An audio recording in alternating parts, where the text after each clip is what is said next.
that have come out from the Wyatt 6. I did just quickly put something up on the community tab because obviously this is just been solved, if you will.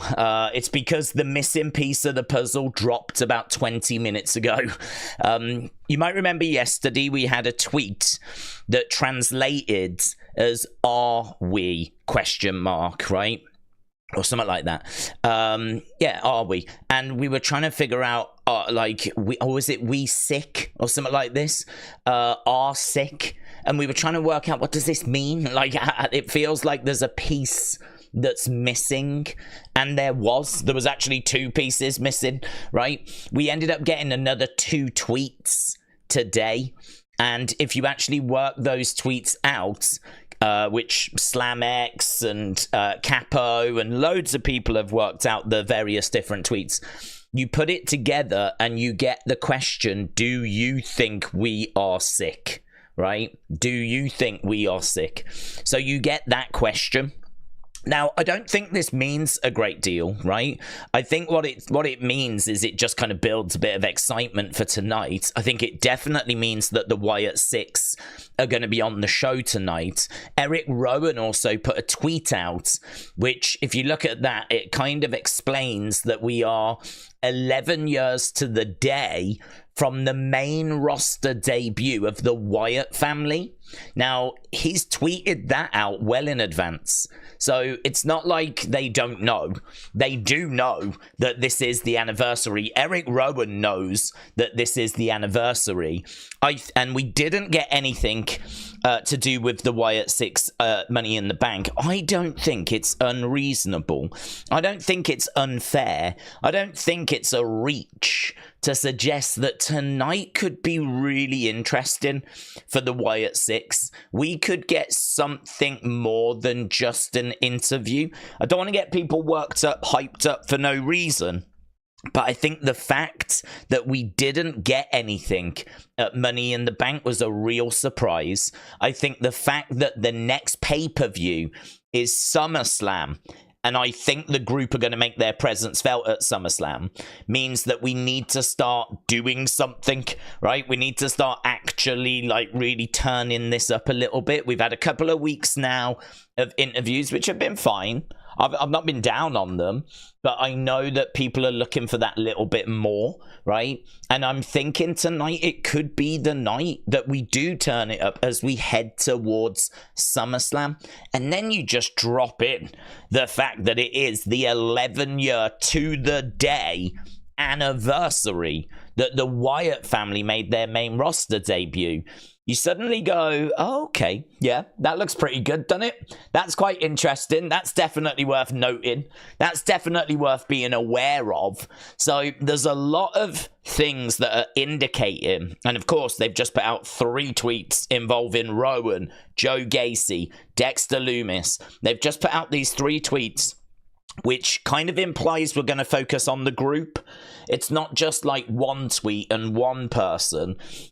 Which yesterday in the video I thought it was. I didn't realize we were going to put out another 2 tweets today. So yesterday, I think in yesterday's video, I was like, is today the day we focus on Rowan? Well, I'm starting to think a little different now with the new information we've got. Now I'm starting to think, are we going to focus more on the group? Could it be an attack? Could it be that they actually physically go after Chad Gable and we now really start the build towards the Wyatt 6 against Alpha Academy? I mean, we know that Otis and Tozawa are not interested, but we know that the Creeds are likely to come to Chad Gable's aid. So I think there's a chance that we're on the road towards Wyatt 6 against Alpha Academy, new Alpha Academy 2.0. And I think that that might be why we've teased, like, all of the guys. You know, no sign of Nikki. Nikki was not shown. No sign of Howdy. It was Rowan, it was Gacy, it was Dexter Lumis. So I wonder if that means we see them because of the 11-year anniversary. Is there going to be an attack? When the Wyatt family came in, they attacked Kane. Could it be that this time they go after Chad, which sets up SummerSlam? Am I getting carried away? No. Right? I mean, I don't know. Genuinely, I don't know. I feel like there's a lot of reasons to be excited if you're a Wyatt 6 fan tonight. There's a lot of reasons to, I think, allow yourself to just turn the hope up a little bit. If it doesn't happen, it doesn't happen, right? But regardless, we are on the road to SummerSlam. Welcome to the road to SummerSlam. They always make a big deal that Royal Rumble is the official start to the road to WrestleMania. Well, this is the road to SummerSlam. I mean, we've got 4 weeks. It's our next PLE, and it's huge. It's the biggest show of the summer. Like, we are going big. I expect Roman to return there. I think Rhea returns there, unless she returns before. But I'm expecting her to return there. We're expecting Alexa to return there. And can we give credit as well to Tom Colohue, who was very clear ages ago now that Alexa was not expected to be around until closer to SummerSlam, right? And here we are now. Literally, it's our next PLE, and she still has not shown. She didn't show at Money in the Bank. She didn't arrive with the rest of the group on the 17th, right? We still haven't seen her. And so, I mean, we are where we are, aren't we? We are where we thought we would be, where the kind of rumor mill has told us that we would be. That's exactly where we are. The group came in. No sign of Alexa. We're expecting her at SummerSlam. Or maybe in like the week or two before, but probably at SummerSlam. I'm thinking we're going to have to start the teases for her. I mean, I don't think she just walks out, here she is. I'm thinking we're going to have to like tease like the arrival of a new member or something like that. So do we start doing that tonight? Do we start the Alexa teases tonight? Oh, mate, there's so much to talk about. There is so much to talk about. But I tell you what we're going to do first, because I do want to jump into chatting with you guys. Of course I do. Of course I do. You would think I would have had enough by now of seeing you guys, because I saw you on Friday, I saw you on Saturday, I saw you on Sunday, but far from it. I can't get enough. So we're back here again today. We're back here again tomorrow. And there's so much going on, so much to talk about. Let's run down the Raw cards. I can see I need to jump into Carl and Dawn's comments, and then we're going to get stuck into your comments in the chat, right? So tonight, surely the Wyatt 6, right? Then we've got Liv Morgan and Dirty Dom taking on Ray and Zelina. That should be fun, actually. That should be fun. Liv and Dirty Dom taking on Ray and Zelina. We got Braun Strowman and the Awesome Truth. They're going to be taking on Finn Bálor, JD McDonagh, and Carlito. Then we've got Lyra Valkyria teaming up with Kayden and Katana, taking on Damage CTRL. And then we've got Jey Uso face to face with Chad Gable. And I was asked, do we think something's going to happen between Jey and Chad? And I was very confused, because I was like, I don't think anything's happening between Jey and Chad. But then it was pointed out they're facing each other on this Raw. And the answer now is yes. That does feel like the landing spot, doesn't it, for the Wyatt 6? So I would imagine if I'm Chad Gable, I might have dodged a bullet on Saturday. I don't think I'm dodging a bullet tonight. So, yeah, it's going to be a really fun show. I'm really, really looking forward to this. I'm always honest. If I think a show is going to be good, if I think a show looks a bit disappointing, if there's much to be excited about, is it a go-home show? Nah, we're coming out of a pay-per-view, a premium live event. We've got loads of little threads that we can pull. We're building towards SummerSlam. Wyatt 6 are putting out teases. Card looks good. Let's go. I know that Money in the Bank underwhelmed people. Maybe not everyone, but the general consensus was that it was not the best show. I think if you watched NXT Heatwave, it took that bad taste out of your mouth, because that was a very well-received show. NXT Heatwave stole the weekend. I don't think there's much doubt about that.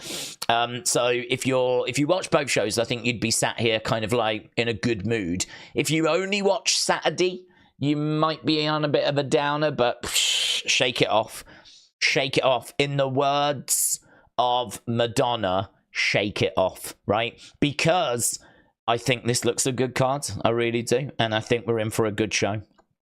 Carl and Dawn, shout out to you, said, I'm really tired of the Drew storyline. Shake it off. Shake it off. What I would say is, I think we've had our rant. I think we've had our raving. I think we've had our say. It's not the direction that I would have gone by throwing the cash in away. Really not a fan of doing that, but it's done. It's done. It's done. It happened. And we basically used the money in the bank this year to add a bit more fuel to that fire, which is, as we said, not the direction I would have gone personally. I did say yesterday, the only thing I can think, the only way it makes sense to me in my mind is that we did it so that CM Punk can screw not only Drew, but Seth at the same time, right? Because it was quite clear looking at Seth, not a happy bunny, right? Not a happy bunny. So he is livid that his match got derailed by shenanigans, which you can understand. He probably fancied his chances of getting his belt back. But here's Drew, here's Punk, and he gets, you know, costed again. And like, you could understand Seth like now starting to turn his attention back to CM Punk. So it's the only thing I can think as to why they did it. Otherwise, I really don't think you needed to sacrifice the Money in the Bank briefcase. I think that the fire between Drew and CM Punk is probably burning as hot as it's going to burn. And, I mean, we're done, really. We're done. I'll be very interested to see how they build the next 4 weeks, because clearly we're going to do Drew against CM Punk at SummerSlam. But how do we get 4 more? Are they just going to like shout at each other for 4 weeks? Or have they got any other stunts planned? Like, is Drew going to break into CM Punk's house? Or, you know, how do we get through the next 4 weeks? Because to me, it feels like you could do Drew versus CM Punk this weekend. It's done. The build's done. I mean, what more do you need apart from making the match official, which you can do tonight? What more do we need? So I'm interested to see how that story actually develops now, because it feels like it's cooked. And actually, for some people, it might have been in the oven a bit too long. Like Carl and Dawn saying, I'm really tired of the story now. It might be that we've actually, you know, we were baking a cake and we've overbaked. But the problem you've got is that you've got another 4 weeks of baking. So if you're tired of it now, I don't know how you're going to feel in 4 weeks' time. So some interesting bits to get your teeth into there if you so want to explore that. Nathan said, I remember when Stone Cold almost stopped the show because the NWO attacked him a week before. What if Seth does the same thing? Well, yeah, I mean, he could. I do think that he clearly was not happy, clearly wanted to make that known. I would not be surprised if he was flipping livid tonight. Where that puts him into the picture with Punk and Drew, I don't know. I mean, I'm personally not looking for a triple threat. That's not really what I'm after. I feel like Punk has got a big issue with Drew. Let's get that sorted. And then, yeah, let's do Punk against Seth. No problems. But I'm not really interested in Punk versus Seth versus Drew. Unless they're thinking, let's do that because it protects Punk. You know, Punk's obviously had an injury, a tricep injury. If he's in a triple threat, it means he hasn't got to do as much of the work. Because there'll be times where it's Drew versus Seth. And Punk can be laying out and can just, like, be recovering. Maybe we do go that way to protect Punk. Perhaps it's not ideal from a match point of view, but maybe it just works better from a Punk's health point of view. Don't know what they're cooking. It's an interesting one, that. But I kind of want CM Punk added to the World Heavyweight Championship match, said Tim. And then he wins and Drew goes further into insanity. The King said Adam suspended Drew and Punk. They won't be at SummerSlam. No, they will. There is absolutely no way that Drew and Punk miss SummerSlam. I mean, from a financial point of view, that match is so big, Nick Khan. Why would WWE shoot themselves in the foot? So they've been suspended. I don't know if Punk was suspended. Punk was fined.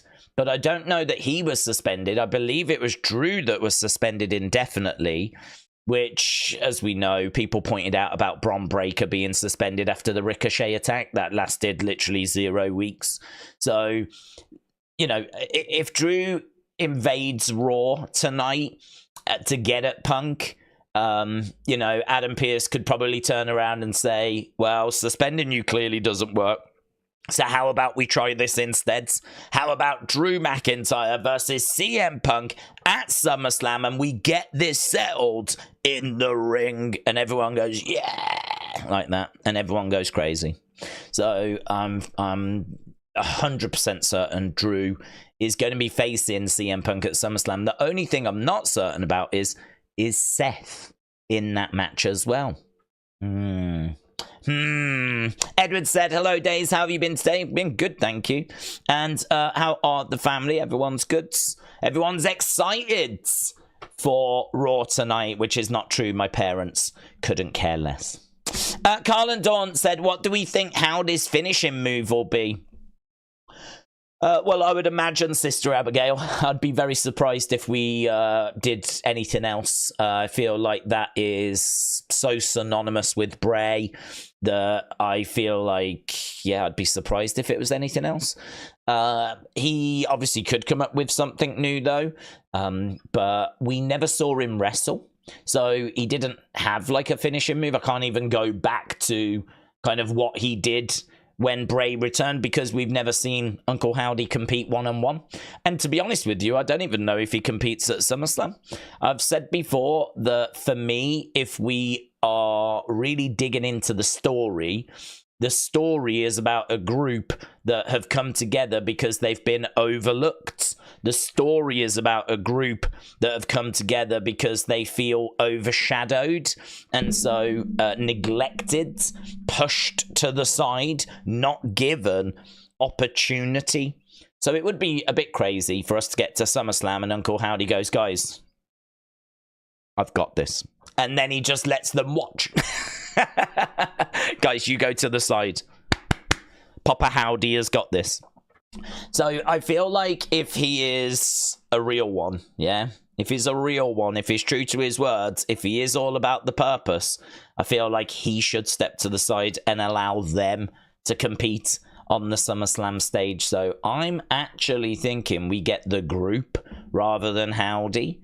I'm thinking Howdy is here to help them kind of live their dreams. This is what he has come back for. It's funny because for those that I think maybe haven't had time to look into the QR codes, and trust me, I've lived that life, right? I've been there where you would love to spend more time on wrestling and digging into wrestling, and you know, but work and life and kids and all this kind of stuff gets in the way. So there's many people that I don't think could dig into those QR codes. We weren't really getting themes of them like looking for revenge. We weren't really getting themes of them like calling out Randy Orton, or flashbacks to like when Bray was wronged, or calling out Goldberg, or do you know what I mean? Like people that have wronged Bray in the past. There was none of that. There was none of that. There was no like dates to when Bray was screwed. There was no mention. I mean, if we were hell-bent on revenge, Orton would be top of the list, wouldn't he? I mean, Randy Orton was just the biggest thorn in Bray's side. He was arguably his biggest foe. Randy Orton was Bray's biggest foe, and or Vince. But on screen, it was Orton. But there was none of that, and we know the purpose of the group, so I'm thinking that's the direction that we go, but I don't know. But finishing move wise, I've got to think a Sister Abigail. That would just be, I think that's what people would want it to be as well. 2 a.m. Mark, shout out to you, my friends. Not quite there for me yet, but it will be. We'll be live when we hit the 2 a.m. mark. Right now, it's 23 minutes past 11 at night here in the UK. Obviously, we're 5 hours ahead of Eastern time. So, yeah, 23 minutes past 11. By the time Raw begins, it'll be 1 a.m. So at the end of that first hour, it will be 2 a.m. I will officially hit 2 a.m. mark, not the person, the actual time. Thomas said, don't forget that Priest also wanted a clean match, so he is going to be mad at Punk. We could get a fatal four-way at SummerSlam, and they could tell Gunther that he has to wait, says Thomas. Yeah, he did want a clean match. I mean, I wouldn't advise that Damian kind of turn his attention in that direction, though. If I'm Damian Priest, I've left with the belt. I can be a bit miffed, but you know what? I'm not looking to get involved with Punk and Drew and all of that stuff. I don't need that. I got my belt. I'm getting out of there. That would be my approach to it. But maybe Damian will feel a bit different. Curtis said, Money in the Bank being classed as a bad pay-per-view shows how much the product has progressed and improved. Under Vince, that would have been one of the best of the year. Zach said, I think a massive attack at the end, and then SummerSlam will be bigger than their debut. Aldi Root said, do we think both the group and Howdy could have matches at SummerSlam? Well, that's interesting. I've never actually thought about that. I've never thought that maybe we do Howdy as a separate match. I don't know who he would go against, though, to be honest. But I suppose that's what the next 4 weeks is going to tell us. Right now, it feels like Alpha Academy against Wyatt 6. That's certainly how it feels to me. But, yeah, could we find a way of getting Howdy into the mix? Maybe. Maybe. I'm probably going to lean towards not expecting it, just because I can't really think of who we would go after. I don't feel like we've planted any seeds for him to go after anyone else, so I'd probably just lean towards not expecting it. But certainly something that's possible. Yeah, possible. Jake said, Damon Kemp announced on his X that his contract has expired. That must be why Tavian was added. Oh, really? His contract has expired. But does that mean that he's gone? Has he said that he's gone? Has Damon Kemp actually left? That would be a real shame if he had. He is the brother of Gable Steveson. He said, as of today, I am no longer under contract with WWE. Forever grateful for the... Yeah, wow. So, as he said, as of today, I am no longer under contract with WWE. I thought, well, does that mean he's just working without a contract for a bit? But he says, I'm forever grateful for the people I met and the experiences I've had. So, wow. Yeah, wow. So that was an hour ago. Wow. Wishing Damon Kemp all the very best. I like Damon Kemp.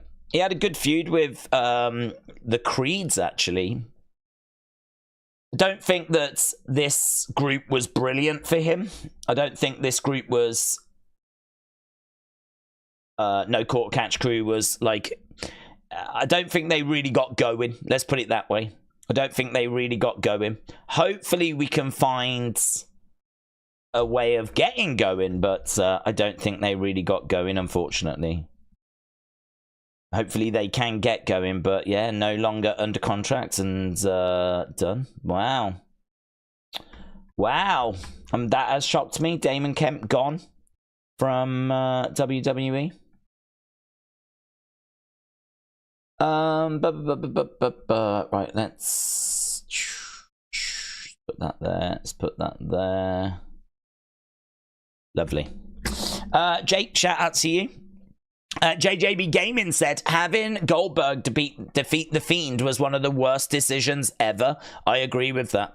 I agree. I think we all agree. Do you know, I remember doing the live stream for that, and I think Jody was in our chat. I distinctly remember Jody being in the chat for that, and I remember her saying, oh my god, I'm so nervous. And I remember saying, dude, there's no need to be nervous. There ain't no way they're going to have Goldberg go over The Fiend. Like, they've built up The Fiend so much. They know. They know.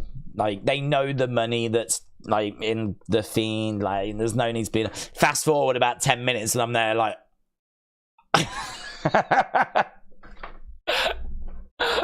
We were all just stunned. Absolutely stunned.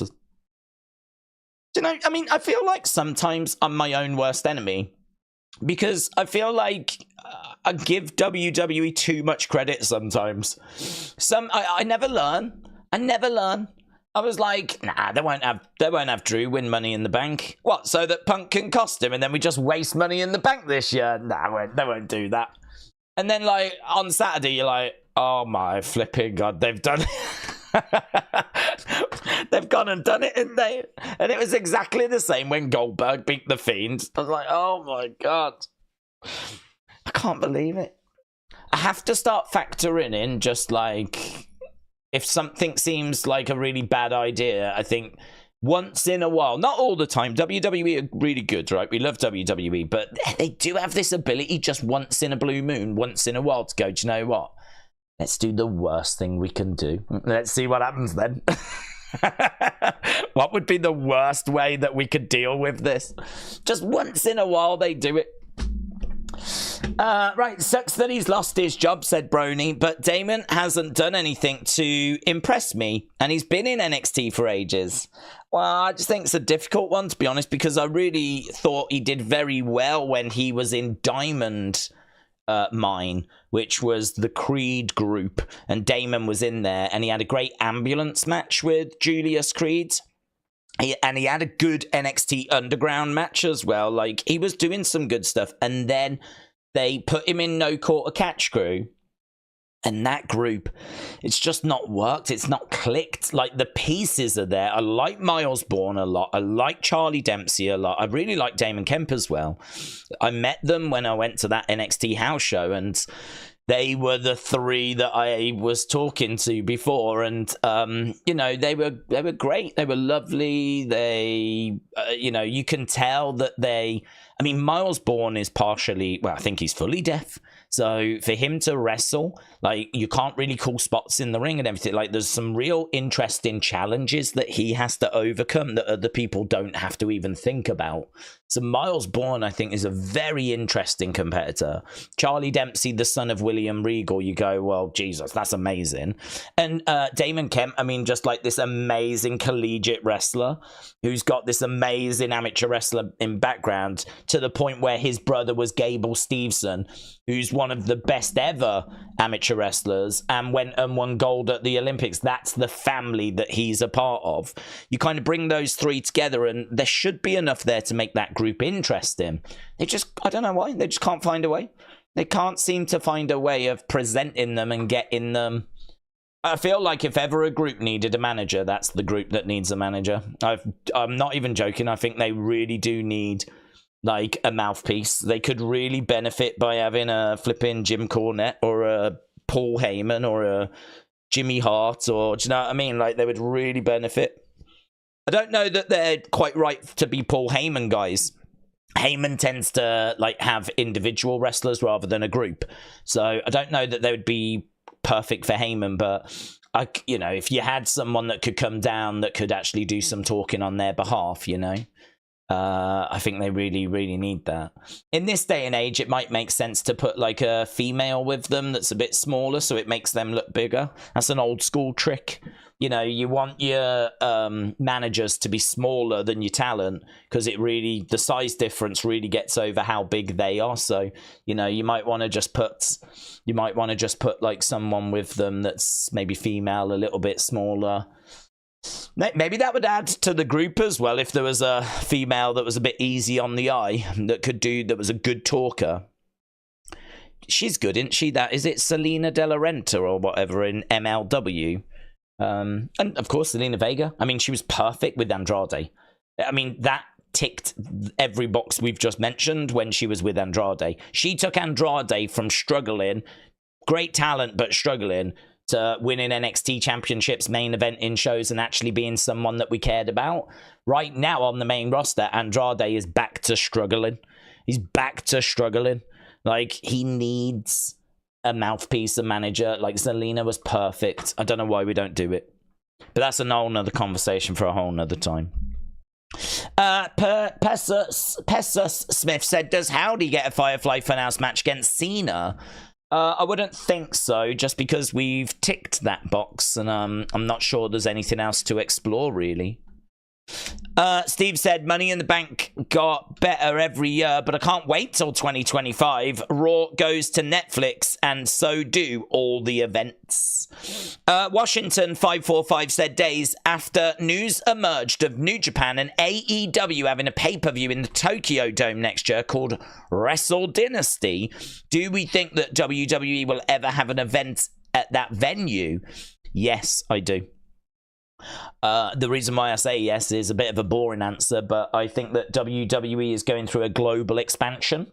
WWE, Triple H was talking about this. He was talking about the fact that Canada, even though it's right next door to the US, is actually part of their global expansion plan. And so technically they class it as an international pay-per-view. So we did France, we did Scotland, we were going to go to Germany, we have done obviously Puerto Rico, we have been to Australia, we are just did Canada, we have got, I'm sure, other things lined up as well. We have been to Japan recently to do a few little shows over there, and we know they've got a relationship with Marigolds. We know they've got a relationship with All Japan. We know they've got a relationship with Noah. I'm not saying that you bring all of those together and do like a mega show.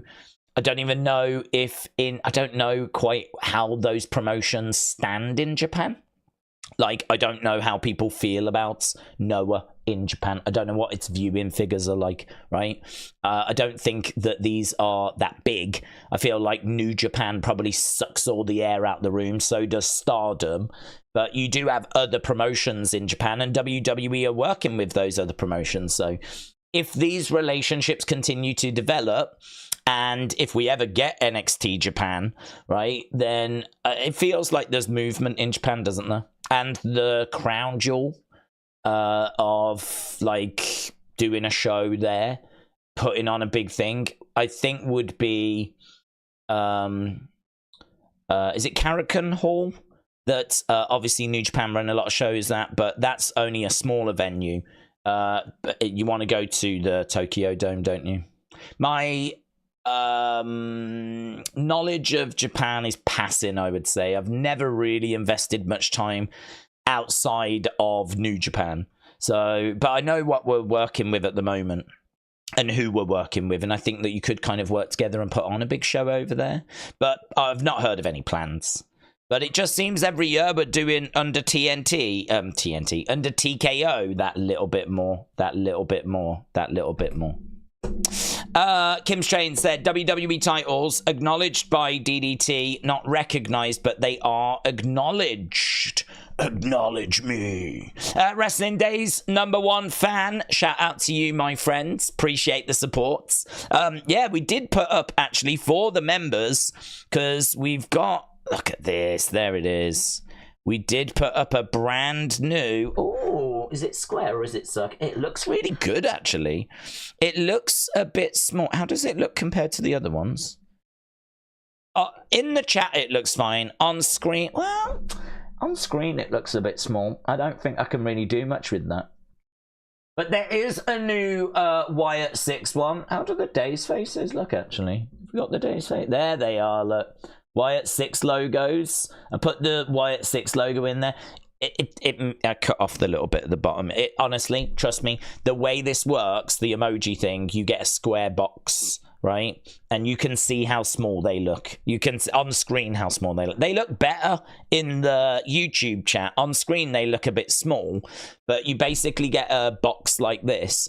And I just took the top of the logo. I just cut the little Pluto cross at the bottom off. Otherwise, it would have looked really small. So trust me, this looks better, right? This bit looks better. It's still got the 6 on it.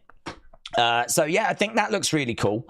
And I'm open to other emoji ideas. We will be doing 2 live streams this week, one on Wednesday, one on Thursday, for the members, and I'm open to more emojis.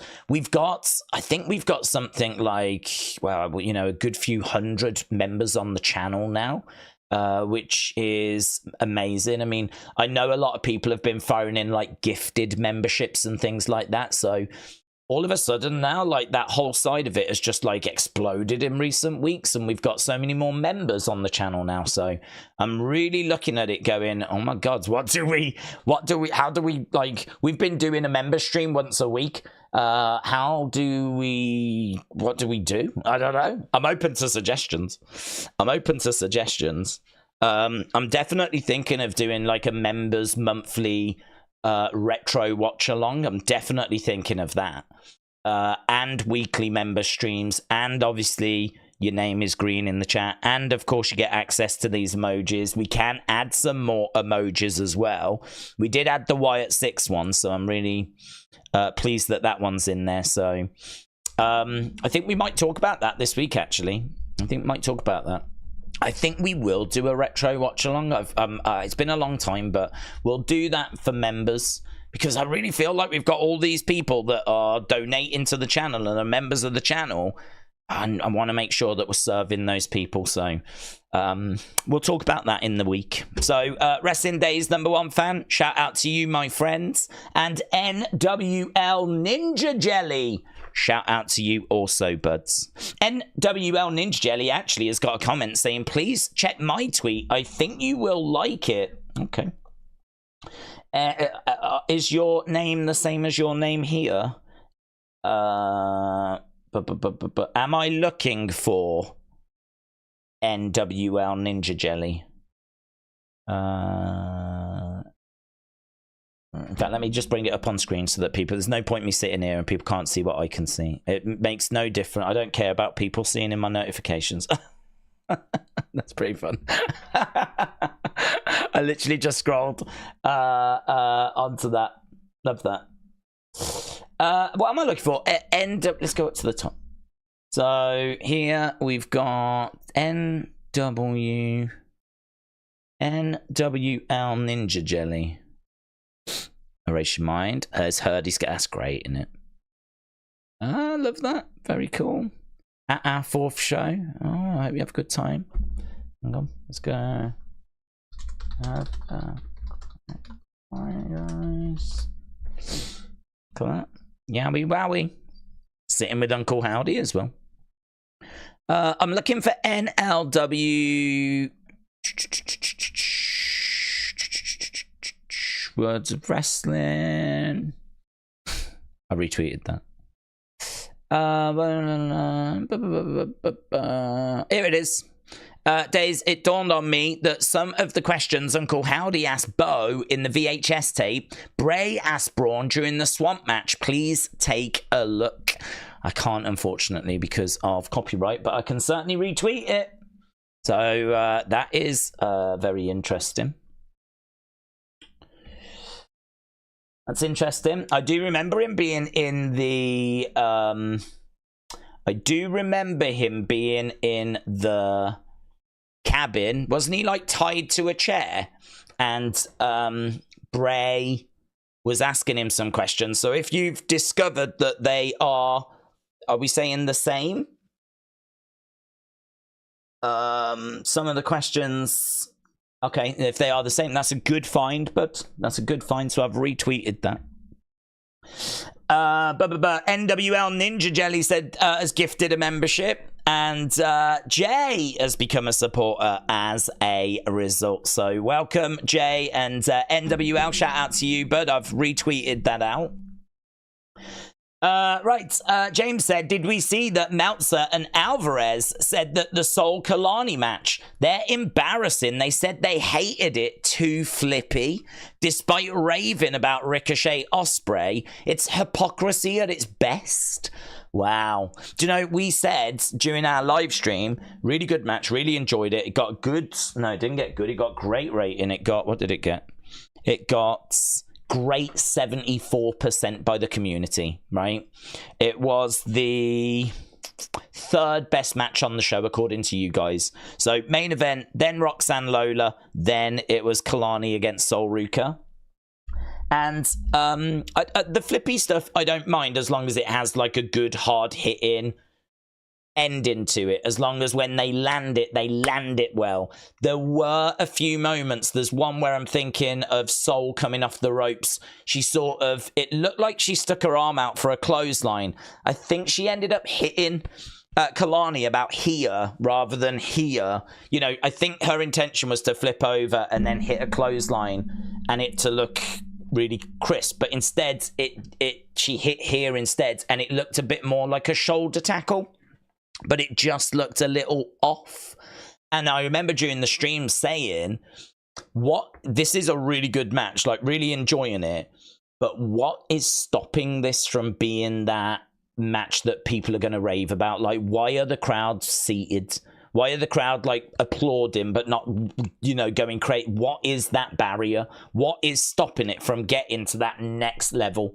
Why did the community vote the co and the main event as better matches when you've got two women that are just doing some mind-blowing stuff, right? And you know what was really interesting? I don't know if you've seen the clip. I'm sure you have, and I'm sure you know what I'm about to say, is that there is a sequence in that match which is near enough identical to a sequence in Ricochet and Ospreay, which is what James just mentioned. Ricochet Ospreay is... I don't think you can really tell the history of wrestling without talking about that Ricochet Ospreay match. For many people, it was one of the first times that they had really seen two like aerial assassins kind of going at each other and flipping, and the whole thing was aerial, and it was springboards, and it was flipping, and it was just... I mean, like, you can go back to the 80s where you've got people doing that kind of stuff, but it was kind of, in the 80s, they were doing it mixed in with an actual match. Like, there would be grappling, there would be locks, there would be locking up, there'd be collar and elbow tie-ups, they'd be going back against the ropes, then they would do a little bit of aerial stuff. What we saw with Ricochet and Ospreay was just bonkers, next level stuff. Aerial stuff, flipping all over the place, but it was fairly consistent. It was fairly like that was the match, really. And I remember it doing the rounds and people being like, have you seen this match? What do you think? And it really blowing some people's minds, and other people were like, this isn't wrestling. What the flip is this? Like, literally, what the flip is this, right? Because they were just bouncing all over the place. That match is infamous. That match is one of the kind of matches that I think you have to touch on, you have to talk about, because that was, you know, I think about the Revival, and they wore shirts in NXT that said no flips, just fists, because that was where wrestling on the indie scene and the likes of Ricochet and Ospreay, that's kind of what was going on. And they were not about that life. They were like, no flips, just fists. And that was on their shirt when they were in NXT. FTR shirt when they were in NXT as the Revival. That was their slogan. And so it's interesting that you say that, because I think that for... you would think that would be something that Dave would appreciate. What would it, like, you know, what with his love of Mexico... CMLL, AAA, that lucha style, the AEW style, the Penta, and obviously Phoenix. You know, they've got that kind of style as well. I'm very surprised that they've said that, actually. I'm very surprised that they haven't enjoyed it.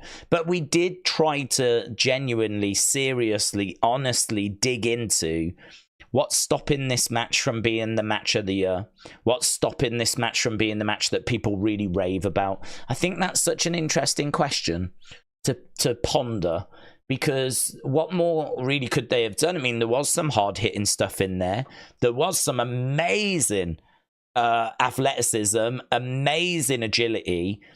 It was blended together well. My takeaway from it was that it was because that 5% was missing at the end. It was, you can do an amazing thing, but the connection and the final bit at the end was just that little bit off. Sometimes people just want to see someone get punched in the face really hard. Sometimes you just want to see that kind of that aggression come out and that connection. and you want to feel that moment, you know? Sometimes you just want to see that. Sometimes it's not about doing something amazing, spectacular, or that. Sometimes it's just, I hate that person, I love that person, I want that person to win, and seeing them punch the other person in the face is like, yeah. So if the build up to that punch is going to be flip, flip, flip, flip, flip, fine. But the ending had better result in a very satisfying punch to the face, right? And if it's not a punch to the face, then it better result in a very satisfying heavy clothesline to the body, or it better result in a very satisfying splash coming off the top where you really make a connection, right? Where it's got that impact, where it's satisfying to watch, you know? And I just think sometimes with these matches, it's flip, flip, flip, flip, flip, and the end result, soft. It's soft. It's not what we're looking for. It's wispy.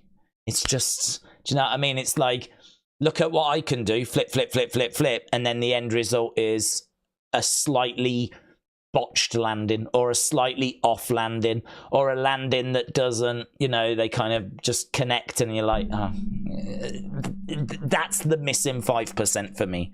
That's what I would be saying to them. I'd be like, everything you did is amazing, and it was really well received, and people really enjoyed the match. But if you want to get to that next level, if you want to get to that level where people are out of their seats really going crazy, I want you to land some of those moves a little better, a little cleaner. I want it to really come across that you are really like coming through. Obviously, you're not really connecting, not really punching each other, but really take people on a journey where they can't believe what they're seeing. And, oh my God, did you see that impact? Blah, blah, blah, blah, blah. Sell it as well. Sell it. Don't just get up and move to the next move, but sell it. I want to feel your pain. I want to see it on your face. I want to see you grabbing your ribs. I want to know that you're hurting. I want to know that these moves are having an effect.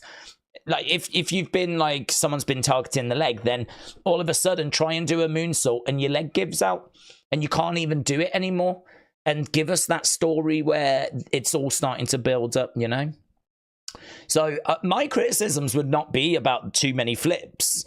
My criticisms would be at the end, give me something that's a bit harder hitting and let me see a little bit more in the selling. And I honestly think you're there or thereabouts. I mean, what we saw from those two, I thought was you know, amazing. I thought it was brilliant. I really thought they did a fantastic job. Certainly, if you factor in this is a developmental brand, and not everything's going to be perfect, is it? Not everything is going to look as great as people that have been doing this for 10 years. I suppose the exciting thing is, where is Sol Ruka and where is Kalani Jordan in 5 years' time? Run that match again in 5 years, and let's see if it has got the missing pieces that just take it to that next level, you know? But I love that conversation. I really do, because that is the kind of conversation I love having. Because I don't know about you, watching wrestling, love it. Of course we do. We all do. But I think sometimes it's really interesting to go, okay, what worked? What didn't work? Let's dig into the weeds a little bit. What could they do that would make that match better? Like, if we worked in the performance center and a wrestler came up to you after that match and went, have you got any advice? What would you say to them? What would you say? If someone came up to you and said, what did you think? What would you do? What would you change? What did you think about it? You know, what would you say to them? And sometimes I do like to think that. I do like to think like, wow, yeah, it's one thing to watch wrestling and moan about it. It's a much better way to watch wrestling and, okay, moan about it if you want, but constructively go, okay, this is what I think you need to do. This is what I would look to change. This is, you know, where I think that you could make an improvement as someone that's been watching for, you know, a long time. This is the kind of thing that I'm looking for. Not that I'm right, but just this is what I'm looking for. This is what felt like it was missing to me. So, yeah, interesting. I love that conversation. I think that's a really interesting way to look at wrestling.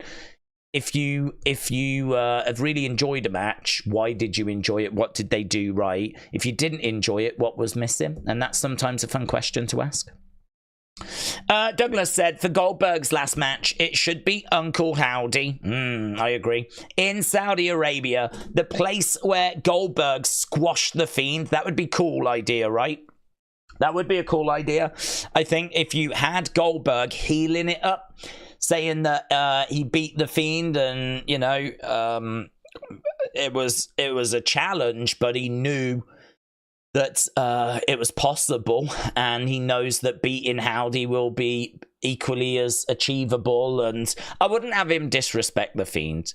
I would have him be the heel, but I wouldn't have him saying it was easy or anything like that. I wouldn't have him do that, but I would have him saying, like, I didn't go into it with any fear. I knew that the Fiend was beatable, like, and that Howdy is beatable as well, and then have Howdy get the win over Goldberg. That would be a fine line, because you want to build Goldberg up as a heel, but you don't really want him to be disrespecting a character and a man that's no longer with us. I mean, Bray's no longer with us. It'd be very different if Bray was still around, but obviously Bray's no longer with us. That Fiend character is maybe no longer with us. Maybe you do Bo as the Fiend for that one, and so the Fiend character gets an opportunity to get that win back. Maybe, like, it could be the Fiend Bo Dallas against Goldberg. I don't know how that would work. I don't know if it would be a good idea. Visually, you know, that's obviously some concerns. Maybe you do the Fiend Braun Strowman, which I think would look a lot better because of his size, you know. Maybe you do Goldberg against the Fiend Braun Strowman, and maybe that way is a way that you could go. But I agree, if we're going to have Goldberg come back, I feel like either Bo or Braun or the Fiend or some sort of combination needs to get that revenge, if you will. Even though that's not a motivator, it can be for this story, right? I mean, we're not restricted to anything. We can do that for this one story if we so want. Edward said, Days, can I get a shout out for my stepdad? God rest his soul. He would have been 44 today and his name was Reg. Edward, absolutely shout out to your stepdad, Reg, who, as you said, would have been 44 today. And thoughts with you and the family, my friend. So absolutely. Thoughts with you, thoughts with Reg as well on his birthday, 44 today. Connor said, Days, did we think that Drew made the wrong decision of cashing in on Seth and Damian? And do you think he should have waited till SummerSlam to cash in his briefcase? Well, he definitely made the wrong decision, didn't he? Because he didn't succeed. So he definitely made the wrong decision. If I'm going to put myself in Drew's head as the character, I can understand him thinking that he's dealt with Punk, but I mean, that seems like it's very naive, doesn't it? I mean, as soon as Drew won, I think the expectation was that Punk was going to foil the cash in. Didn't know if it would be later on in that show, although Drew did say he would cash in later in on that show. So is a man of his word in that regard. He said he would, if he won, he would cash in later in the show. He did that, and Punk foiled it. Obviously, you know, he made the wrong decision because he didn't win the belt. And I think that he should have waited. He should have waited until he got past the whole CM Punk feud, to be honest. Because Punk is always going to be a thorn in his side until that issue gets resolved. And even after that issue gets resolved, he might be a thorn in his side. So I think that, yeah, there was definitely a better way for him to cash that in. Of course, there was. I think he needed to get past SummerSlam and past Punk first. Maybe even put a bit more distance between them. Maybe look at cashing it in even at some point next year. I'm not sure what the rush is. That would be really interesting, actually, if he was to come out and say, maybe because his wife's not been very well, he wanted something to cheer the family up, and he knew that people were still hurting and frustrated following Scotland. So as soon as he got that briefcase, he knew with Punk out of the picture, or at least he thought out of the picture, that was going to be the night he was going to strike. That was the night, and he told us all that would be the night because he wanted to bring joy and smiles back to the people of Scotland. He wanted to bring joy and smiles back to his family, and he wanted to have what should have been rightfully his in Scotland. And I think people would understand that, to be honest. People would be like, okay. Still doesn't mean I like the decision to give him the briefcase in the first place, but at least, like, you know, you can easily explain why he decided to try and cash in on the same show. James said, I was thinking about Triple H tweets when he said the landscape would change with Money in the Bank. I'm starting to think he was talking about that Cena retirement. Yeah, I think you're right. And, you know, I mean, it's... I think it was wrong for him to say that because...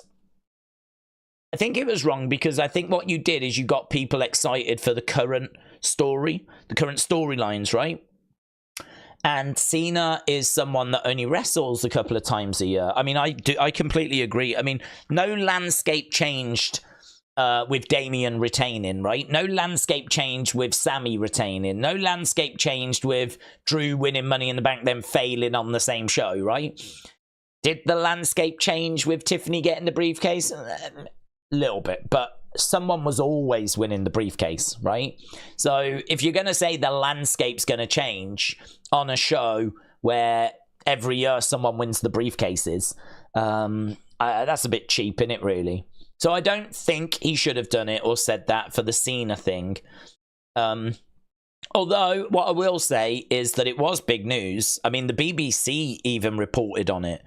There was a story like Cena's announced his retirement in 2025.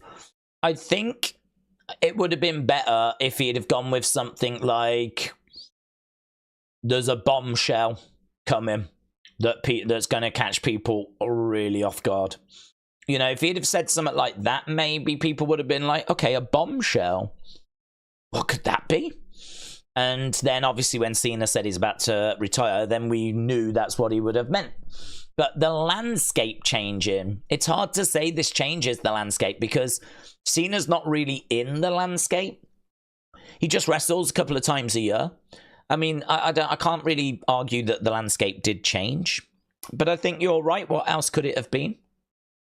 So I think that he was probably wrong to say that, right? I definitely don't think that was the right thing to say. I do think, though, what it has done is made 2025 like a really exciting year. We're always looking for talking points, and we're always looking for reasons to tune into shows. Now, a lot of us here don't need that because we're going to watch every week regardless, right? But there are a lot of people out there that, you know, listen, I keep saying it because I've lived that life, and I know many of you live that life where time is precious. Time is not something that is your friend. Like, it is running away from all of us. And if you go to work and you're at work for 8, 9, 10 hours, whatever, right? And you've got to be traveling as well. And then when you get back, you've got kids, you've got a wife, whatever, right? Or say you get back, you got homework because you're at school and you've got like loads of assignments, whatever. It's not easy to always find time to watch 3 hours of Raw on a Monday, 2 hours of SmackDown on a Friday, however long PLE on a Saturday, right? That's not easy. So for some people, they do like look at what's on the shows and they do go, I can probably skip this one. I could probably skip this one and I'll just look at the results, but I'm definitely going to watch next week. You know, there's people that live their life that way. And I think what this news does is it basically says to you, look, Cena's going to be around for about 30 dates. We're going to build up to something big around WrestleMania, and he's going to finish in December. And I think what that does is it means, all right, you can maybe afford to miss maybe some of the early Cena ones, but can you? If we're building to something really big at WrestleMania?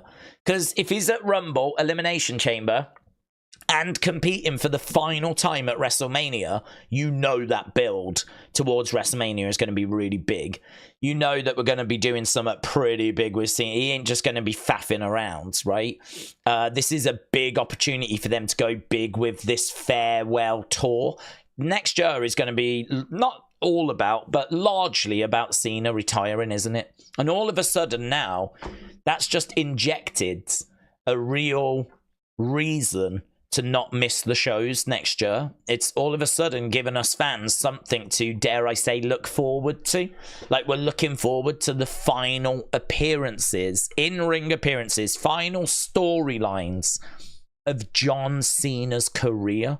It is big. I can't say it changes the landscape because he hardly ever wrestles, but it is big. And it does mean that 2025 just got even more exciting. I mean, we're already looking at potentially Rock, Cody, or whatever they've got planned, right? Potentially Bloodline will rumble on through to WrestleMania. Potentially now we've got this farewell tour with something big for Cena. And Wyatt 6, obviously, still. So all of a sudden, you know, you're starting to put these pieces in place and building a picture of just how big, like, next year is going to be. I mean, 2025 looks like it's going to be a really good year already. We're still months and months away from it, but some brilliant pieces there. Some brilliant pieces. And then you look at people like Braun Breaker, the Netflix move. I mean, the move into Netflix is going to be a massive moment, isn't it? You know, that's gonna really take WWE in not a new direction, but Triple H was saying they've got stuff planned, changes that they've got planned that we're gonna start seeing in the fall, ready for Netflix. And I don't know what that means. But he says there are changes coming. I don't know. That's it. You know what I know. Changes coming ready for Netflix. I don't know what that means, but I'm excited by it. And I think that's going to be massive early next year when we move. And as we said, Braun Breaker, they've apparently got big things planned for him. I mean, you look at people like Trick Williams, who is just a massive star, a monster star. I mean, Trick Williams coming to the main roster.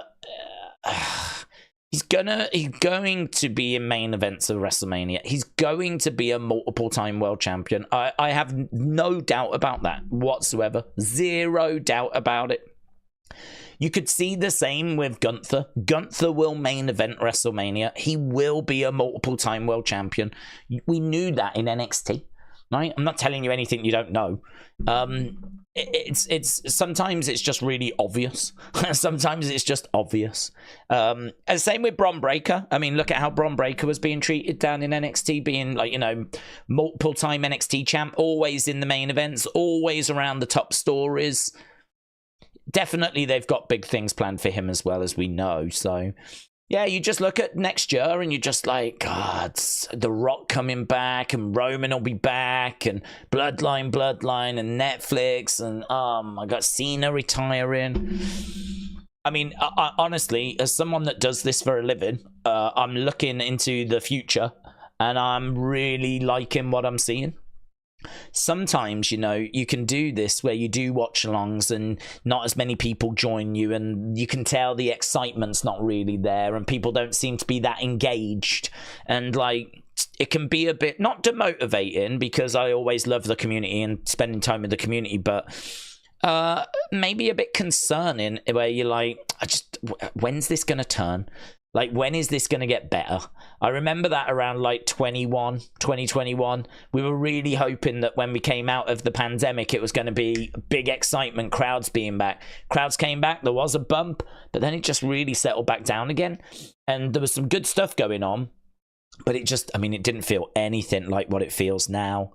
You know, I think it needed Vince to go and Triple H to take over for that momentum to really start, you know, and it did, and it happened, and now we're just in such a good place, and 2025 looks really good. Right, I want to try and get through. I'm just going to blast comments. I know we get stuck into deep dives. I'm going to catch up on these super chats, then I'm going to read a load of comments, and I'm going to try and get through as many as I can. Wrestling Days, #1 fan, shout out to you, my friends. Carl and Dawn Hamilton and Tom Reed, shout out to you guys. And Batman, big fan. Do you know what? It did make me laugh when I did the opinion videos for NXT Heatwave, because I was going through them and I came across Batman Big Fan, and there was like an old GIF from a Batman animated series, and I was like, no way, we've got Batman joining us. And there was like this Batman GIF, and when I clicked it, it just went.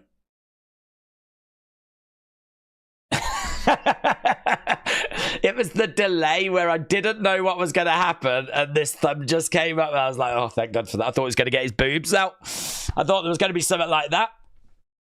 I didn't know where we were going, but it was just a thumbs up, so it was good. It was funny.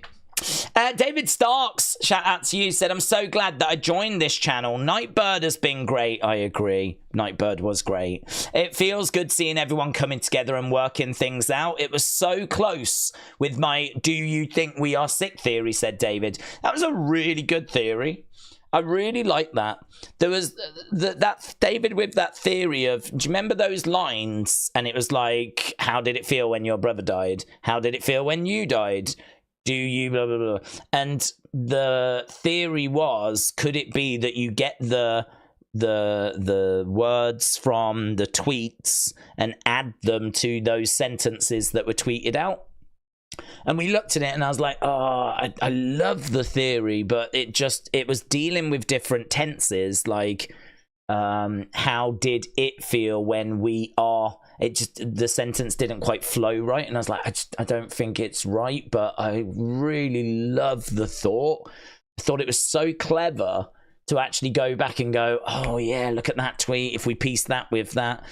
Some of the stuff, man, I mean, so David, shout out to you, my friend. I thought it was an excellent job that you did there. Wasn't to be this time, but it's that kind of thinking that will help in the future. I'm sure we'll crack many codes in the future. But there's another one here that's, I don't know quite how I can show it. Let me jump over. I put that little slide thing in. I don't know why. I got bored. Yeah, this. So this is actually something I've got saved in the Wyatt 6 folder. And this is another example of kind of out-of-the-box thinking. I don't think that... this has been proven, I think, now to not be what it is, right? But this is where people go with this kind of stuff. And some people watching might be like, nah, people take this too far.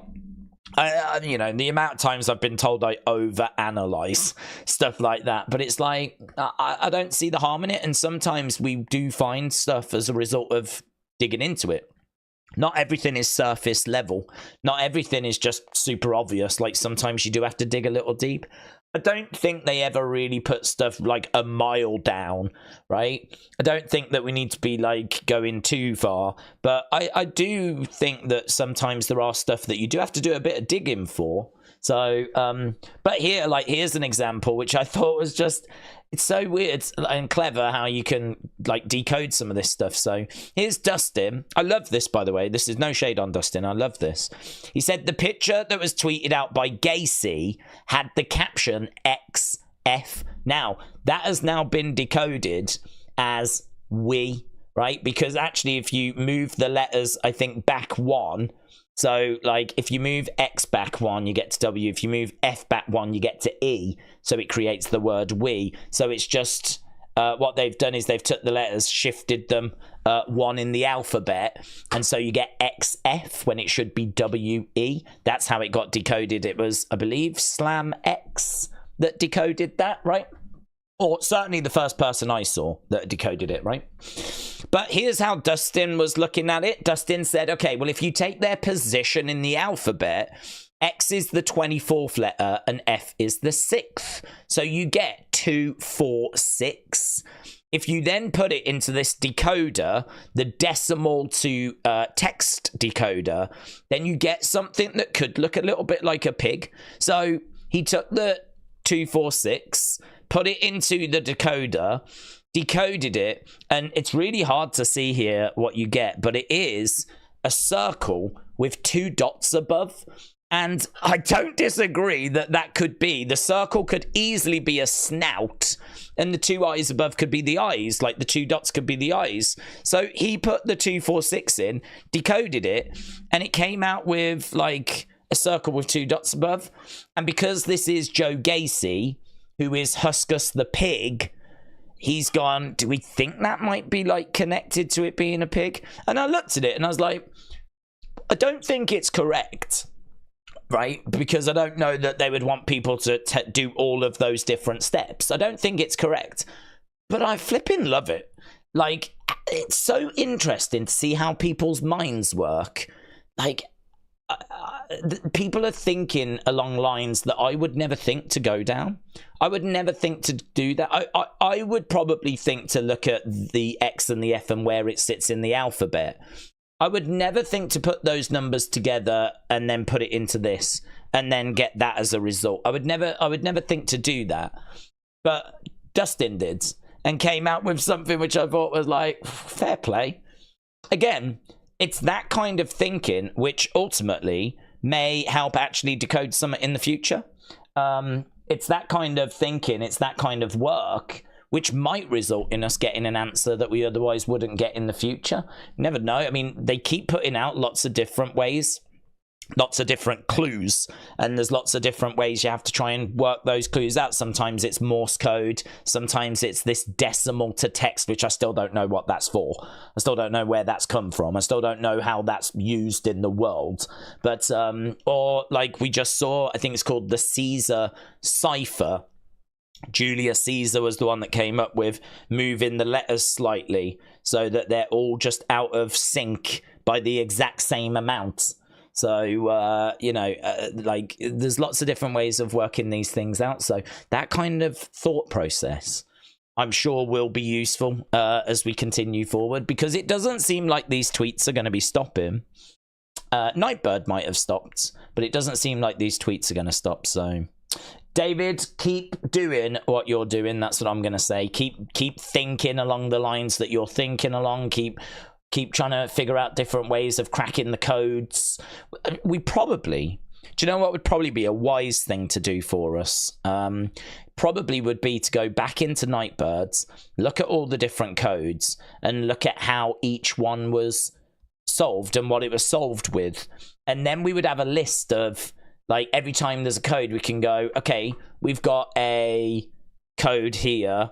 Which of these systems is going to be the best system to try and crack it? These are all the ones that they've used before. Is this something new? Or does one of these work? Is it decimal to text? Is it Morse code? Is it that, whatever that is, where you put the sound into the thing and then you get to see the picture? You know, I can't remember what that one was called. But you put the sound into this stereogram or whatever, stereograph, and it the sound waves create a picture. Is it that? Do we need that? Like, it would probably be wise to just jot that down so that we had all of these bang, bang, bang, bang, bang, bang, bang, bang. So every time we get a code, we can just go down that list and go, which one works? And if it's none of them, then we've got a brand new one that we're going to have to lean on people like David and Dustin to see if we can find different ways of cracking them, you know? So yeah, love it, buds. Love it. Ryan said, did you see the newest tweets from the Wyatts? I did, yes. We put it out on the community tab.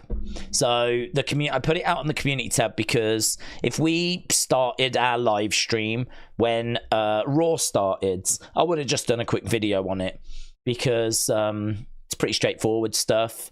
It's, you know, yesterday we couldn't work it out because we didn't have every piece of the puzzle.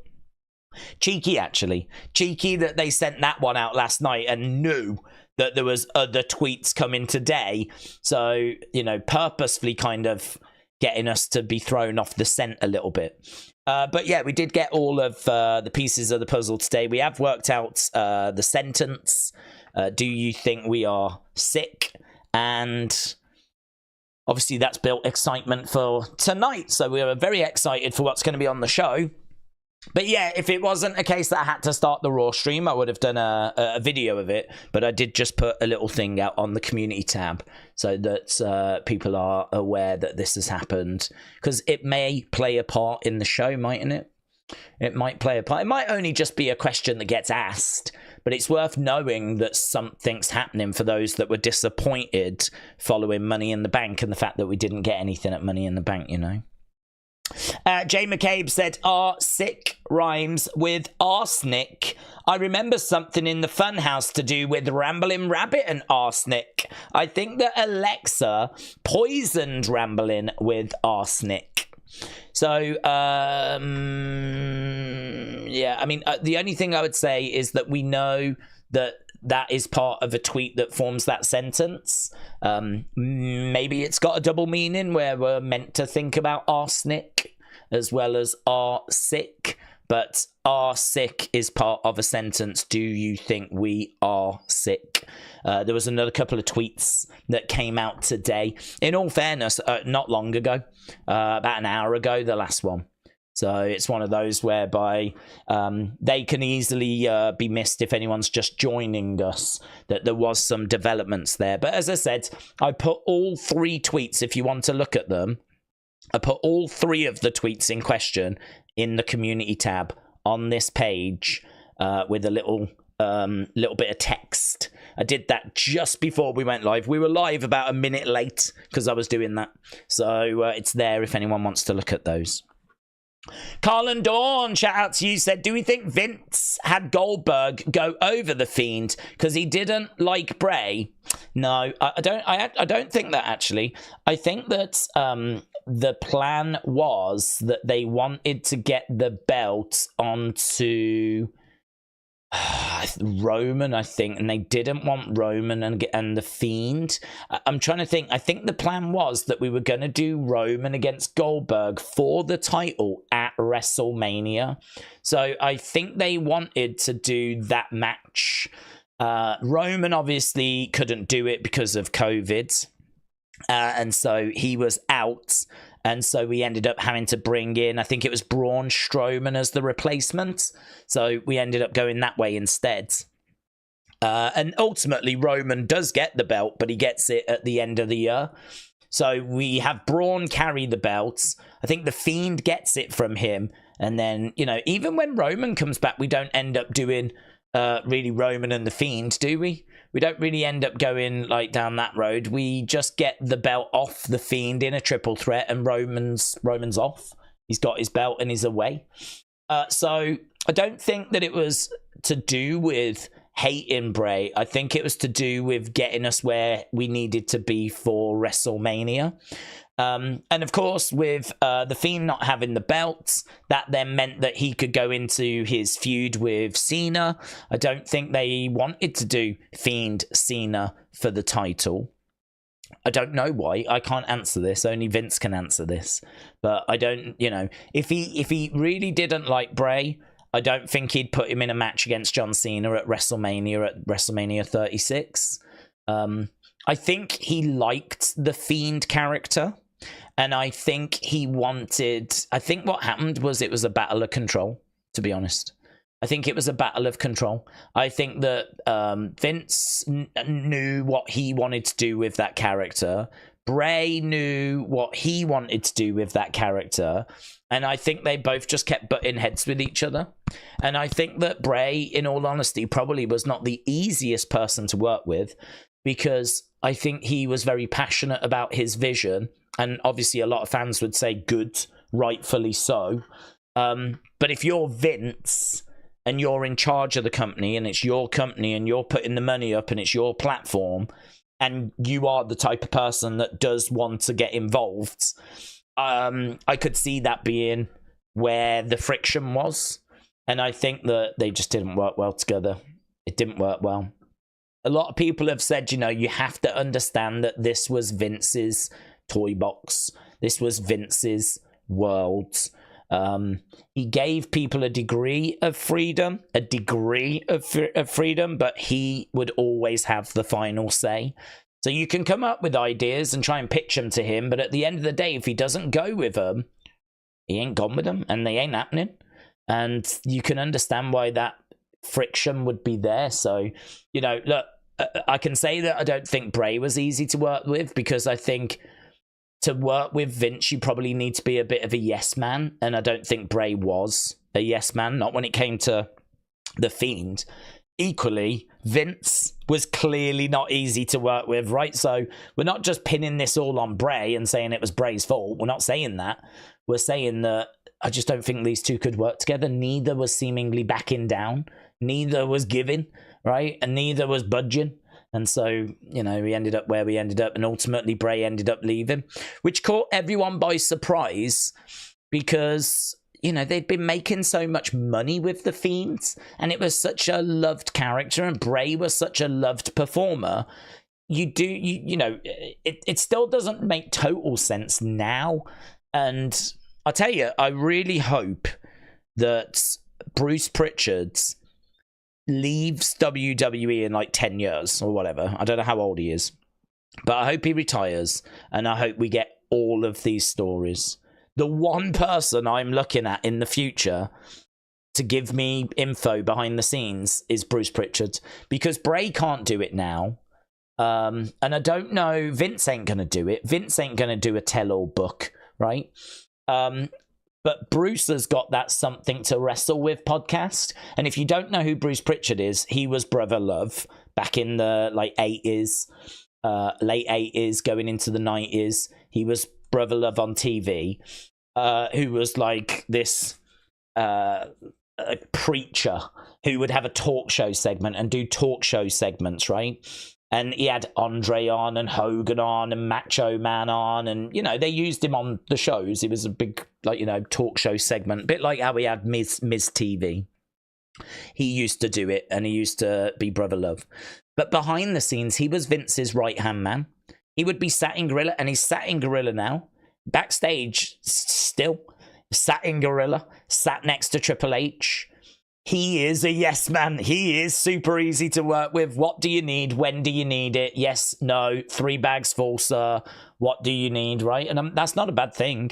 He is the guy that can just get stuff done for you. What do you need? I'll get it done. But he's got a podcast called Something to Wrestle With, where he tells you what it was like behind the scenes at different wrestling events throughout WWE history. And I'd say if you've never listened to it, it's worth a listen. There are people saying that he can spin the truth to the way he wants it to be, right? There are people that have those criticisms. There's kind of the truth, and then there's what Bruce Pritchard says, right?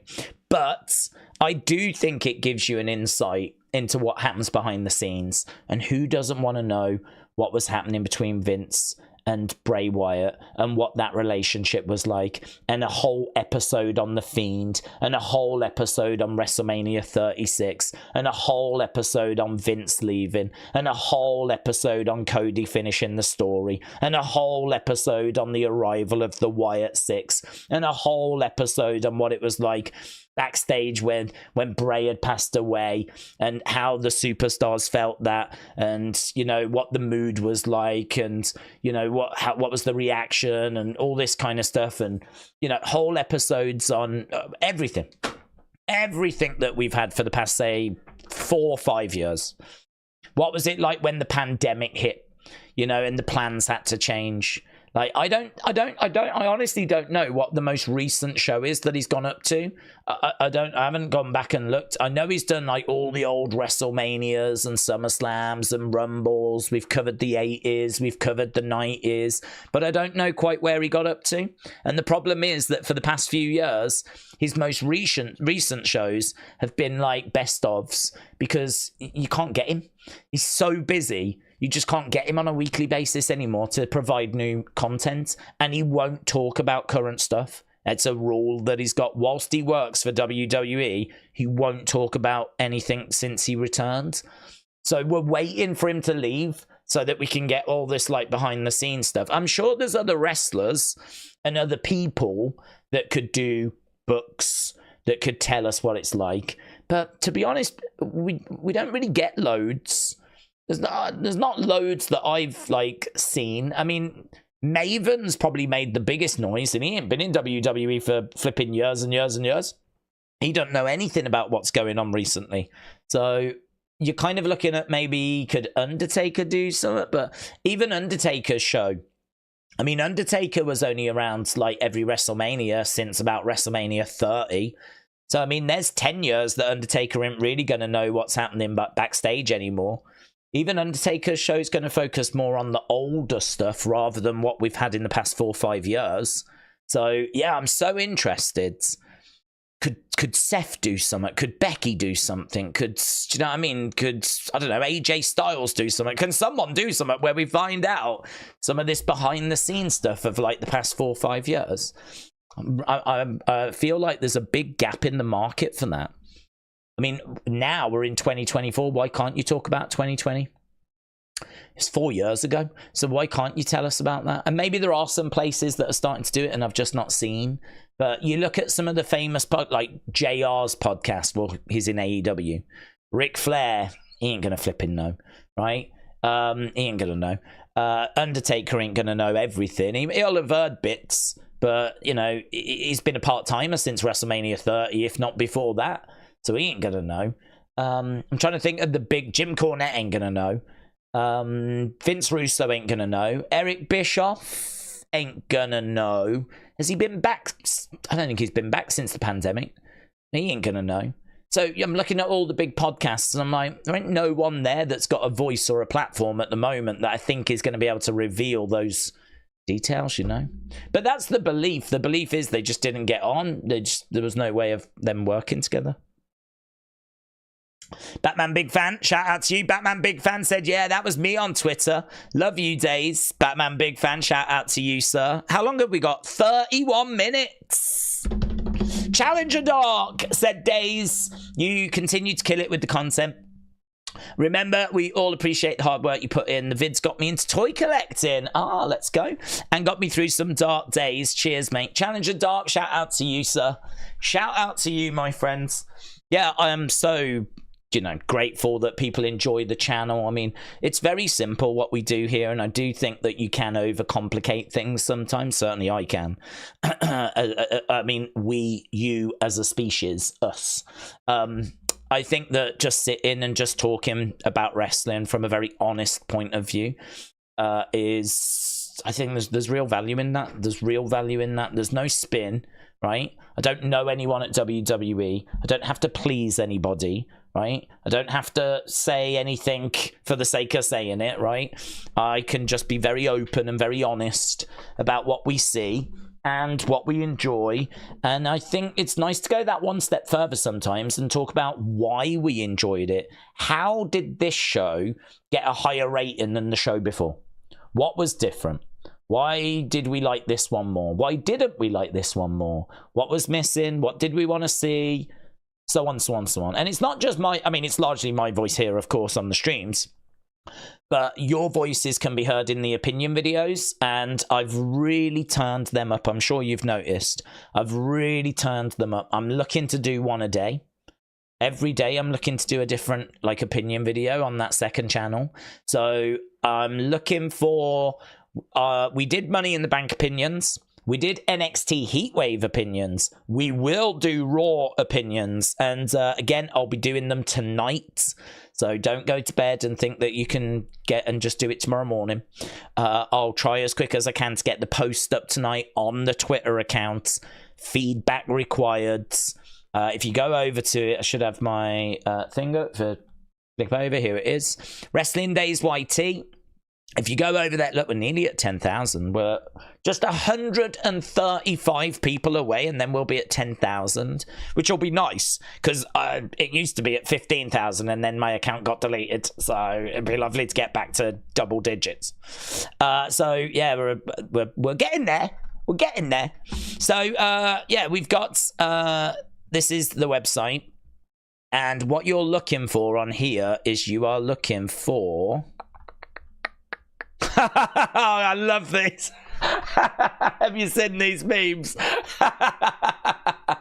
You know, in the documentary, how The Rock took responsibility for, as soon as I saw the fans wanting Cody, I said, I think we need to go with Cody. I think we need to go that way. He took responsibility for it was his fault that there was even a choice, but he took responsibility. So there's one here and I told Sean he should make Heatwave better than Money in the Bank. So he's took responsibility for that.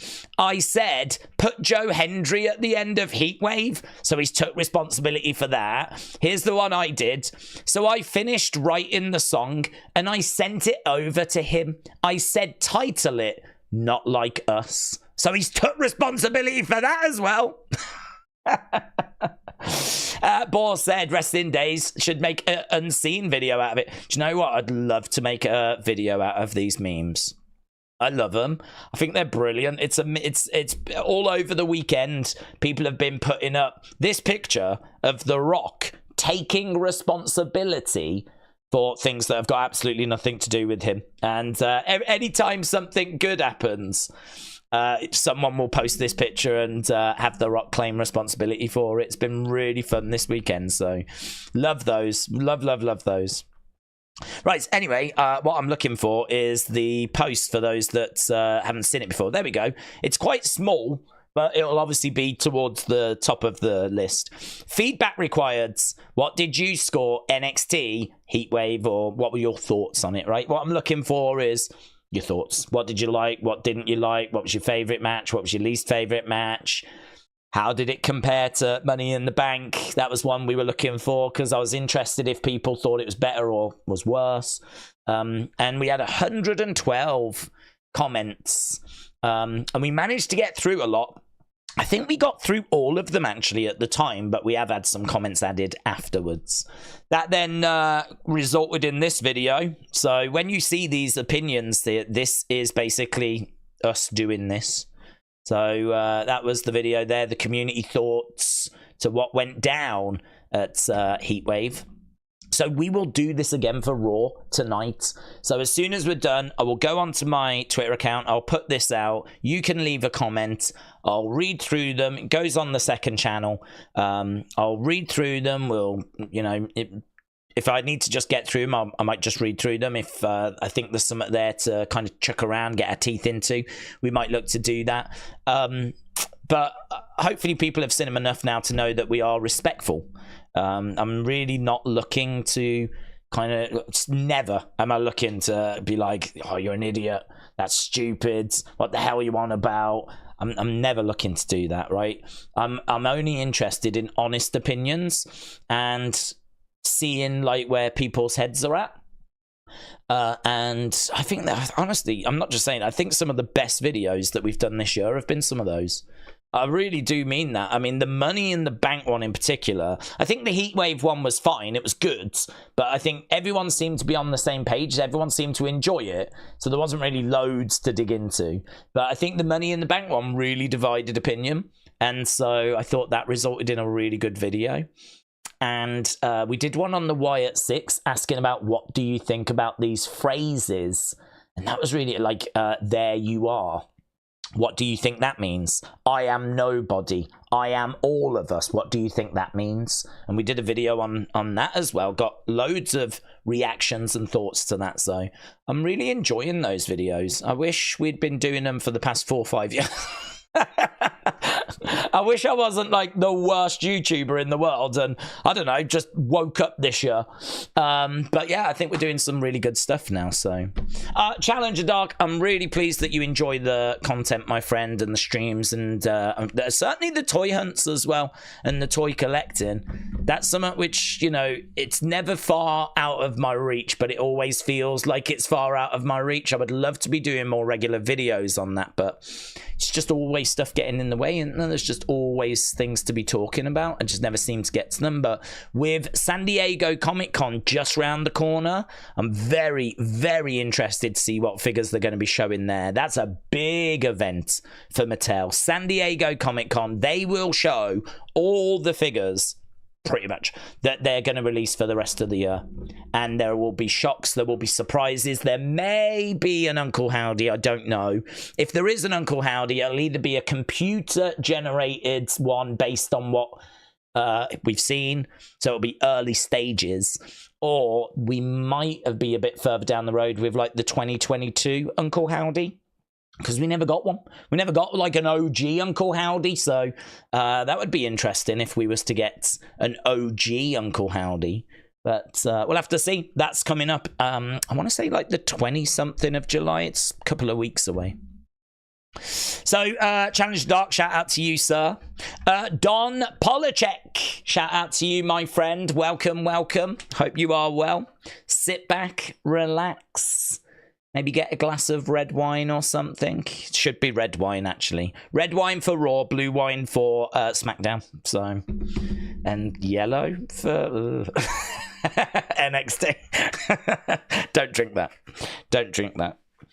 Thomas said, I was one of the few that didn't think that Sami was going to lose his title, because I think him and Cody are the only two title holders that Triple H 100% trusts in the ring. Okay, fair play. Fair play. I did think he would lose, just because word on the street is they've got big things planned for Braun Breaker, and he could have had a little 3, 4 month, 5 month run with the IC title, and then next year I think Braun Breaker is going to be a big deal. Like, they seem to really like him. That's what everyone's saying. That's what all the buzz is about. So I'm very interested to see where we go from there. And Fightful and Wrestling Observer have both now confirmed that news was correct about the mid-card women's titles. People were telling me about this, and I was like, where's the news come from? I've not seen where the news has come from. But there was some AI pictures that were doing the rounds, right? You could tell they were AI pictures. Clearly, because WWE haven't unveiled any belts, right? So I'm always a bit suspicious when you've got like AI images, and I was like, what's going on? What's this? But I couldn't figure out what source that is known and trusted where it had come from. But doesn't matter, because Fightful have looked into it and gone, yeah, they are looking into them. Observer have looked into it and gone, yeah, I'm being told they are looking into them. So women's US and women's intercontinental belts apparently being looked into. Don't know that we're at the point where they're definitely coming, they're being made, but apparently they have been spoke about. So I was thinking of doing a video where we discuss who would you put them on, who should not now, but we can do it on the second channel later this week, where we get your thoughts about who should be the first women's IC champion, who should be the first women's US champion. So basically, pick a mid-carder from Raw, pick a mid-carder from SmackDown, who should get the belts. We don't know which one goes where. I would guess that it would make sense to put the women's US on the same brand as the men's US, right? And it would make sense to put the women's IC on the same brand as the men's IC. Like, that would just be clean. It would make sense. So I'm guessing that the IC belt is going to go, women's IC would go to Raw, and that the SmackDown one would be the US title. I don't know that, though. I mean, we don't even know if we're getting the belts. But that'll be something that we have a little look at later on. Right, Tingus Pingus said, Days, what's the opinion on Ricochet going to AEW? Do you think WWE could have given him a better run? Definitely. WWE dropped the ball. I loved Prince Puma. I have no idea why WWE seemingly never watched Lucha Underground, because I don't watch that much different wrestling, and I saw Lucha Underground, and I loved Prince Puma. I remember seeing Prince Puma, and I remember being blown away. And I was like, who is this? Like, how does this person exist and they're not in WWE? Because he was under a mask and he had a great body and he was doing what Ricochet does. And it was amazing. I was amazed. And I think, timeline wise, I'd have to look, but I think it was after that we got Ricochet and Ospreay. I think it was after that. certainly the first I saw of Ricochet or even heard of Ricochet was when he was Prince Puma. That was the first time I was introduced to him. And it blew my mind. And then when he was Ricochet in New Japan, I found out that was Prince Puma. I was really interested in him, but immediately it felt like something was missing. It didn't feel as good. He still had the same physique, he still had the same moveset, but I don't know, like, I feel like you took the character away. Like, what replaced the character? I mean, it was just a dude. It was Ricochet, he was just a guy, and I don't know, I never really felt that connection with Ricochet. He was a nice guy, I wanted him to succeed, but I don't know, what did they ever give you that you could hang your hat on? What did they ever give you that made you really feel connected with Ricochet? Maybe I'm preaching to people that did feel a connection and are like, no, I loved him. I didn't. I could never find a way of really caring for Ricochet. I liked him. Great guy. I liked him. But what did you hang your hat on? What was we meant to care about? I think they should have done more with him and Samantha. Him and Samantha, that felt like, you know, that was a way in. Why couldn't we have, like, shown them together? You know, I think one of the most over that he got was when Logan was actually goading Samantha, saying, you know, announce me as the winner. And how you're going to have to announce me as the winner when I beat up your partner, kind of a thing. And she was like, you know, snarling at him because she was so livid. And he was like reveling in it. Like, to me, that was the most interesting, that it made Ricochet. Ricochet has to take a little bit of responsibility, because I think that I don't know that he ever really found a way of getting his personality across, but then I don't know how much charisma there is there. I don't know that he's going to be coming out with like witty lines or things that are going to grab your attention. You know, his promos are full of heart and they do a job, but they don't really stand out. His in-ring stands out, but again, he just gets used in the mid-card, doesn't he? So, WWE dropped the ball. Definitely. 100%. Because we didn't try anything different. What did we try? The Ricochet that came into NXT is the Ricochet that left the main roster. I don't see what we tried in between. I don't see any creative there. I don't see any investment there. We definitely dropped the ball. 100% we dropped the ball. And I just don't know why. I can't answer it. What I can tell you is if I was there, very quickly, I would have been like, so, Prince Puma, what we saying? Like, we can't use that name, and I'm sure we won't be able to use that exact mask, but what we saying? Where are we, Ricochet? What do you think? Do you want to go down those roads? If he goes no, I need a good answer. Why? Because that was certainly when I enjoyed him the most. And I'd be saying to him, look, let's give you an alter ego. Let's go with like a Prince Puma-esque character, and let's give you a flipping backstory, and let's build up this mythology behind you, and let's have you fighting for something, and let's, you know, find a way of kind of exploring like something. Let's do something. Let's find some creative. So yeah, I don't know. I don't know if he gets used right in AEW. I don't watch AEW, so I don't know. I don't know. I wish him all the best. I really hope it works. I think with Ricochet, he's just guaranteed to succeed in the sense of who ain't going to book Ricochet. I mean, what he can do in a ring, every indie in the world will book Ricochet. He's got a job for life, really, but as long as he can keep doing what he's doing. So he'll be fine. But WWE was the big time, weren't it? WWE, I've got to think, was the dream. Main event in WrestleMania, being a WWE champion, being, say, the next Rey Mysterio. You know, maybe that went through his head. I could be the next Rey. And I don't know why we didn't. I don't know why we didn't do more. Oh, it's very disappointing. That's what she said. Said I rate Money in the Bank 4 out of 10. Don't hug me, I'm scared. Days, do we think one day Kenny Omega will be in WWE? That's up to Kenny. The offer was there, and he turned it down, and he went to AEW. I know that WWE were interested in him. I think that under Vince, I don't know how he would have been used. Under Triple H, I think he'll be used exceptionally well. There is not really any sign of, look at how we're using Ethan Page. Ethan Page is now NXT champ, right? And he was in the main event, as was Sean Spears last night. Look at how we're using Cody. Look at how we're using Jade Cargill. These are people that have come over from AEW, and it's not like Vince, where, oh, you worked in AEW. Sucks to be you, doesn't it? Yeah, I'll give you a job, but might not go very well. And so, a la Sting, a la Booker T. Because never forget WrestleMania, right? And what the flip happened with Triple H.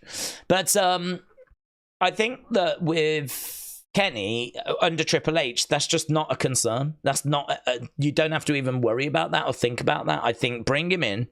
I think he's a great talent. I think that there's obviously concern with his injuries.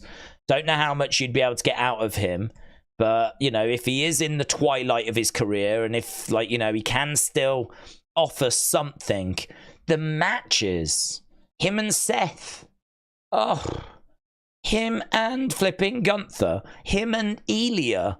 I mean, you can just go down a flipping list, couldn't you, of amazing matches that we could do with him. Would be very excited to see him come in. I've made no secret. I like Kenny. I've always liked Kenny since I saw him with Okada in New Japan. He is someone that I know he does his prancing. I know he does his finger bang pointing. I know that Jim Cornette can't stand him, but I'm an adult. I can make my own mind up, right? And I have always enjoyed Kenny singles matches. I don't like him in the Elite. I don't like watching him when he's with the Bucks and they're faffing around, right? But if it's Kenny Omega against Bryan Danielson, if it's Kenny Omega against Okada, if it's Kenny Omega against Naito, if it's Kenny Omega against Jon Moxley, I don't know. If it's a Kenny Omega singles match, I feel like I am going to get something from it. I feel like it's worth watching. I think he is someone that has shown himself to be an excellent wrestler. I enjoyed what he did in New Japan. I enjoyed his Wrestle Kingdom matches in particular. Those would be the big shows I would tune into. And I would always enjoy what he did. I mean, wasn't it just the other year that we got him and Ospreay at Wrestle Kingdom? I think, was it last year? And it's for many people, that was match of the year. Quite a few times, actually, flipping match of the year is a Kenny match that took place on the 6th of January. There's quite a few times that, wrestling fans would be don't skip Wrestle Kingdom. Don't skip the New Japan show that happens literally a few days in the year, because pretty sure one of them matches is going to be a match of the year.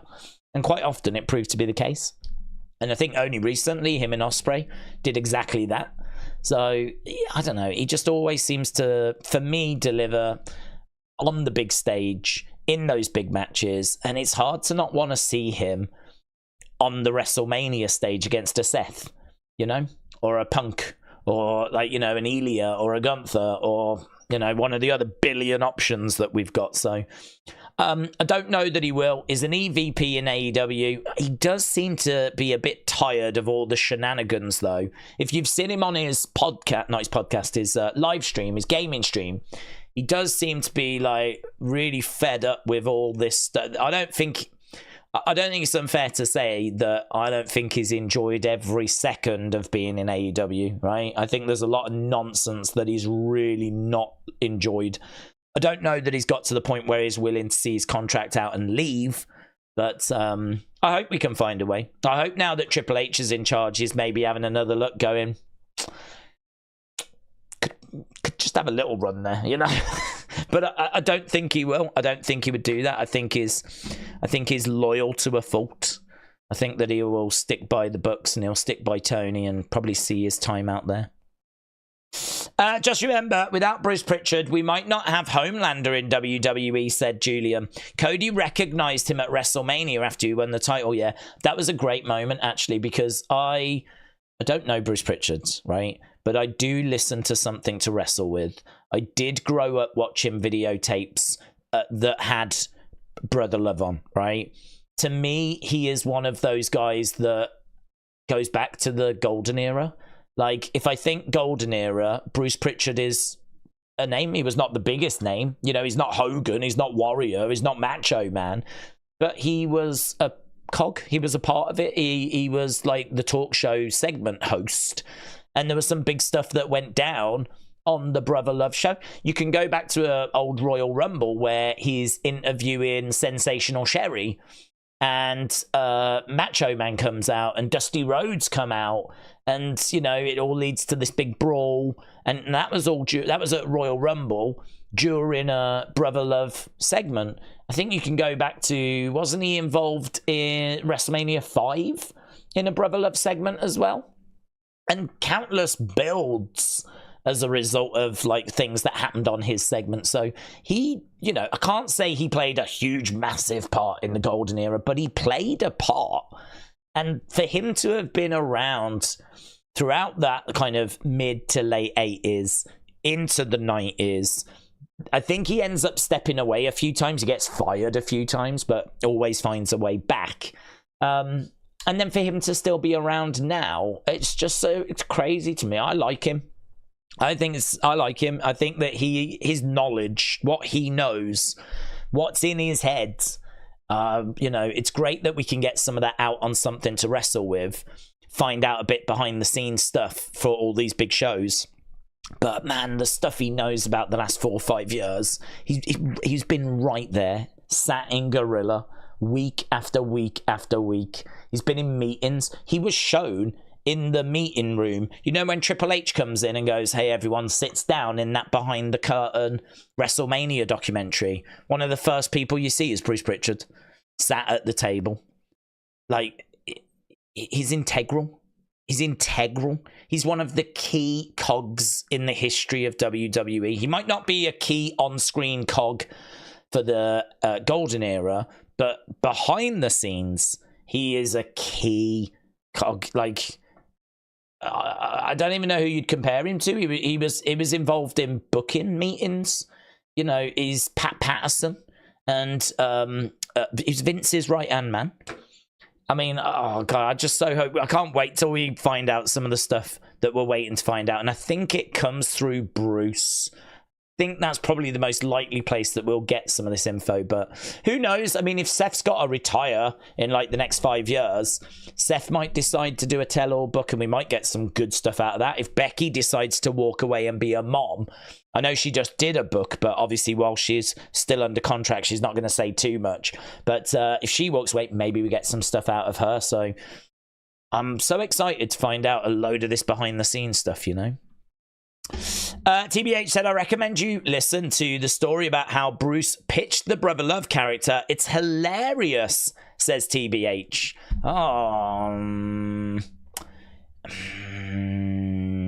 Okay. I'll have to, because I'm trying to recall it. I mean, he did an episode on Brother Love, and I know that it's based on those TV evangelicists. Is that how you say it? Evangelicists. We don't have them here, but in America you have them where they're like, "But the power of God possesses you" on TV and everything. The Lord wants you to send me money. The Lord says I need a new jet. And I can't remember if he'd been watching one of those. I think he had, and he was like, I think there's a character there, but I can't remember the exact story. So if you're telling me there was like a hilarious part, I need to go back to it. So yeah, that'll probably be on Something to Wrestle With on the Bruce Brother Love episode. So I will do that. YouTube Club said, Days, you was a big part of my childhoods. That's because I'm your father. Not really. Always love checking into the streams. It reminds me of when I was younger. Up the cringe crew, or whatever you want to call it, says YouTube Club. YouTube Club, shout out to you, my friends. Yeah, that's an OG name. OG name. That was like, I think that's like pre-pandemic. We were like trying to figure out what we should be called as a community, and we settled on Cringe Club for a time. That did fade many years ago, though, because it turns out actually we're really cool. So now we're the cool club. Yeah. So we're the Boomer Club now. We're the Boomer Boys. and girls. There's a few girls. But we're the Boomer boys and girls. So, yeah. YouTube Club, shout out to you, my friend. Welcome back. I hope you're still enjoying the wacky world of wrestling. Sandra, shout out to you. Hope you are well. Mike said Bruce definitely keeps that old school WWF vibe around. I know. And I'm sure, like, he's done stuff bad, right? Who hasn't? But I just love that connection to the past. I feel like it really anchors the company. I kind of feel like he's probably a good sounding board to have around. Although, saying that, you know, some of the most adventurous things WWE have done, he's had his fingerprints on. I mean, he was right there for the Firefly Funhouse match, which you wouldn't say that was traditional wrestling. You wouldn't say that that goes back to the 80s. I mean, that is, you know, that fever dream that was the Firefly Funhouse match. Bruce Pritchard's right there, like, overseeing it and helping to put it together. Again, when we looked at the Bray documentary, and you see Bray go over to the monitor after he's just recorded a Firefly Funhouse episode, he goes over to the monitor. Who sat there? Bruce Pritchard. His fingerprints are on so much stuff. Like, he's been involved in so much stuff that he's got to be one of the most important people in the history of wrestling. He's got to be. Because he's the only way I can word it is that he's Vince's right-hand man. So I'm fascinated by his podcast, and it's such a shame that for the past few years it's been a bit flat, really, because he's either missing weeks because he's so busy, or he is just, like, knackered and, like, you know, it doesn't make for the most engaging of episodes. But when he actually steps away and retires, then if he passes away and we never get all that information, I mean, I'll be gutted for him and his family, but I'll be gutted for us as well, because he knows so much interesting stuff. I would love to get some of that out of his brain. So, yeah, didn't expect us to talk about Bruce Pritchard as much as what we did. Thomas said, do we think WWE is paying Dustin every time Cody wrestles? Or do we think they made Cody get full ownership of the American Nightmare name from him? I would imagine that it's probably... I don't know. I mean, business is business. I mean, I never thought... I wouldn't be surprised if they paid Dustin a load of money to buy it. I actually haven't heard. But, I don't know. I would imagine they probably bought it. That's what I would imagine. Rather than faffing around like, how much is this going to cost us? And so just bought it rather than constantly having to pay him. But, I don't know. I mean, look, I could imagine Dustin being a shrewd businessman. I could imagine it being the case that he, you know, he ain't going to be taken for a fool. But then it's family as well, innit? He ain't going to want to do wrong by his, you know, his brother. So that's a really good question. I actually don't know the answer to that. I've never heard the answer to that. My guess is they probably just paid a lump sum and, you know, took it from there. That's my guess, though. And it's nothing more than a guess. Right, here we go. Bo Dallas, false prophets belittling their family for their own game is disgusting. Could have applied to Roman if he made it obvious in this context was for. Gable said stellar spectacles. I saw a clip where he said he gave it to him. Does that matter? Oh my god, thank god I'm missing it! Oh my god, guys! I wasn't ready! I wasn't ready. Okay, it's starting. Boom, boom, boom. Here we go. Here we go.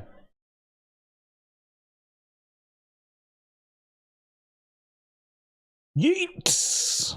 Right, so we got a video package just showing Money in the Bank, of course. Let's go. Oh, mate, onto that ladder. Boom. Kid freaking out. Ah! Gable falling. Ladder getting jabbed. Money in the Bank. There's Braun. Toronto loves Sami Zayn. Money in the bank. Money, money, money, money. Money. Right, I need to try and find a way of getting this queued up. Naomi, Zoe, Lyra, Chelsea, Io. So, Day's update on Damon Kemp. His contract was not renewed. He wasn't released, says James. Yeah. If he's out, isn't he? Drew didn't need the briefcase, said Kian. I really like this year's theme, said JGJG Arna. Mr. B said there was no glitches in the opening.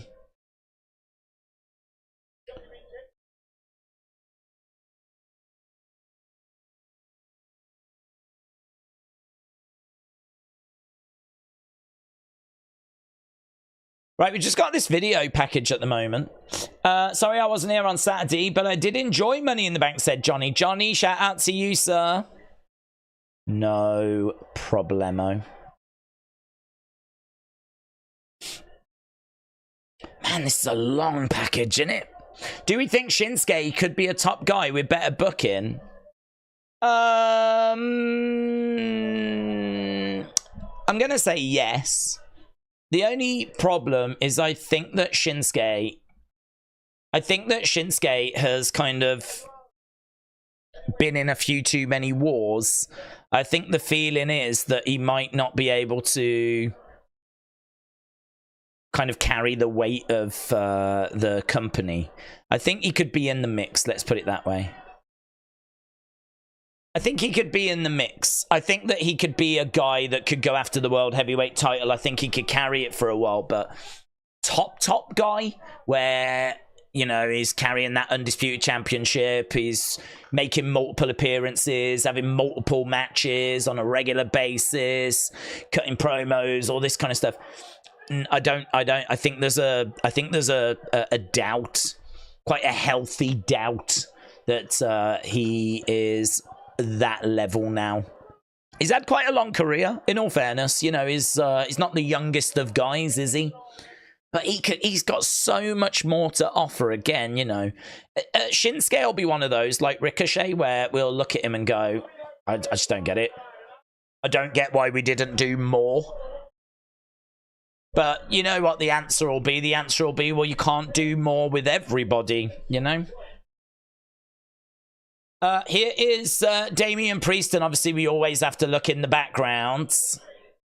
So we are underway with the show. We're starting with Punk. We're starting with Punk. Let's go CM Punk. What a great way to start the show. CM Punk comes out. Actually, I don't need these. I don't even know why I've got them on. CM Punk is better than 1,000 Drews. CM Punk. You really wanna be, yeah.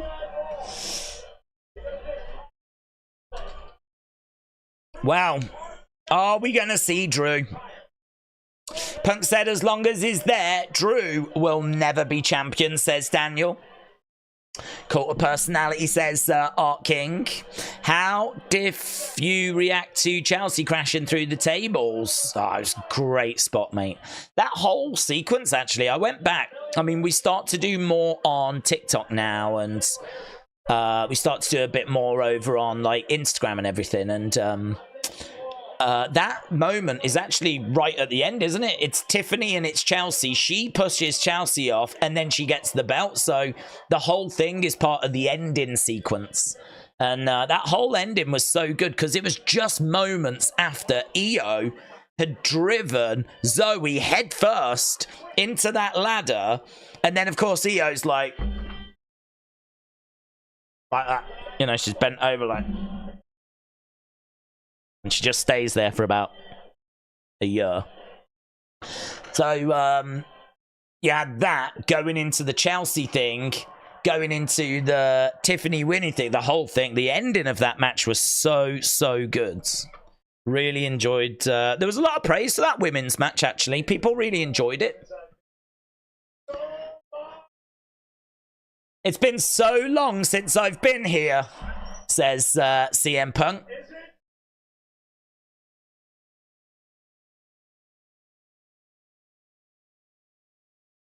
Isn't it great to be alive in Ontario, Canada? Oh, he's got a lot to get off his chest.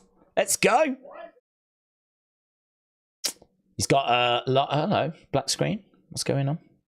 Has anyone else got a black screen? Oh, back.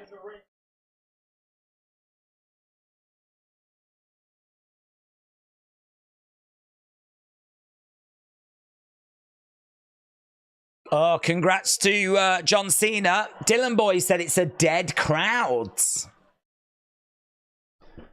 Okay, so Cena. Yeah, he says congrats to Cena. Crowd is mad. Drew signed with AEW, said K-pop lover. D said if the Wyatt show up in person, the interaction between Jey and Howdy will be epic. John Cena's not here, but I'm here.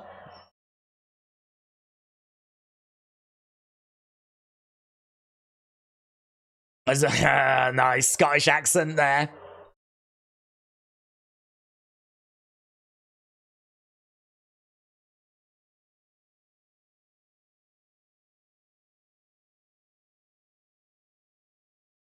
The $1 million body, 10-cent brain Drew McIntyre got himself suspended. So, yeah, maybe not everyone saw this. This was after Money in the Bank on the post-show. He ended up elbowing. This was really good, actually, the way they did this.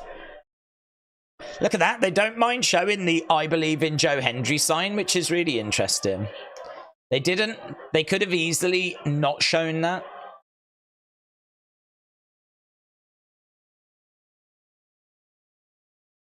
Listen, look, we've got Wade Barrett getting in between them, separating Drew and Adam Pearce.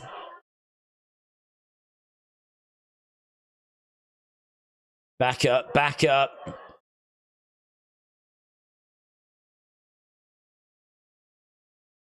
The ratings just took a dip because Drew was on television.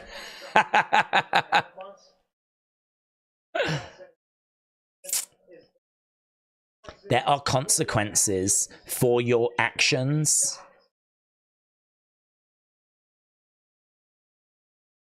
You shouldn't be shocked if you pick a fight with CM Punk that he brings that fight back to you.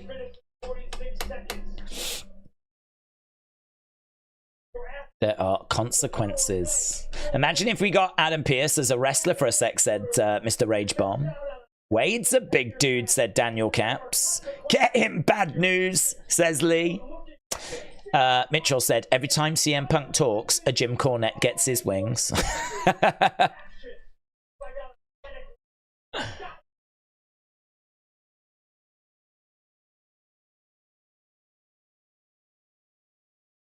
You blew it in your hometown.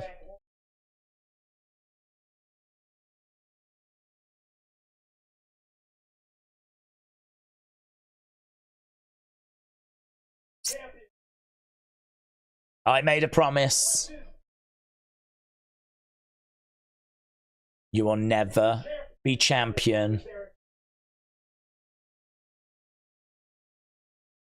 He says promise fulfilled. Well, not quite. You'll never be champion whilst I've got air in my lungs.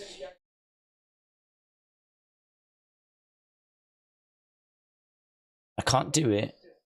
If he's suspended.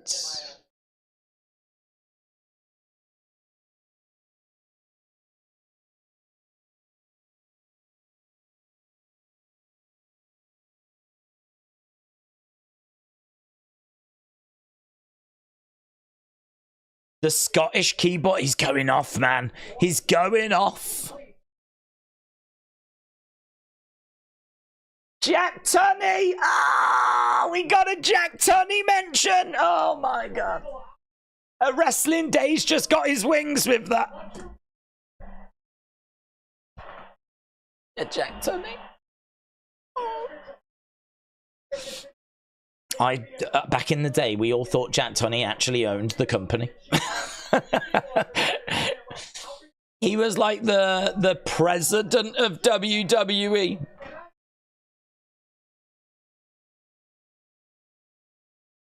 He was actually a promoter from Toronto, but...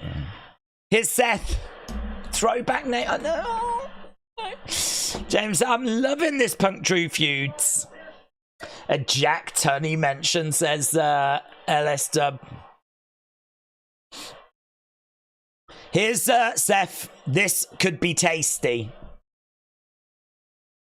So CM Punk came out. He said somewhat Jack Tunney. And now here is Seth freaking Rollins.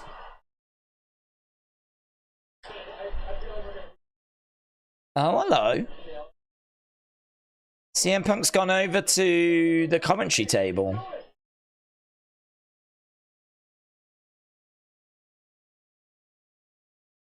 I didn't expect this.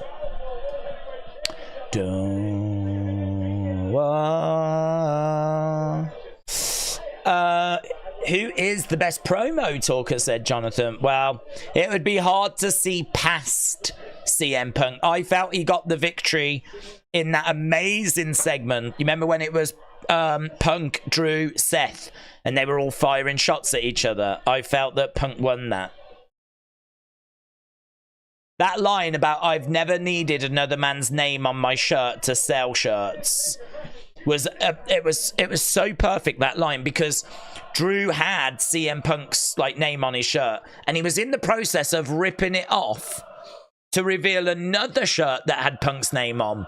So that line about I've never needed another man's name on my shirt to sell a shirt, you know, it was in the middle of like going from one Punk shirt to another Punk shirt, Drew was, and it was like, oh, that's savage. That was savage. Let's see what Seth's got to say.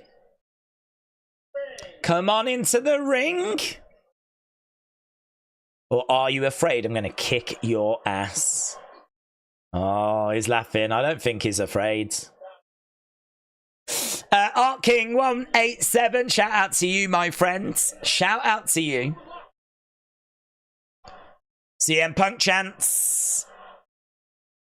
Punk's on the outsides.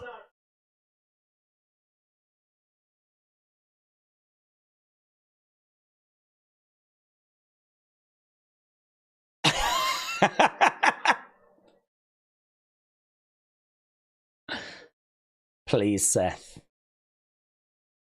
Watch what you say. Last time we were in the ring, I said, you've got one chance. This is your only chance to talk disrespectfully to me. That was last time. Watch your step.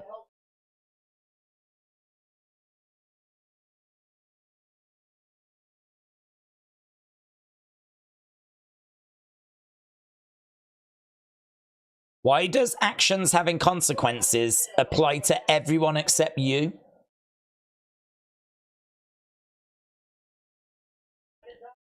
The official made a mistake. Seth's all right about it, though, isn't he?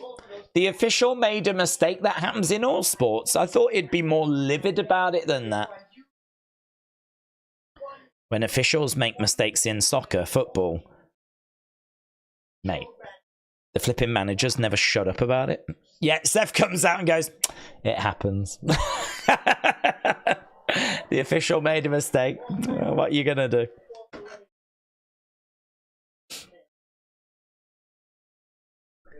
I didn't stick my nose in your business. I was handling my business.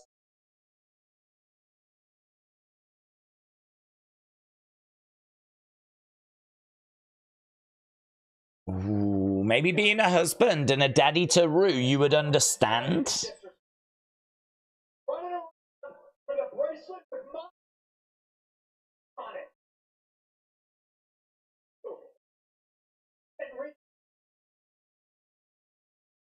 It's the intent. And I'm going to get my pound of flesh. Look at Seth smiling.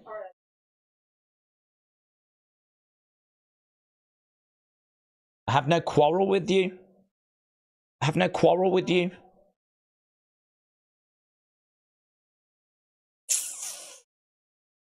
If I somehow screwed things up for you... Pipe dream. I'm trying to apologize. Pay attention.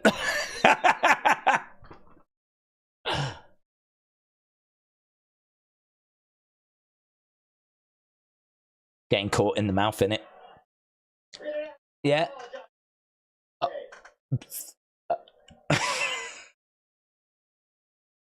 I'm sorry.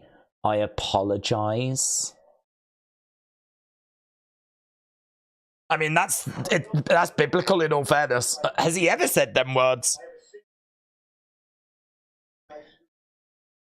I'm sorry. I had a singular focus. But because it's you, I can't be that sorry. Oh, we were almost there. We were almost there. Oh. It's like 2 steps forward, 3 steps back in it.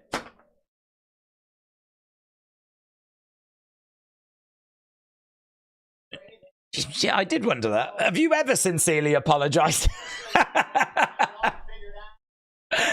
I bet AJ Lee's at home going, this is what he does. This is exactly what he's like. He broke a vase the other day. Could I get a simple apology? No, I couldn't. Said he'd walk Larry on Saturday. Did he walk Larry on Saturday? No. He had to get involved in Money in the Bank, didn't he? Did I get an apology for it? No. Do you think I'd get an apology? No.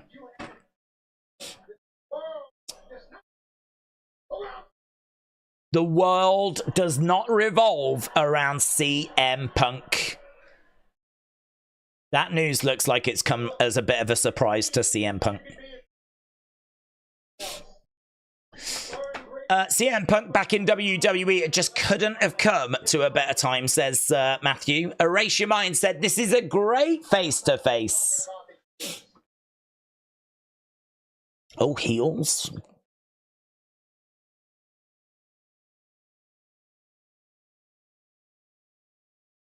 I was willing to let that selfishness slide until Saturday. No, Seth, you need to have this energy with the ref. The ref screwed you first. This should be Seth and the ref. So the crowd will start singing Seth's theme. You can hear it breaking out. Oh, it's not just a pipe dream.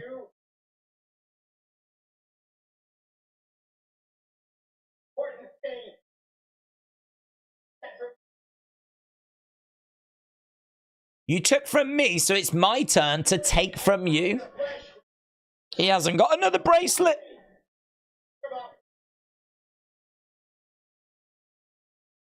It won't happen on my watch.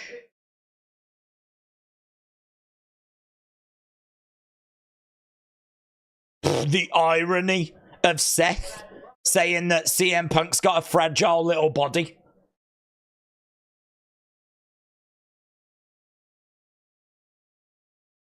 You won't be able to say the name Drew McIntyre without me snapping your arm. Actions have consequences. So Seth Rollins has very firmly inserted himself into this story. So CM Punk now has got to try and think about how he's gonna navigate these waters. We've got a hate triangle, said Kayden. Yeah! Wasn't that a group in AEW? Hate triangle. Seth still competes though, said D-Rex. Here we go, mixed tag match coming up tonight. They'll end up doing the triple threat, won't they, says Brony. I think so. Edward said if Roman Goldberg was the plan, do we think Roman still would have had the belt as long, or would he have lost it last year? I don't know what you mean. He didn't win the belt, did he, until after WrestleMania 36, so maybe his title reign would have been a little longer. It still would have ended when it ended, but it might have started earlier. Here's Dirty Dom. Is there anything in the background, guys? Guys, we are looking out for Wyatt. Oh, no. There is some movement in the background. Maybe that's one of the Wyatts wearing a baseball cap.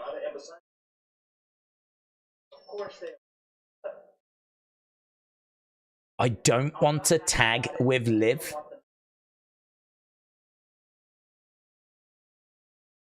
He doesn't want to tag with Liv. It's happening. Happy Monday. Good band, actually. Oh, here she is. Oh my god, she's wearing like this little cute tennis skirt. I love this girl. She's just come straight from Wimbledon. You've shown you're the real daddy of the Mysterio family.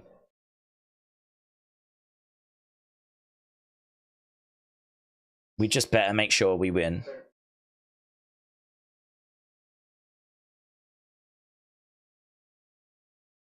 Oh, Jey Uso.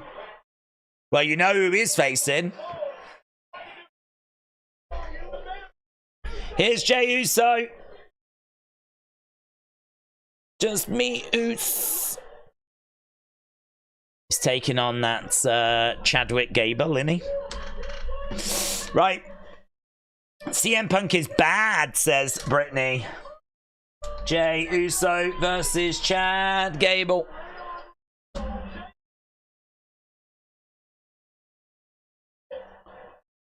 One-on-one live next. Don't know about you, but 20 odd minutes. I mean, a little long back and forth there, but we are on the road to flipping SummerSlam, aren't we? We're on the road to SummerSlam.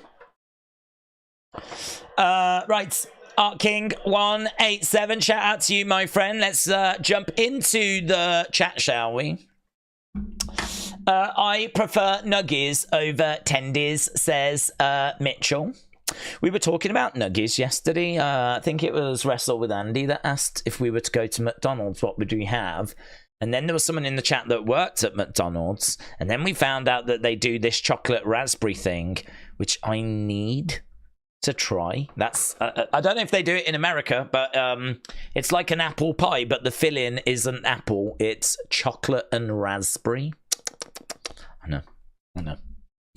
And I would probably get that and like a 20 pack of nuggies. So Days, apparently there is an Uncle Howdy segment after Braun's match today, said Spartan.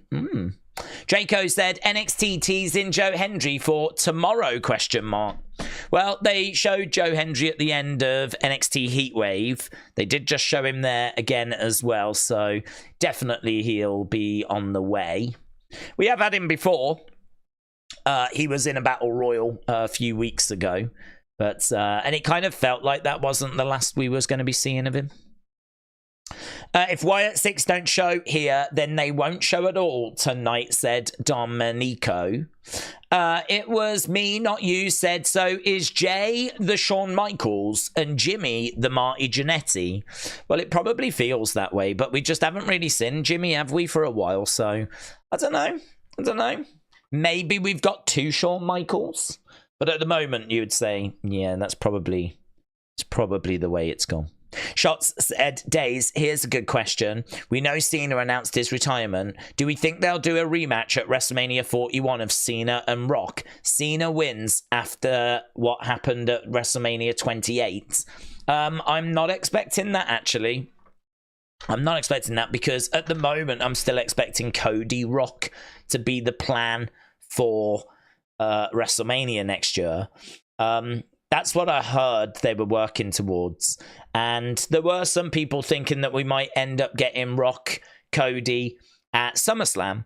But I think they've made it quite clear, what with Solo pinning Cody, that we're going to get Solo against Cody. I feel like Solo, the new tribal chief against Cody, that's going to be SummerSlam. And then I think we bring back Roman at SummerSlam. So then, of course, it begs the question, we know Cody Rock's happening. When do you do Cody against The Rock? There's not really, after SummerSlam, many big shows left this year. I mean, we do have Survivor Series, and I'm sure the Saudi shows, you know, you can always do something there. But I don't know. I really am looking at Cody Rock for WrestleMania next year. So I don't think we'll be doing Cena one last time. Or not at WrestleMania. I mean, we could do it, but I don't think it'll be at WrestleMania. And if it's not at WrestleMania, would we do it? Plus, it's been done, really. We did it twice. So I personally don't really get the feeling we need it again when there's quite a lot of options. I definitely think we need to do Randy Orton. Like Orton Cena at Mania is what I would go for. I think it was Orton that said that's the match he wants. He wants one more match with John, and he wants it at WrestleMania. And I would imagine John would be fine with that as well. You know, you're talking about one of the greatest rivalries in the history of WWE. It's been done to death, but it actually has not been done for a long time. So, don't mind going that way if we're doing Rock Cody. Right, we are back to the action. How about Orton dethrones Cena, then Cena wins Money in the Bank and sets up a final match against Randy for the belts? That would be pretty wild, wouldn't it? Right, here we go. Chad coming down. He's got his ribs bandaged. Now, are they going to make... Surely we're about to see the delivery of another VHS tape, right? That's what I'm guessing. We're going to get a tape delivered, then it'll get played later. And maybe something more tonight, what with this being the anniversary, the 11-year anniversary of the arrival of the Wyatt family. Right, I think we're all like, I'm proper on the edge of my seat here, and I'm sure we're going to get a bit of a match first, or at least I think we will. So, Chad and Jey, both in the ring. Bell has sounded. Lights have gone down and they're locking up, so looks like we are going to get a match first. And then I think we're all expecting the arrival of probably Nikki. She's been the one that's been delivering the VHS tapes, hasn't she? Suzanne, shout out to you. Doesn't Orton have one more title than Cena? Well, I don't know about overall titles, but world titles, no. Cena's on 16, tied with Ric Flair, and I think isn't Orton 14? I haven't looked in a while. Johnny said, for some reason, the chat won't let me say, Michael Cole, I want to say, do you think Uncle Howdy is coming tonight? Well, no, I think that he's coming to interfere with Chad. I think he'll go after Chad, and I think that he will... Oh, look at this, trying to get over Jey. I think he'll go after Chad, and I think we're going to set up our SummerSlam feuds. Oh, to the outside goes Chad Gable. Brony said, I'm getting bored of VHS tapes. Hopefully we get something new this week. To the outside, belly to belly. Oh! Tell you what, that didn't look... Oh, God, that belly to belly didn't look great. Referee's over checking on him. That belly to belly looked a bit moody, to be honest. I wish they were called Wild Six instead, said AJG. I got a feeling they might come for Jey as well, says Matty. Shots said, here's a good question. Do we think Cena will come for the 17th time, then go for IC title to end as a Grand Slam champ? Could do. That's not something that personally bothers me. I really don't think we make a big thing out of Grand Slam champs. We never really talk about them. We never make a big deal out of it. I feel like when someone's introduced, they tend to get introduced as like 5-time world champ, 6-time world champ. Here's the 7-time world champ. I feel like the amount of times that you have been a world champion is the top one. That's the biggest honor, really. You know, former world champion, former 2-time world champion. Actually, like Grand Slam champions and all that kind of stuff. I don't know. It's not something that we really mention that often. So if we made a bigger thing out of it, if it was like a bigger deal, then I'd probably be a bit more inclined to say, yeah, let's get him to the IC title. But to me, I think he went past the IC title. I always see the IC title as being something you get as you work your way towards being a main eventer.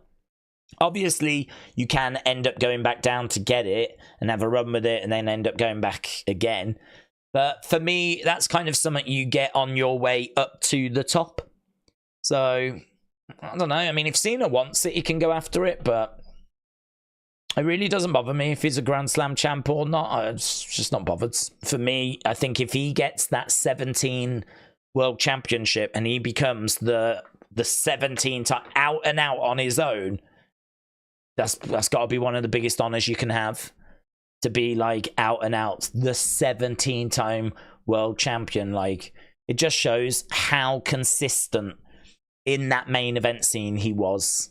You know, it just shows that, all right, he lost it 16 times, but you know, he managed to get it back again, and it shows just how often he was in the title matches, how often he was in the main events, like how big of a star he was to win that many world championships.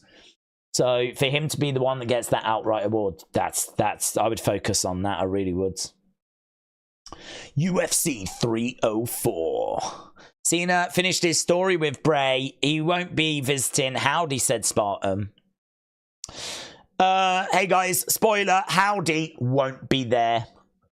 Mitchell said, I say F it, give Cena title 17. I would do it as well, actually. I think give him that moment. I think that'd be a big moment.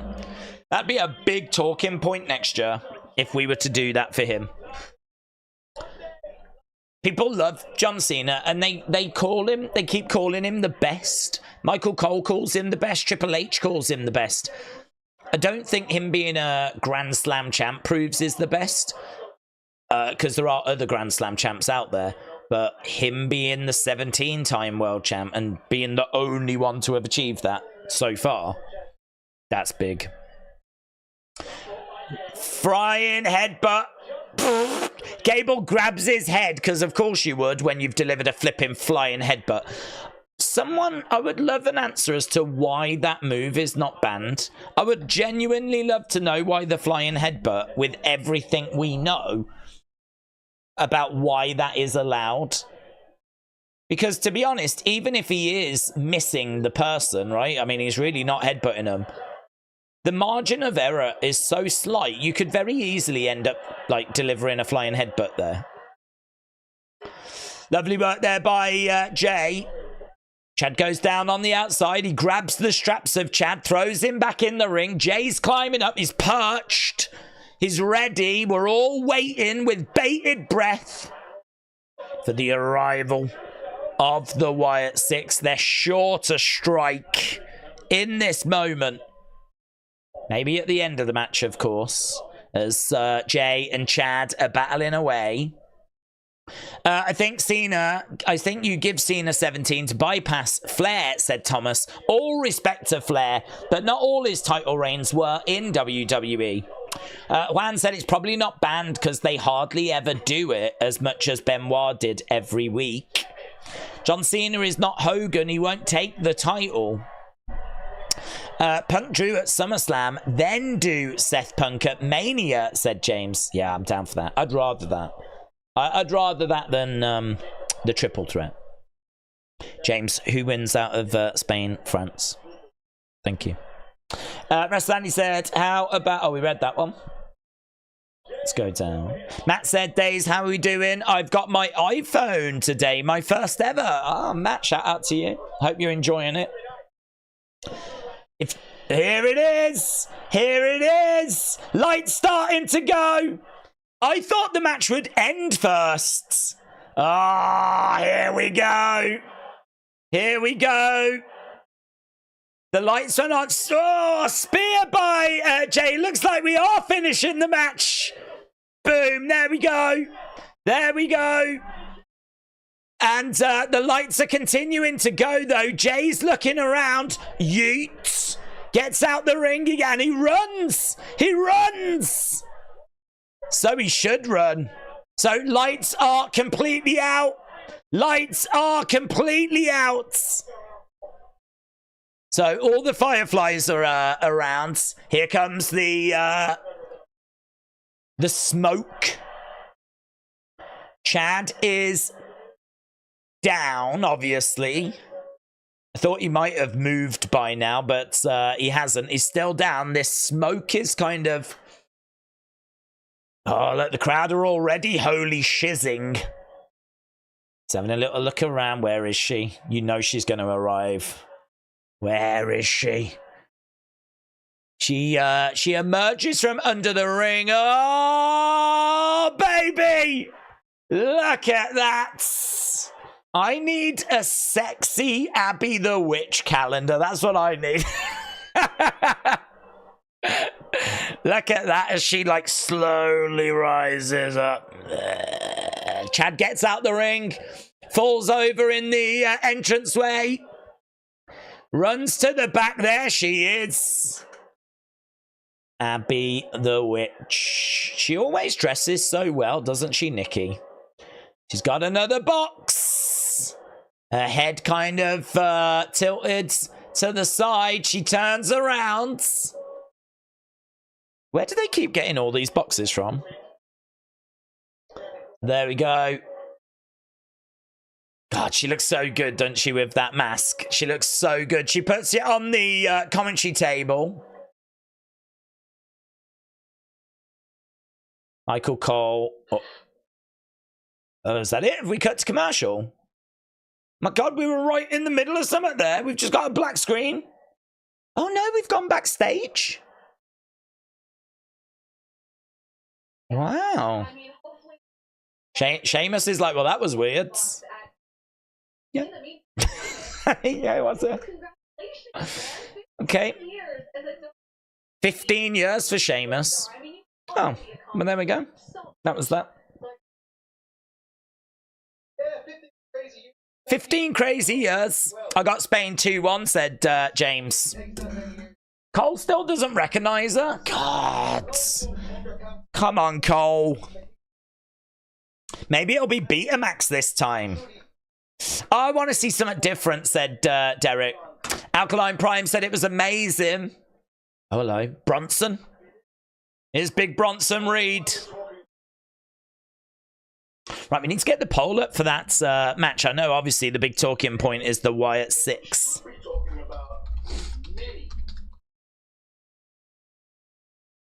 I'm the one with the match tonight. I'm the future. Do you know, when we talk about the future, we do always forget about Big Bronson Reed. The crybaby.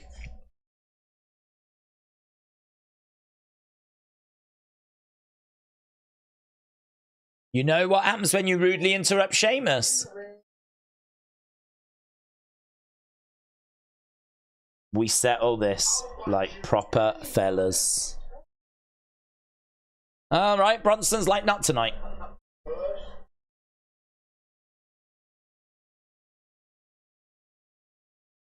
You can witness what I do to your mate, Pete Dunne. So Pete Dunne takes on Big Bronson Reed. That match coming up next. It's time for the Wyatts to get in the ring and wrestle. The videos are getting a bit boring. Well, I wouldn't expect them to wrestle before SummerSlam. So for me, I'm fine with them not wrestling. I've got it in my head that they will do that at SummerSlam. So that's fine. Could they have maybe delivered the videotape a slightly different way this week? Yeah, sure. I could understand people going, oh, I've seen this twice now. I think it's what's on the tape that's the most important thing. That's what we're waiting for. Pieface said, I didn't know Nikki worked for Amazon Prime Delivery. Yeah, she's one of their best employees, actually. She's very good. She gets the packages where they need to be. It's the only reason she pops up, to be honest. She's not doing it to intimidate Chads. It's just that this is the address on the package, and she's very good at her job. She's off now to go and deliver all the other ones.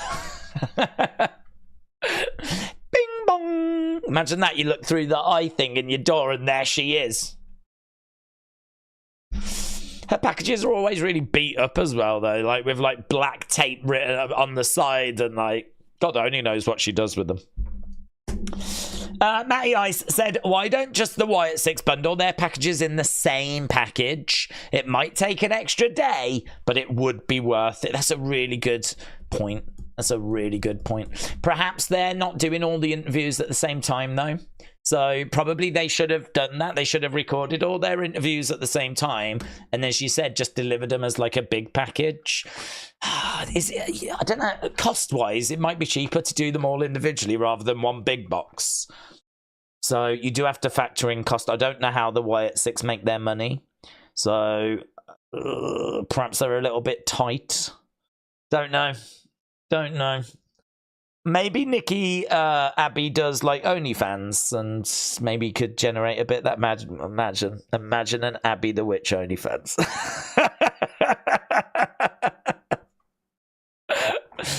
If they had a bit more money, they could bundle them all together.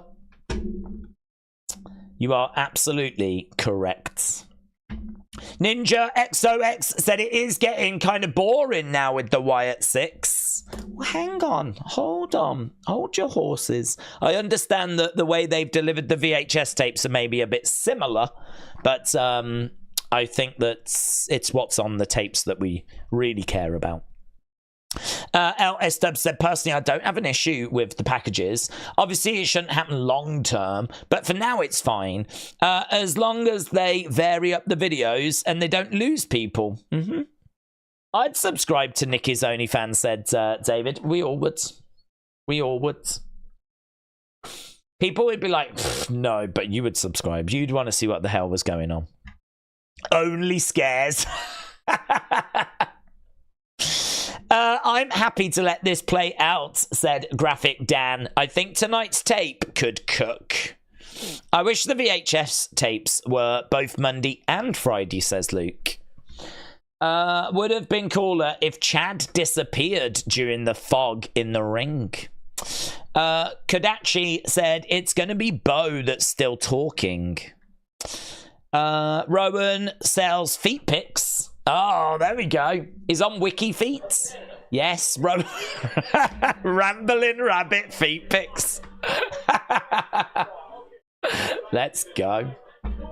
I'd subscribe to that as well. Okay, here we go. Michael Cole.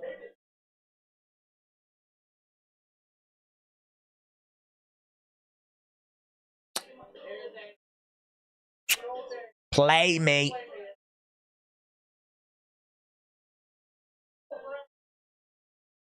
Play me. Okay, what we got now then? Oh, Big Bronson Marine. Okay, so the videotape is on its way to the production truck. We should be seeing that later on. Big Bronson taking on Pete Dune. Days, here's a good question. Do we think Howdy will attack Jey after Jey's in a locker room and it goes black and turns smoke? Been hiding from Howdy. He said Fireflies are his. No, he's backtracked from the Firefly thing. He said that once on Twitter, and then ever since he said that, I think someone had a word with him at WWE. Like, that's not the direction we're going. Every interview he's done is like, I'm so blessed. I'm so grateful to have the Fireflies. Actually, on TV the other week, he said Uncle Howdy can have the Fireflies back. I don't want none of this. He can have the Fireflies back. So he's very much got himself out of the firing line. I really, really cannot stress it enough. I do not think Jey is a target, and I don't think the Fireflies mean anything.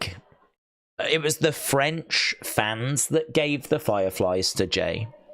It wasn't that Jey...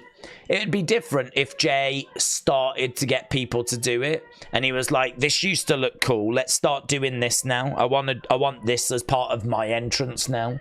And if he had have, like, told people to do it. But it's not really Jey's fault if the crowd do it of their own accord, you know? The crowd took it upon themselves to start doing it. And apart from one tweet, which he deleted... he's been very gracious about having them, so I don't see him as a target, but well, we'll find out, won't we? Here's Pete Dunne. Do we think the tapes sticker has got Howdy keep off? It says play me. It says play me. It's Josh. Hello, Josh. Do we know that the VHS tape was in an Amazon box? And show Howdy at McDonald's. Do we know it was in an Amazon box? I'm going to say it was in an Amazon box. And show Howdy at McDonald's. I don't know what you mean by that. He was at Whataburger, wasn't he? He had his picture took at Whataburger. Could you imagine if she was delivering food? She works for DoorDash now. Right, Pete Dunne is working on the arm of Big Bronson Reed, who goes over to the corner. Sean said, I'm about 95% certain I saw a pig head was in a book bag during Sheamus. Okay. Yeah, there could be. There could be.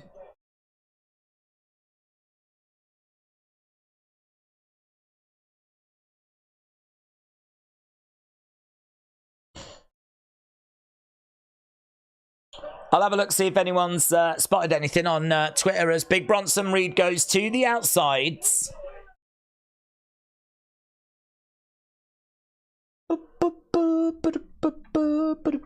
Let's put Sheamus in. Sheamus. Well, that was weird.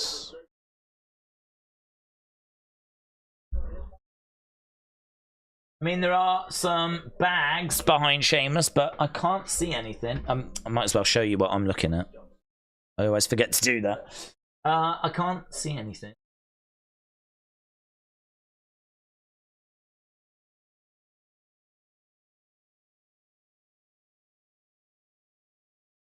That might be it for... Oh, there we go. That's when Bronson came in, but... It is worth looking because this is the kind of thing they do, but no one has seemingly spotted anything.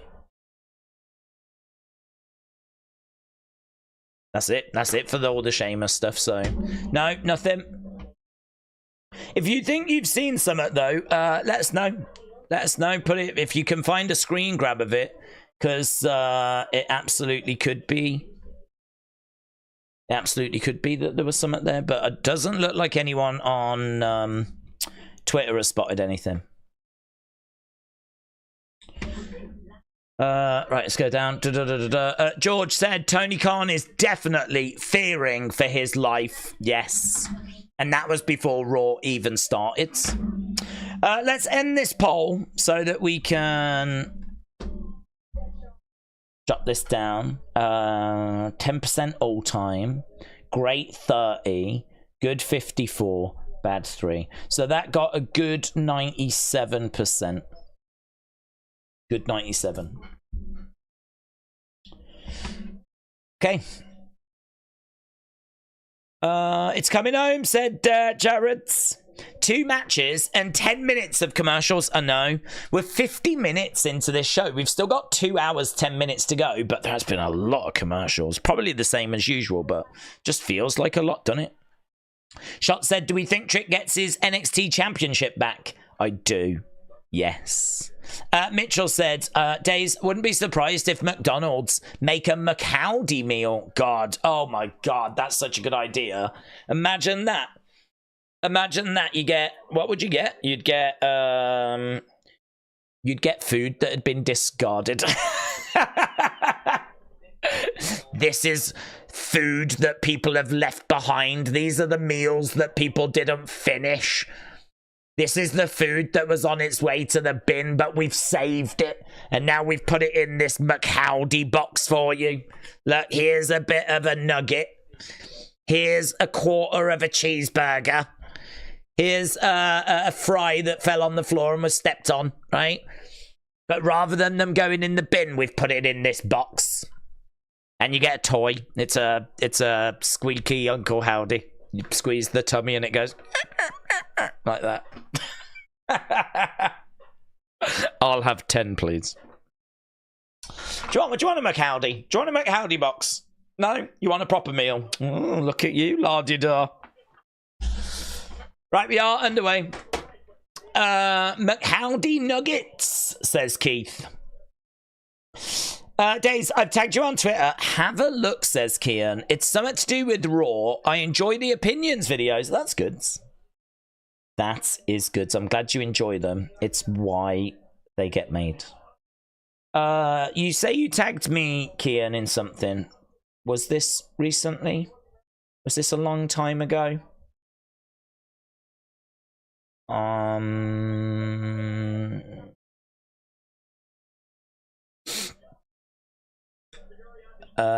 Is this a random backstage box? There is something there, isn't there? It says Mia Ian. Probably a random box, to be honest. That looks like the end of the word champion to me. Pion, P-I-O-N. That could be an M. Something champion. Is there a brand that's something champion? Champion. That looks a little bit like Drew's logo, doesn't it? I don't think Drew's going to be a target, but that M does look a bit like his M. Could there be something there? Could there be something there? Don't know. Anyone know what that is? I was looking for Kian's thing, wasn't I? We're still underway with Pete Dunne and Big Bronson Reed.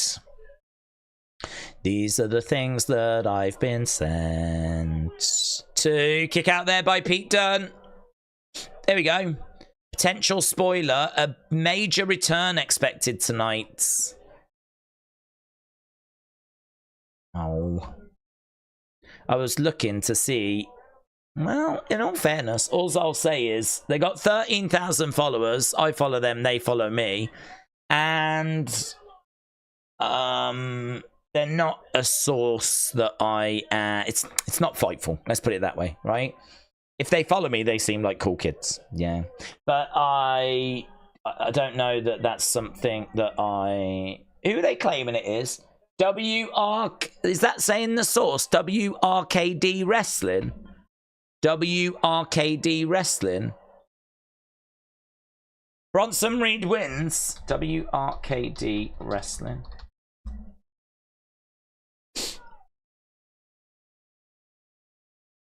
They've got 6,000 followers. So an account with 6,000 followers has been retweeted by an account that's got 13,000 followers. I don't know. If it ain't Fightful or Dave Meltzer or PW Insider or one of those really established accounts, I would probably look at it and go, okay, we'll see. I wouldn't be doing videos on that or putting much stock into that because you know what it's like. Someone sees something written on Facebook, all of a sudden, breaking news. Reports are doing the rounds, and it's like flipping John that lives down the road who's 5, you know? So, we'll see. Pete lost. Pete did lose. Bronson to the outsides. Targets most likely will involve superstars, not in storylines going into SummerSlam, says Mike. James said, Days, the Wyatt Burger and the Howdy McFlurry. The Massacre Milkshake. Oh, I could massacre a milkshake right now. Ooh, a little bit of dissension between Pete and Sheamus. Look at that. He pushed him away. He feels betrayed. Oh my God, are we going to build to Pete against Sheamus? That would be awesome. Here we go. Look, here's Sammy backstage.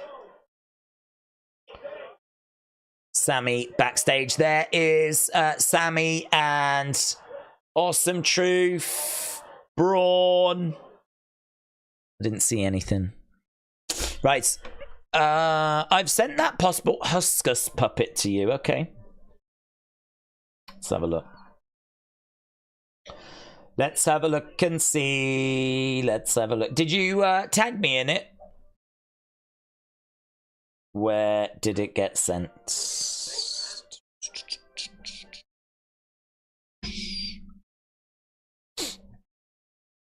Did you tag me in it? Where did you send it?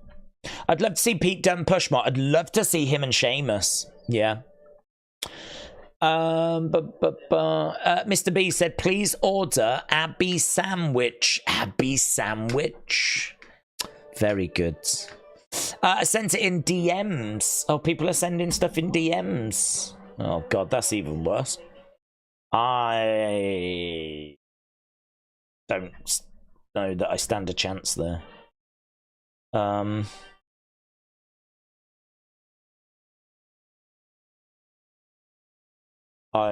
don't stand a chance of finding that. If you tag me in it, I'll have a look. I've got my notifications open.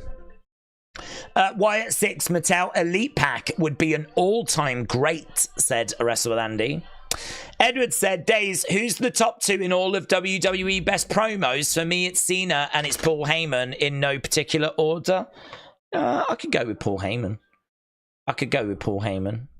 I don't think I would go Cena, though. I think Punk's better than Cena. Is The Rock better than Cena? The Rock was amazing, wasn't he? During the Attitude Era, very charismatic. I really like Punk. I think that there's an argument for Punk. What with the pipe bomb, you never get like a bad promo out of Punk. So definitely Heyman. Or do you go Jim Cornette? You know, Jim Cornette can always cut a hell of a promo. He's been in WWE. Don't know. I think there's a few. Ronda Rousey beats them all, said James. Planet Dan said Damon Kemp no longer with WWE. Cena did own The Rock in the promos in their feud, says Kevin. Kyle thinks Jericho. Brony said CM Punk. Johnny said Cena's better than The Rock. Asta said Punk is not better. It's Just Dip said Heyman, Punk, and Rock would be the top 3. Interesting how people have got very differing opinions on this. Sean said you've been tagged. Thank you. Possible Huskers. I don't see it, but I just see a bag that's closed.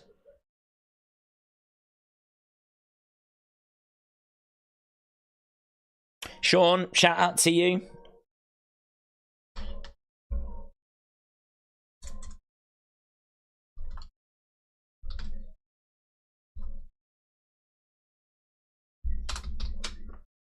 What's your Spain-France prediction?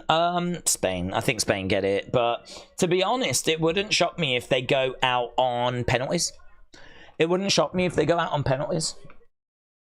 I think that France will be quite hard to score against. And even if Spain do score, France have got the ability to get one themselves.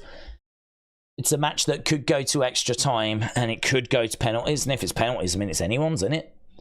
If it's penalties, it's anyone. So I think it's a really tricky one. I think there is a chance Spain win it in full time. But there's a chance that they don't. Here's Seth and here's Damien.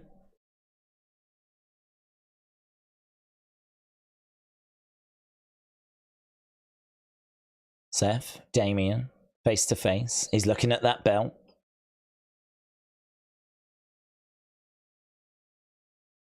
It's better to be lucky than good. You were very lucky. But you was also very good. You kept your words. They didn't get involved.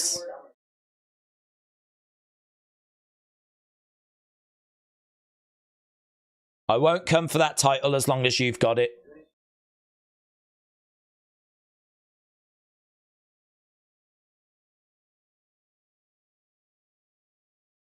If you're going to keep that thing, you're going to have to be even better at SummerSlam. It's good, this. I did keep my words. And I know you'll keep yours.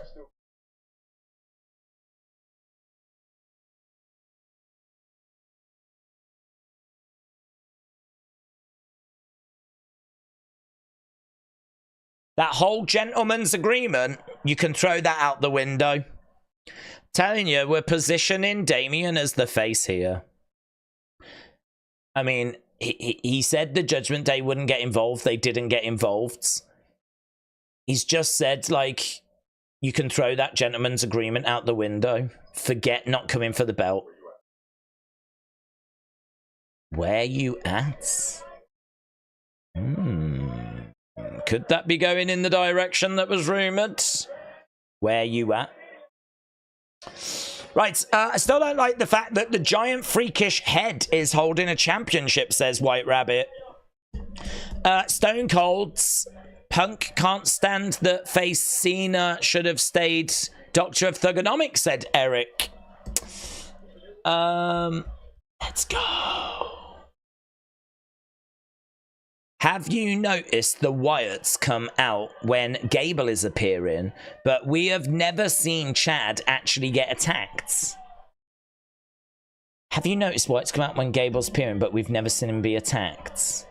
That's true. I mean, he was attacked backstage. There was that theory around that it was actually Otis that had attacked, and it wasn't the Wyatts that had attacked. And that, you know, that's going to be a bit of a twist, but I don't know. I don't know how I'd feel about that. WrestleMania spoiled Rhea's return tonight. WrestleLamia spoiled Rhea's return tonight. So have they picked up on it now?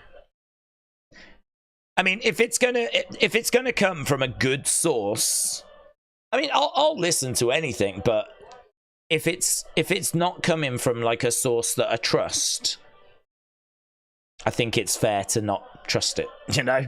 If it's not coming from a place that I'm aware of or a place that I use, then I keep it at arm's length. I've said before, I'm not interested in just like believing everything that's out there or talking to you guys about stuff that's just, you know, nonsense. But it's too important. Everything we talk about, we try to come from a place of, you know, we think this is happening, or, you know, sources are saying it's going that way. Like, we're not just plucking what, you know, 12-year-old Tommy has speculated. We're trying to come up with like stuff and build theories and whatever. So good, solid information is obviously very important to all of that. So I like it to come from a source that I trust. But he was on the phone to someone, and putting pieces together, it would seem like that's definitely a direction that we could be going. Okay, we've got Sammy who's in the ring. Let's see what Sammy's got to say. We've obviously still got the videotape.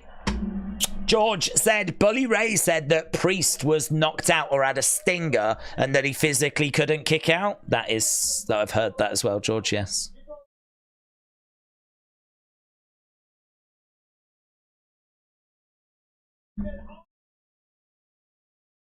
He made the mistake of thinking I was the underdog.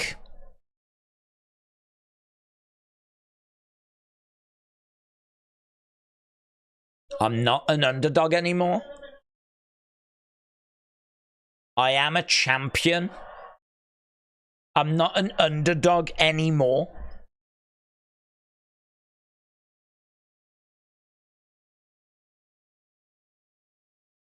Loud Sammy chants. Obviously, we're in Canada.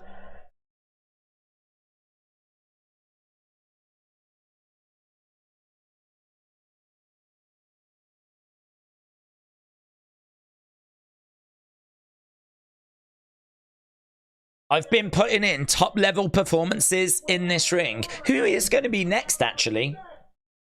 Why has he still got the belt?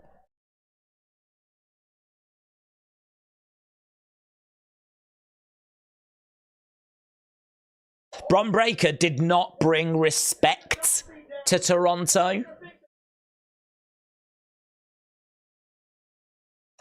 Yeah, I mean, it's a good win, actually, for Sammy. You know, to be honest. Beating Braun Breaker right now, that's a good win. Okay. Music hits. And it is Braun Breaker that's going to make his presence felt again. Here's Braun. Very focused. Making his way down to the ring. Braun Breaker. Kian said WWE doesn't want to take the title off of him. Maka said I could see Rhea return tonight. Liv and Dom versus Zelina Ray main eventing. William says I like boobs. Kian said Dave Cena is 100% better than Rock because he's tribute more to the company. He's given more to the fans. We're talking about promos. We're not talking about who's had the bigger influence. We were just talking about promos. Okay, here's Braun. What are you here for, Braun? You looking for a fight? There's a girl in the crowd that's got like a rabbit on a... Not an actual rabbit, but it's got like some sort of rabbit face with like ears. Look at her there. See her in the background.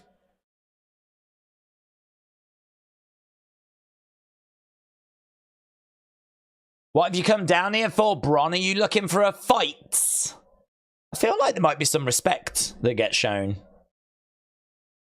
Because what else can he do?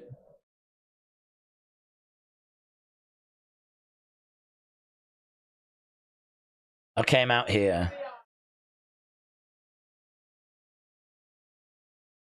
I came out here to look in the eyes of the only man who could say they beat me.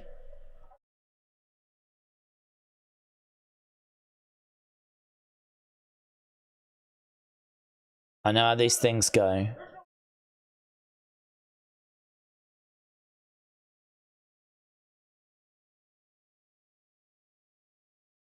I've been... Oh, and he goes and spears Sammy.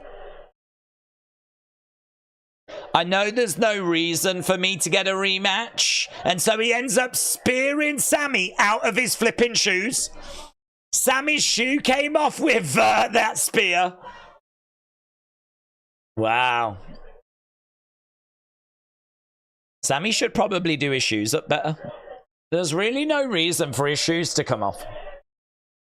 Right now, Braun is all over Sammy. We've got loads of officials trying to hold Braun back. Oof, he's livid. He is livid. That really shouldn't be how you get a rematch, in all fairness. I feel like we reward bad behavior. Do you know what I mean? That should not be rewarded. He should be suspended. And that would send a very clear message that that will not be tolerated. Here we go. He goes running round and boom, he connects. Spear by Braun on the outside of the ring. There's Macho Man in the front row. I think Breaker is on his period, says Aaron. Gosh, well... He's, oh, hello, who's come down? Is this Elia? Is that Elia? Look at Elia. Go on, Elia. Go on, Elia. Mess him up, Elia. Mess him up. Oh, I'm so scared. I'm so scared. Yeah, you should be scared. You should be scared. Ilya Dragunov. Come down to check on Sammy. Elia, go mess him up. Go mess him up, Ilya. Oh, the Mad Dragon. The Mad Dragon.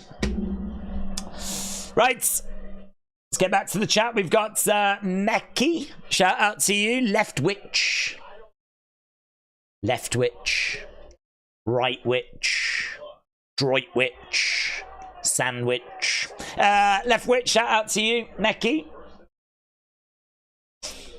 Hello, what's this? Little advert for SmackDown. Toodles. Toodles. Toodles. Miss Monster Jimmy, shout out to you, my friends. And Meki Left Witch firing in a gifted subscription there, which was gobbled up by Dave. Gobbled it up. Braun is awesome, said Ultimate Activities Dudes. Ilya the Mad Doctor, says Matter. Chad loses to Sammy several times, but Braun defeats him, says White Rabbit. Chad loses to Sammy, but Braun defeats him. It probably feels like that. I mean, I was shocked it didn't happen at the weekend. Where is Lesnar? Pierce needs to send Lesnar to sick on Breaker and put him in his place. Lesnar's got a few things going on at the moment. Meki Left Witch has gifted another membership. So, Meki, shout out to you. The Beach Kevin said they already said that the briefcase needs a makeover. What would be the ingredients in Howdy sauce? I don't know. I'm thinking leftover ingredients. Probably some tears. Because there's not much joy in the Wyatt Six, is there really? You know?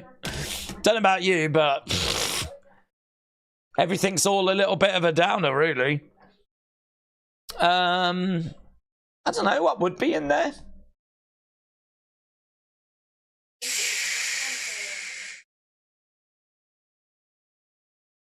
Probably a little bit of like barbecue sauce. I don't know, because that's like a burning sort of burnt kind of a vibe. Do you know what I mean? And that kind of is very reminiscent of the Wyatts and Abigail being burned and the fires in the funhouse and the fires of hell. It's probably a nice barbecue, actually. Smoky barbecue. Discarded leftover smoky barbecue with tears. That might be it. Smoky barbecue sauce that's like 5 years out of date mixed with some tears. That's the Wyatt Six, but howdy sauce. Danny said, Days, do we think there'll be a triple threat with Drew, Punk and even Seth? That is certainly where the conversation has moved to. We're kind of in that neighborhood, yes.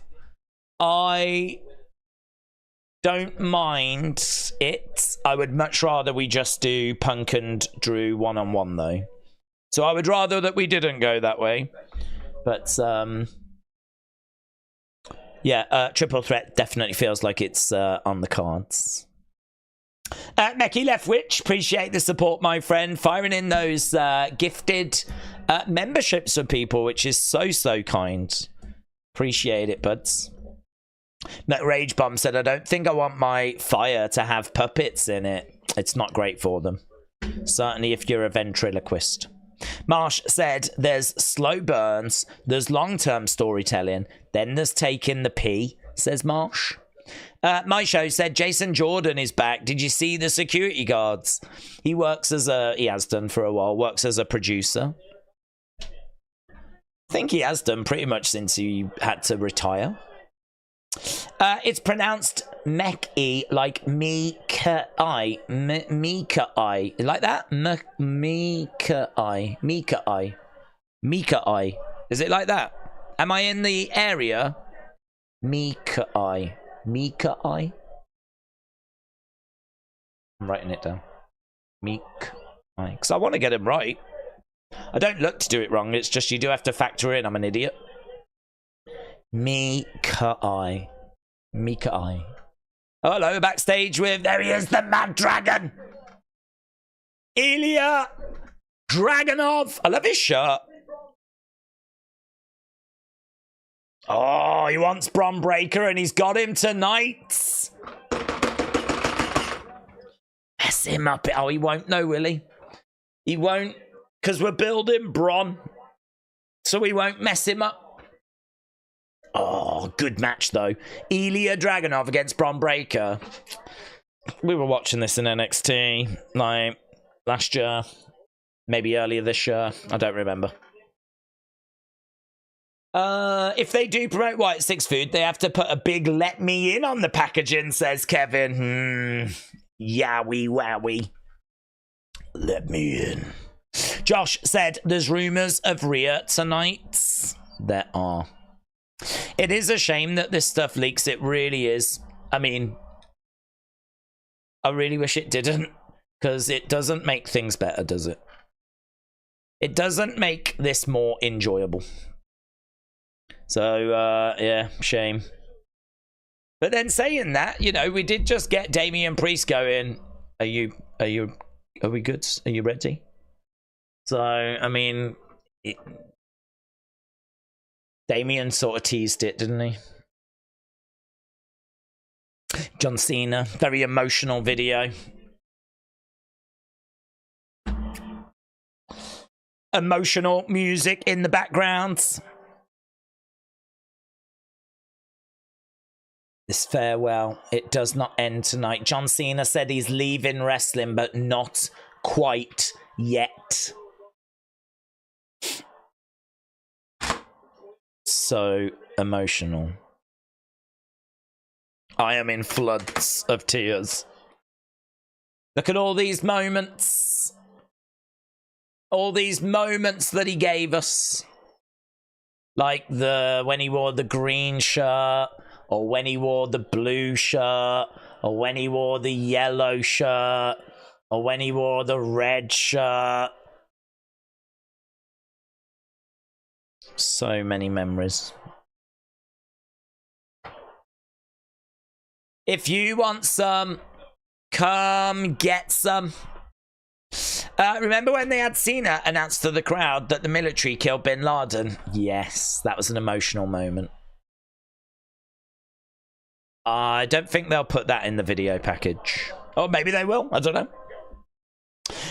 Donnie said, do we think Mommy will return and she should go... Should Dom Dom go on a bulk? On a bulk? I think, well, Mommy will return. Yes. Streets are saying it might be sooner rather than later. But,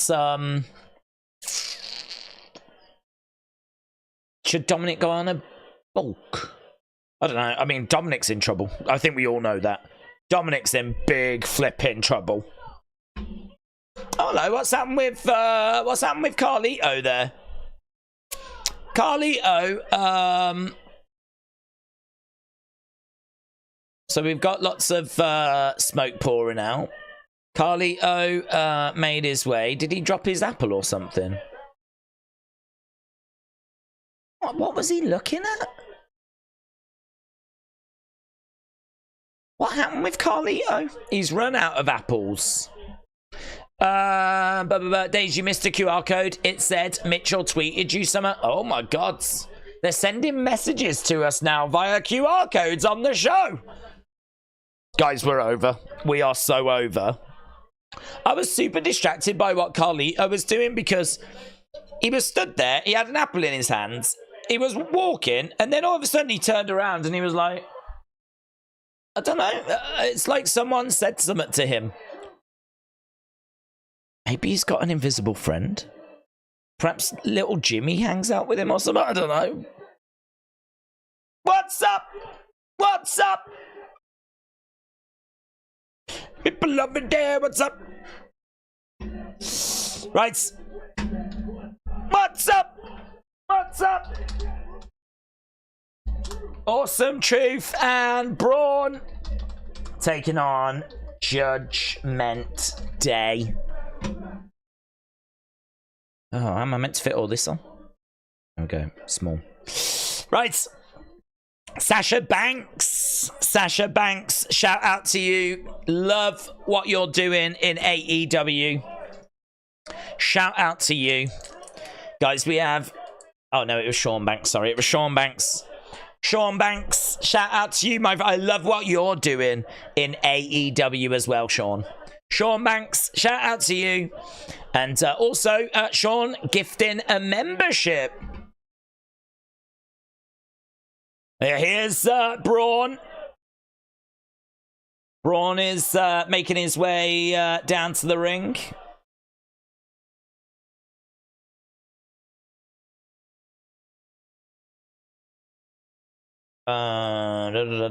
Next, Charlie Dempsey will face Zachary Wentz on Thursday.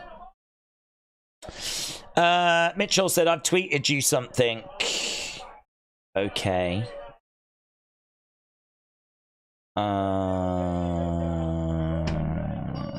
Here we go, I found it.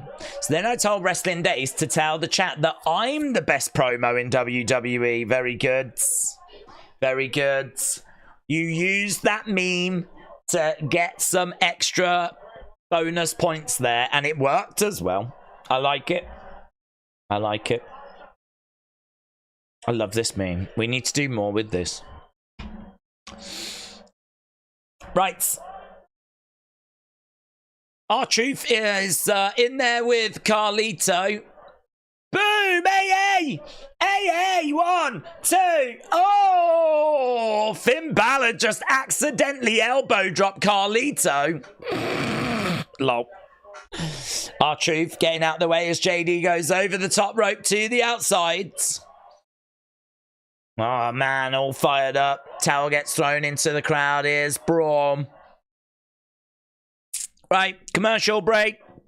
We've got 1 hour, 35 minutes. Angel Imperious. Shout out to you, my friends.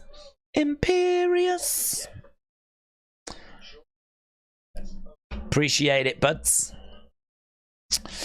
Right, how come we keep seeing the Prime bottle on display and not an NXT, said Colm.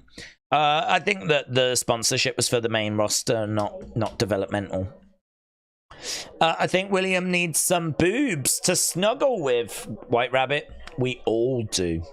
Defcon Prime said, can someone give me a membership, please, please, please, please, please? Well, there's a lot doing that. Do you know what? People have been so generous tonight. How many gifted memberships have we had? We've had 1, 2, 3, 4,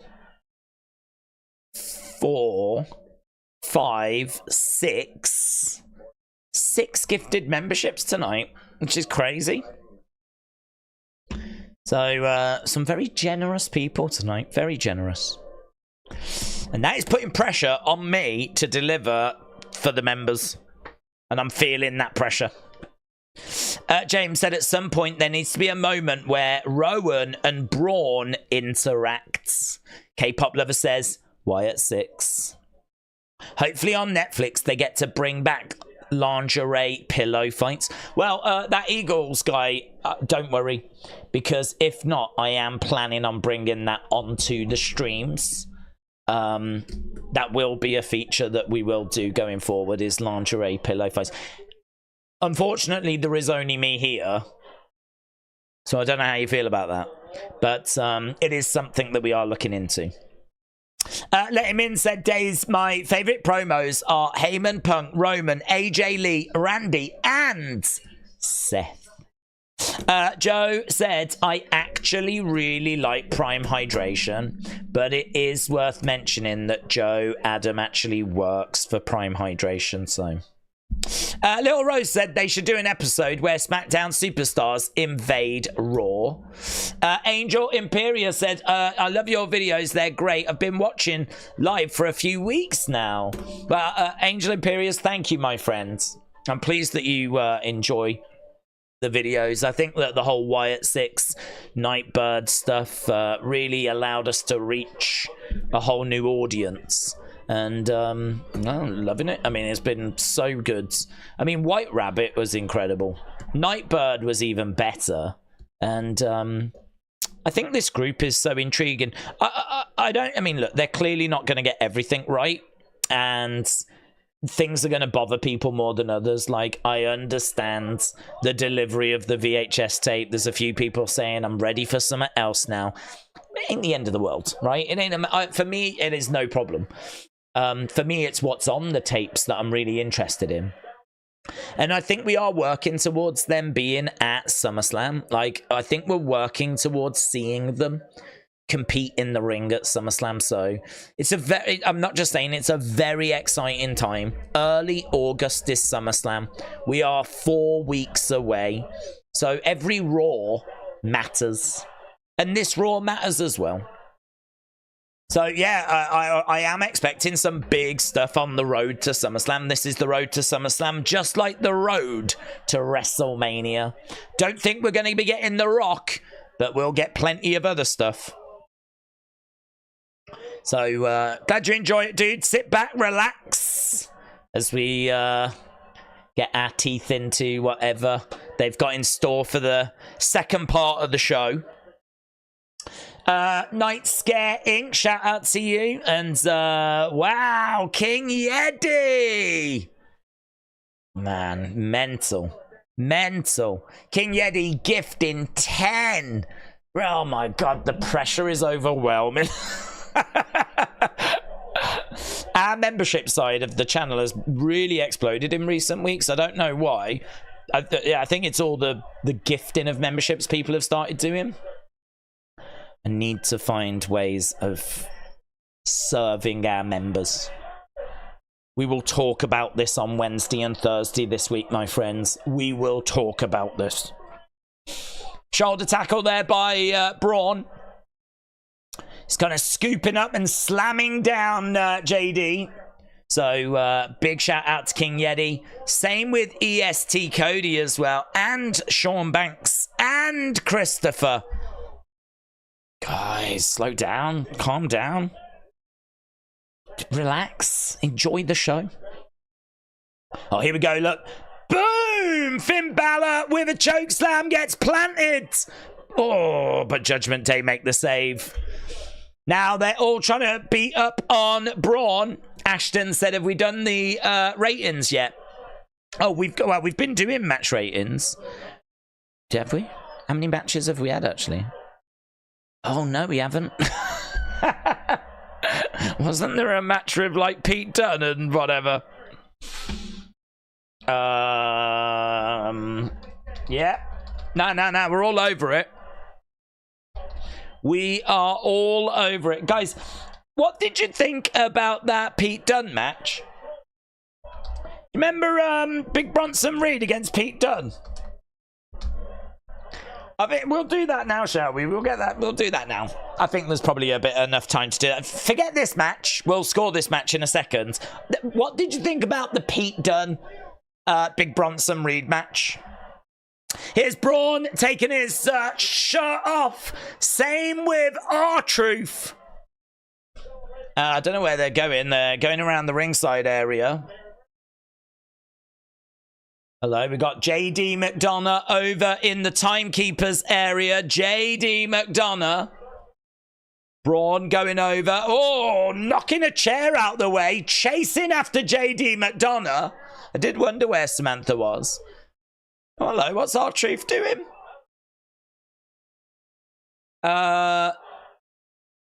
What's up? What's up? He gets back in the ring. What's up? What's up? Here's Finn Balor. Turns around. Oh, drop kick. R-Truth goes down. Finn Balor climbing up. Coup de grace. Coup de grace. Coup de grace. Connects. Connects. 1, 2, 3. And it's a victory for the Judgment Day. Right, guys, scrap that last one. We've got our votes in of what we thought about Pete Dunne against Bronson Reed. But now we need to do a new poll as to what you just thought about that last match. And I can't remember if there was any other matches that we might have forgotten about. I don't know. 69, 25 and 4. That got good 96%. Pete Dunne, Bronson Reed. But what did you think about this one? Okay, we're backstage with CM Punk and Adam Pearce.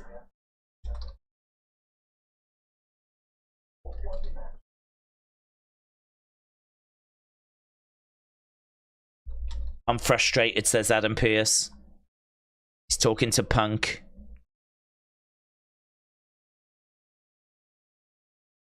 I'll schedule a meeting next week.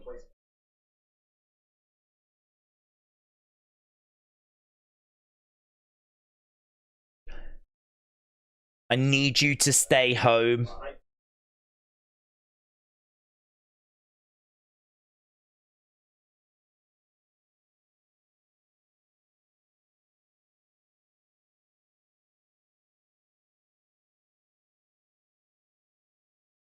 You've known me a long time.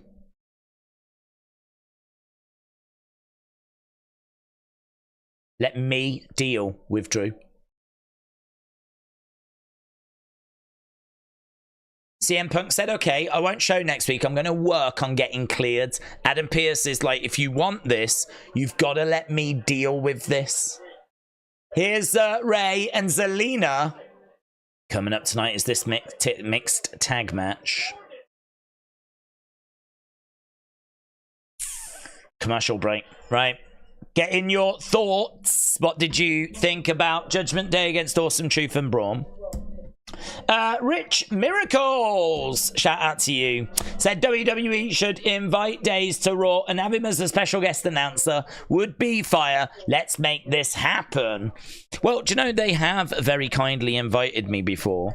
I mean, actually years ago, back in 2019, they got in touch and they said, would you want to have a chat with a couple of the superstars? And we did it. So I went along, went to Raw, and then the very next day I went to Smith's and managed to do a interview chat toy hunt with Cesaro. That's on the channel, actually. And then I jumped on a train, went to Sheffield, and I got to have a chat with Braun. It's because Cesaro was doing a thing in Smith's, Braun was doing a thing in Argos, and WWE were aware of the channel. Obviously, used to kind of contribute towards the official WWE Kids magazine, which actually we never even talk about. I never even used to speak about that, but there was a kids magazine in the UK, which they got in touch and they were like, would you like to do like a little article thing? And I was like, oh God, yeah, amazing. So they used to send me like a question a month, and I used to just put like some answers down. I always used to try and mix it up a bit. Like, I loved the fact that I could get Bruno mentioned in the kids magazine. I was like, oh my God, I'm going to get some of these like old school wrestlers mentioned in the kids magazine. Do you know what I need to try and do? What I should do is see if I can find some of those articles, because I mean, that magazine unfortunately is, like most things in print, gone out of business now. So they're no longer around, unfortunately. They ended, I think it was the end of last year. So I can't see any reason as to why I can't start showing some of the articles that were actually in that magazine. So that would be kind of cool to go back and revisit those. But yeah, you know, I mean, I think WWE they're aware of the channel, and they're aware of the community, and they're aware of what we do, just as I'd imagine they are with all like other YouTubers. And they've been really good, to be honest. They've been really kind. But I do want to stress, at no point has that ever got in the way of us being open and honest about, you know, what we do. I don't work for WWE. I've never worked for WWE or anything like that. The kids magazine, the way that worked, it was actually a separate company. In fact, this is how they do a lot of businesses. So if for example, you make bedspreads, duvet covers, right? That's your business. You can go to WWE and say, we would like to get the license to put like WWE superstars on our bedspreads. WWE would be like, okay, pay us 20 grand and give us 10% of the profits, and you can start doing that. And so, like, then, okay, handshake, sign the contracts, off you go. And then you can start making WWE bedspreads, right? Officially licensed WWE bedspreads. And that's what this magazine company did. They made magazines and they went to WWE and said, we want to do a WWE one. And so this company, it wasn't WWE. It was like a company that makes magazines. So they're the ones that reached out to me. But WWE are aware of the channel as a result, so yeah, it's lovely. It's a nice relationship. I think everything's good. But I'm sure that some of my comments, honest comments, have maybe upset them as well at times. I don't know.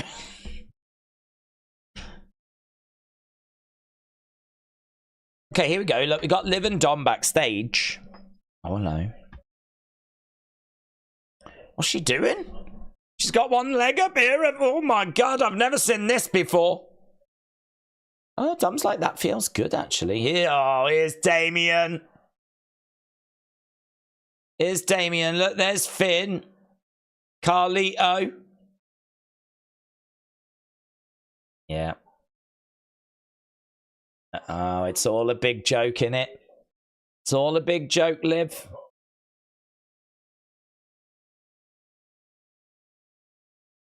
What is wrong with you, says Damien.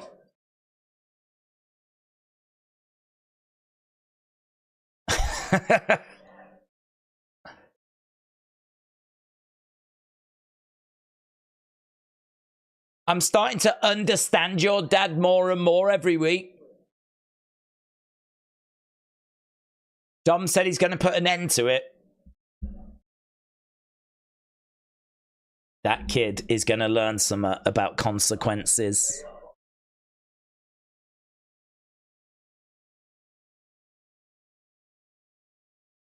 Dom will find out on his own anyway. I'm going to keep it to myself.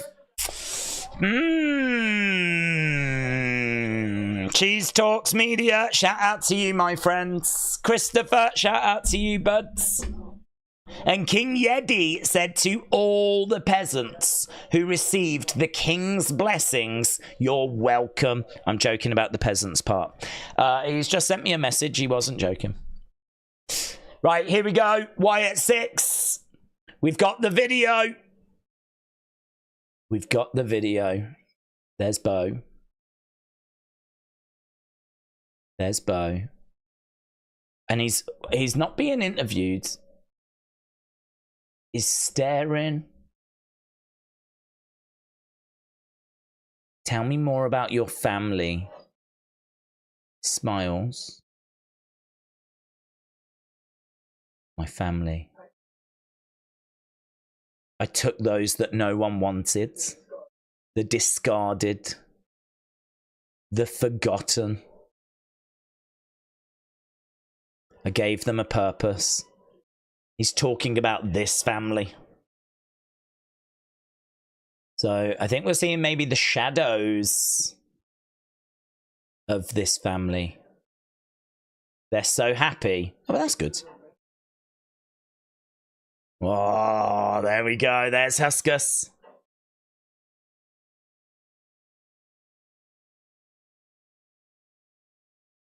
There's Mercy. Yeah, man. There's Rowan. There's the rabbit.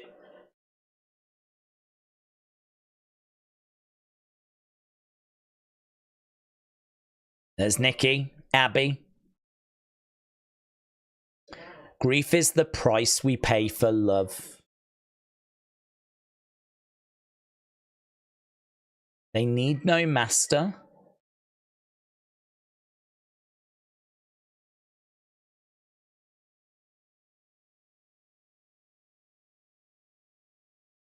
Do you think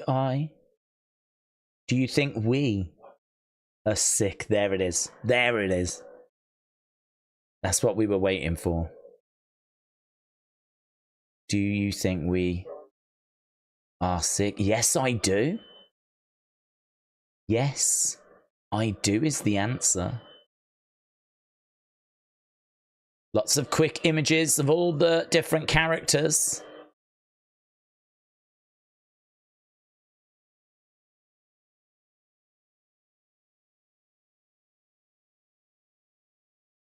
Then sick is what we'll be.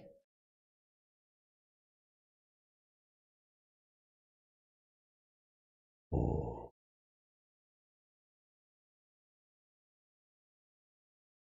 Oh. Those videos are so good. They're so good. Here's Chad Gable, though. Did you see that tape? They're talking about me, says Chad.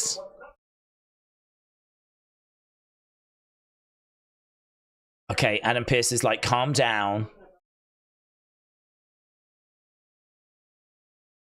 If they're coming after you, did you ever think about why?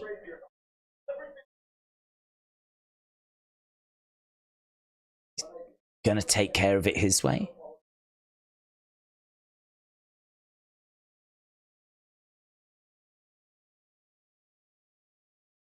He wants a vacation. Adam Pearce opens up the door. Bo was in the room. He's going to speak to Adam Pearce. Oh, it needed that. It needed that. It needed that, because how are we going to get to this group making regular appearances on the show? Like, he's got to speak to Pearce. They've got to reach some sort of an agreement.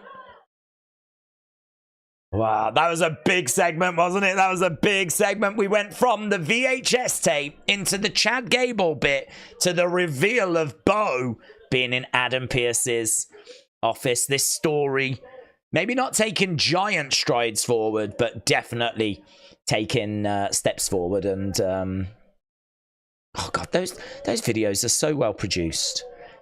There really is no one that does it better than WWE. It's amazing. My TV went to commercial. Did it?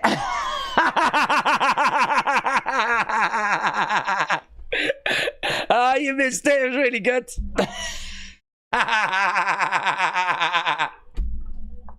No, I'm sorry about that, mate. I'm sorry about that. It wasn't really much to write home about. Don't worry about it. Days, imagine when John Cena retires. A couple of months later, we get Joan Cena. Joan Cena! Ba-ba-da-ba. Nita Nitro says, give Bo Dallas the worlds. Give him the worlds. Right, let's end this poll. Let's end the poll. End the poll. Let's end the poll. Na na na na na na na na na. So that was our last match, which gets a good 96%. Have we only had the 3 matches tonight, or have I been a boomer and totally forgot one? I believe, said Joe Adam. I love how they did that reveal. Yeah, it was really good, wasn't it? Really good. Bo Dallas had better not screw this up, said Daniel Caps. Shots said, Days, here's a good question. Do we think Uncle Howdy will sit on Bray's chair when the Wyatt Six make their ring debut? Could do. Could do. Yeah, in the rocking chair. Could do. I think there will be lots of little references to Bray. I still expect it to be like Sister Abigail and whatnot that will be his finishing move, and who knows if he comes down with a lantern, what that lantern's going to look like, and could he sit on a rocking chair? He could do. Yeah. Last week's Raw was great. This week, only great thing was this segment, said John. This was amazing, said Ultimate Activities Dudes. I really hope we get an attack of Chad with all of them next week. Did you see the R-Sick, says Michael. Yep. They said the line. Jake Campbell said he was rocking back and forth. They're all sick, says Jake. That was the best tape that we had so far, said Kyle. My Hulu crashed right before, said Genia. Well, I mean, all I'd say is you should be able to find... I'd imagine it's doing the rounds on social media. I would imagine that it is doing the rounds. I wonder if I can find a clip. I can't play it here. There we go.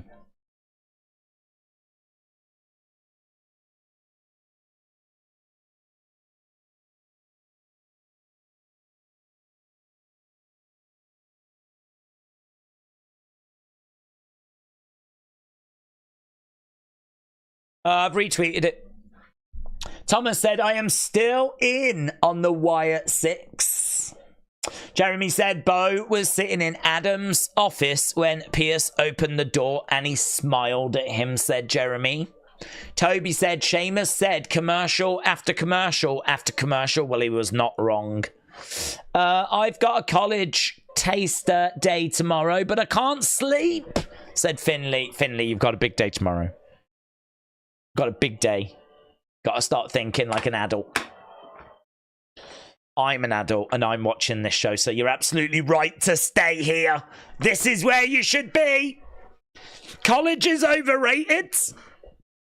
It's all about what's going to happen in the next hour and 12 minutes. This is the only education you need. Days, Alexa put on her Instagram a picture of her in her goddess gear saying throwback. Is it a hint of a return soon, said Logan. I don't know that it's a... I mean, we're expecting her, aren't we, at SummerSlam? So, I don't know. Her posting anything to do with wrestling is very well received, isn't it?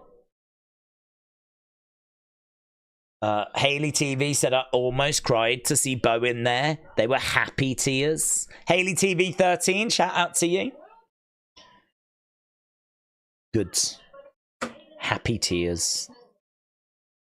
Here we've got Damage Control saying that they're not in control. Damage Control has lost control. Tonight we push back. Change brings destruction of what was. And tonight, we will clip Lyra's wings when we dance over Katana and Kayden. I like these. This is a good way of presenting Japanese talent backstage with the subtitles. Because Damage Control has lost control. But tonight, we take it back. Well, there we go. Right, here we go. We got Ilya in the ring waiting for Braun Breaker.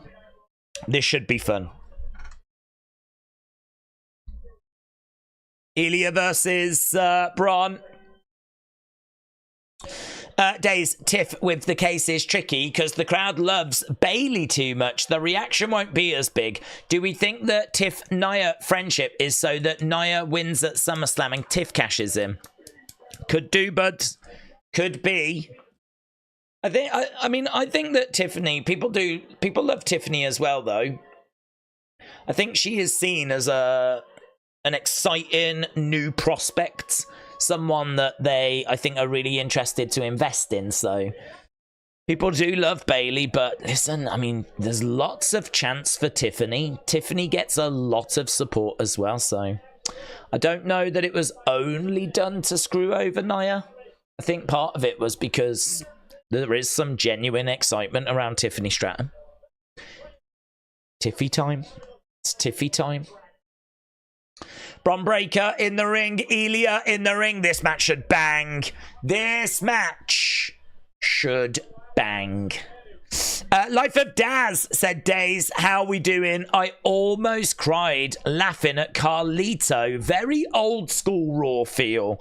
Yeah, he's been having a lot of fun, isn't he, Carlito, tonight? I agree with you, actually. It's a really good point. He's been having the time of his life, Carlito. So, yeah, I agree, Carlito in good spirits on this show. Is Dominik going to be in good spirits by the end of the show, though? That's the question. Will Dominik be in good spirits? Days, how deep is Pierce's involvement with the Wyatt Six and the therapy sessions? I wouldn't say that deep, personally. I think that we said this. I think that they needed an establishment figure to target when they came in, because they're all about how these people were being held down, being discarded, you know, being underutilized. And you can't really go, you know, the person that they should go after is Vince. He's the real problem, but they can't. And I don't think that there's any heat on Triple H. So you can't really target Triple H either. So I sort of feel like that's why they had to target Adam Pearce. But I like the fact that Bo was in the room there to have a word with Pearce, because now he can sit down and say, look, this is what we're here for. This is what we want. And, you know, we can either work together on this where you can help us get what we want, or you can stand in our way, and you've seen how that has worked out, you know. 1, 2, kick out by Elia. So I don't think it really goes much deeper than that. I think actually this might be not the end of it for good, but I think this is them turning their attention now to the targets that they are really interested in. A match with Chad at SummerSlam, for example. Or a match with the Alpha Academy at SummerSlam. That's clearly the direction we're going. But a lot of people would ask the question, how are they going to have a match at SummerSlam? How are they going to have a proper match if, like, they're not signed and they're not proper superstars and they're, you know, I mean, like, attacking gorilla position? They're anti-establishment. Like, how are they going to have a match at SummerSlam and be on the card and be on posters? They needed that moment where they sat down with Adam Pearce and went, right, it's me, it's Bo, it's not Howdy. I'm here to talk to you about a way forwards, right? We'd rather not have to keep killing everyone in gorilla position. We'd rather just be able to come and do the work we want to do. The best way forward is if we sit down and find some kind of common ground, you know? It'll probably be like, how about this? Stop doing massacres backstage, and we can give you the matches that you're looking for. How about that as a starting point? Yeah. You can be at SummerSlam, you can face Chads, but can you just leave, like, all the backstage people alone? Yeah. I reckon that's a good starting point. And it gets us to a logical way of getting them onto the show at SummerSlam, doesn't it? I get the PG stuff is for parents and kids and stuff, but it's a show that goes on to 11 PM on a school night. It's not really a time that's slotted for kids, says Matt. Well, yes and no. I agree with you, but I think that, I mean, it could be in an earlier slot. I do agree.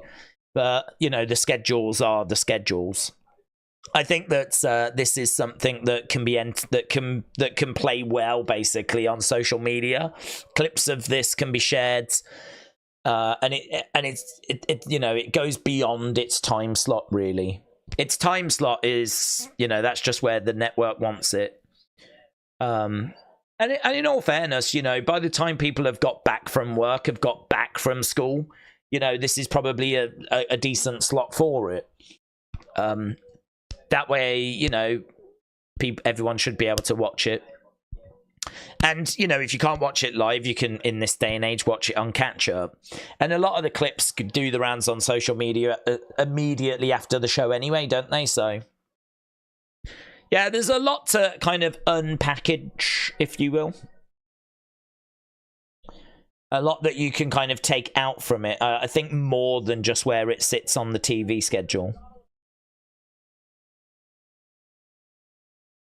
Right, we are underway with Dragunov and Breaker.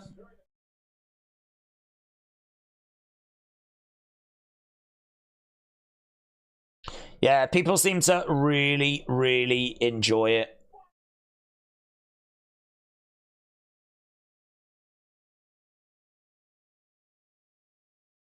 Raw just obliterated Money in the Bank.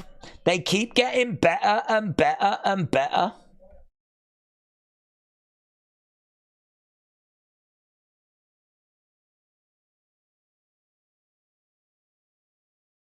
But it's the FCC. It's over the air broadcasting, subject to certain speech restraints, said Proud American. Proud American, shout out to you, buds. I got grounded for watching Raw when I was 8 or 9. Did you? Hang on. I want to say it right. Mika-I. Mika-I. I did it. Right, where are we? We are approaching the final hour. James said eventually Loomis will target Gargano and Ciampa, but who is Gacy and Rowan going to target? Well, I mean, I feel like they go after Chad, obviously, but I don't know. I don't know if we don't turn our attention to Judgment Day, or do they go after, like, a tag team? Do they split apart? I mean, I think you keep them out going after factions. Maybe the AOP. Maybe the Final Testament. I would not be down on that. Here he is, like the Mad Dragon. Let's go! Yeah! Let's go! Ilya! Ilya! Ilya! Ilya! Ah, look at him! Look at him! The Mad Dragon! Climbing up as Bron Breakker comes over. Reggie said, imagine if Rowan goes after Strowman. And we do expect him to feature in some way. I don't know if he'll be a target or if he'll be brought in as an ally. Lots of exciting things we can do with that group. Boom! Powerbomb by Ilya. Did he say that's right? That's right. Now he goes up. H-bomb him. H-bomb him. Here we go. Oh, he comes crashing down from the top. Goes for the cover. 1, 2. Shoulder up. Shoulder up. Midlife Gamer said maybe more, but only a limited number of autograph prints. Yeah, they've done 20, haven't they, of that Loomis picture. They've got to put Strowman in the 6. They have currently got him on a clown on TV, said Swingman Lou. Would it be possible for Yeet emotes? Yeah, that would be possible. We've got spaces. I think we've still got about 5 or 6 spaces. Boom, knee there by Braun. Right now, Braun picks up Ilya. And double knees! Big double knees! 1, 2. Ah, kick out. Kick out. Big double knees and a kick out by Ilya. Don't forget, after the show, I will put up that feedback request on Twitter. You can leave your thoughts and we'll do the video. We'll do it like an hour or 2 after Raw. So you'll have plenty of time. Here we go. Picking up Ilya. He's got him over his shoulder. He's going to look to drive him into the corner. Brutal, mate. Next target, Damage CTRL, as they left a puppet behind them. There was a puppet behind Damage CTRL.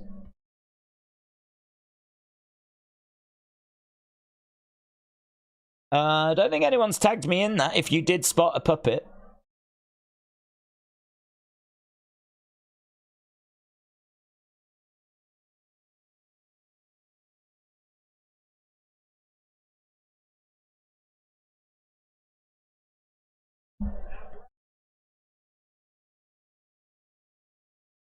Dragunov to the outsides. It'd be interesting if Uncle Howdy got into Randy's head and acted as the voices in his head. Then made Randy turn heel, said Young Beyond Cody. Oh, Ilya. Braun down on the outside. Ilya trying to get back in the ring. People are on their feet for this, you know. Ilya.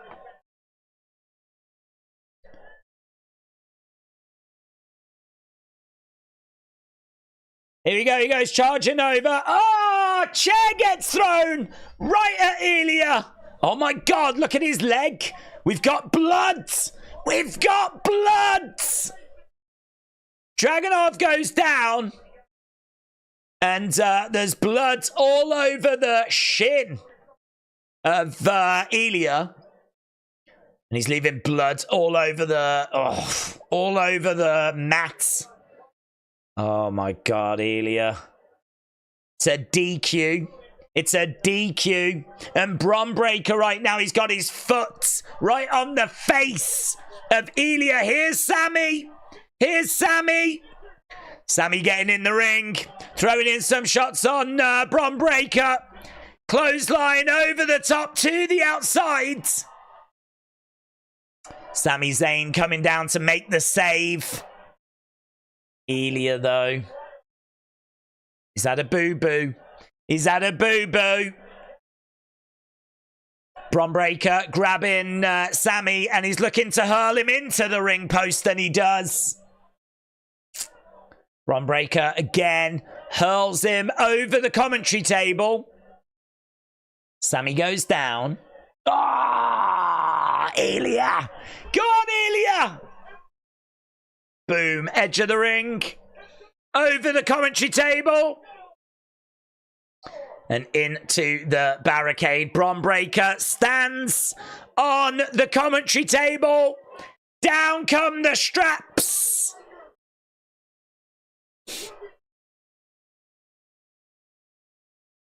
There we go. Right, let's get people's thoughts. What do you think about that match? Match scores.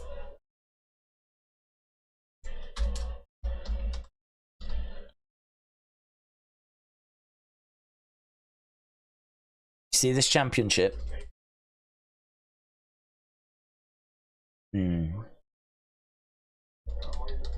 Damien.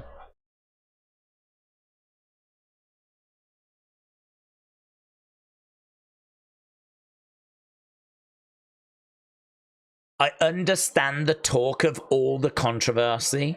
Show us the ref count in 3, you cowards. Show us the ref. Go on. Show the ref. Yeah. You won't, will you? You cowards! You cowards! It's all these little passing references. I understand the controversy. Yeah, what, when the ref went 1, 2... like that. So Damien is talking about Gunther, the King General. I'm looking forward to walking in as champ and out as champ. Priest is speaking facts, said Daniel. Braun's gonna break Brock, said Midlife Gamer. John said botch in the bank. Jason Jordan's been busy tonight, isn't he? It's been busy. Where are we? 55 minutes left.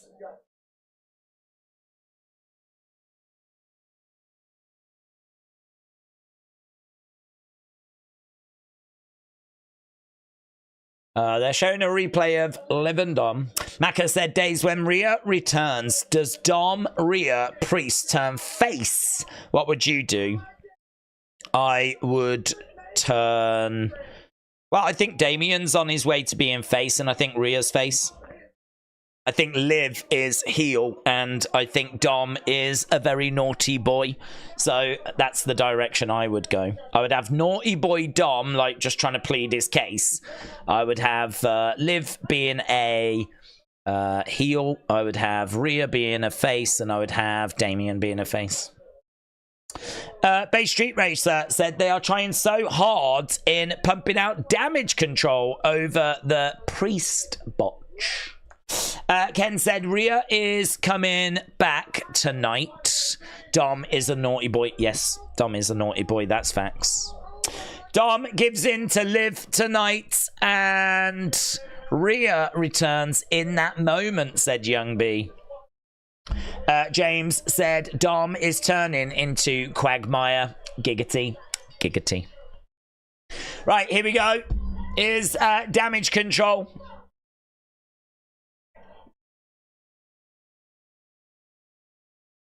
Damage control taking on Lyra, Kayden.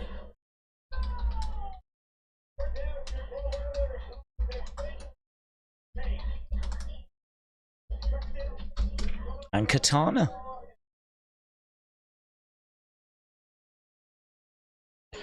Raw is red hot tonight, said A. Jobson.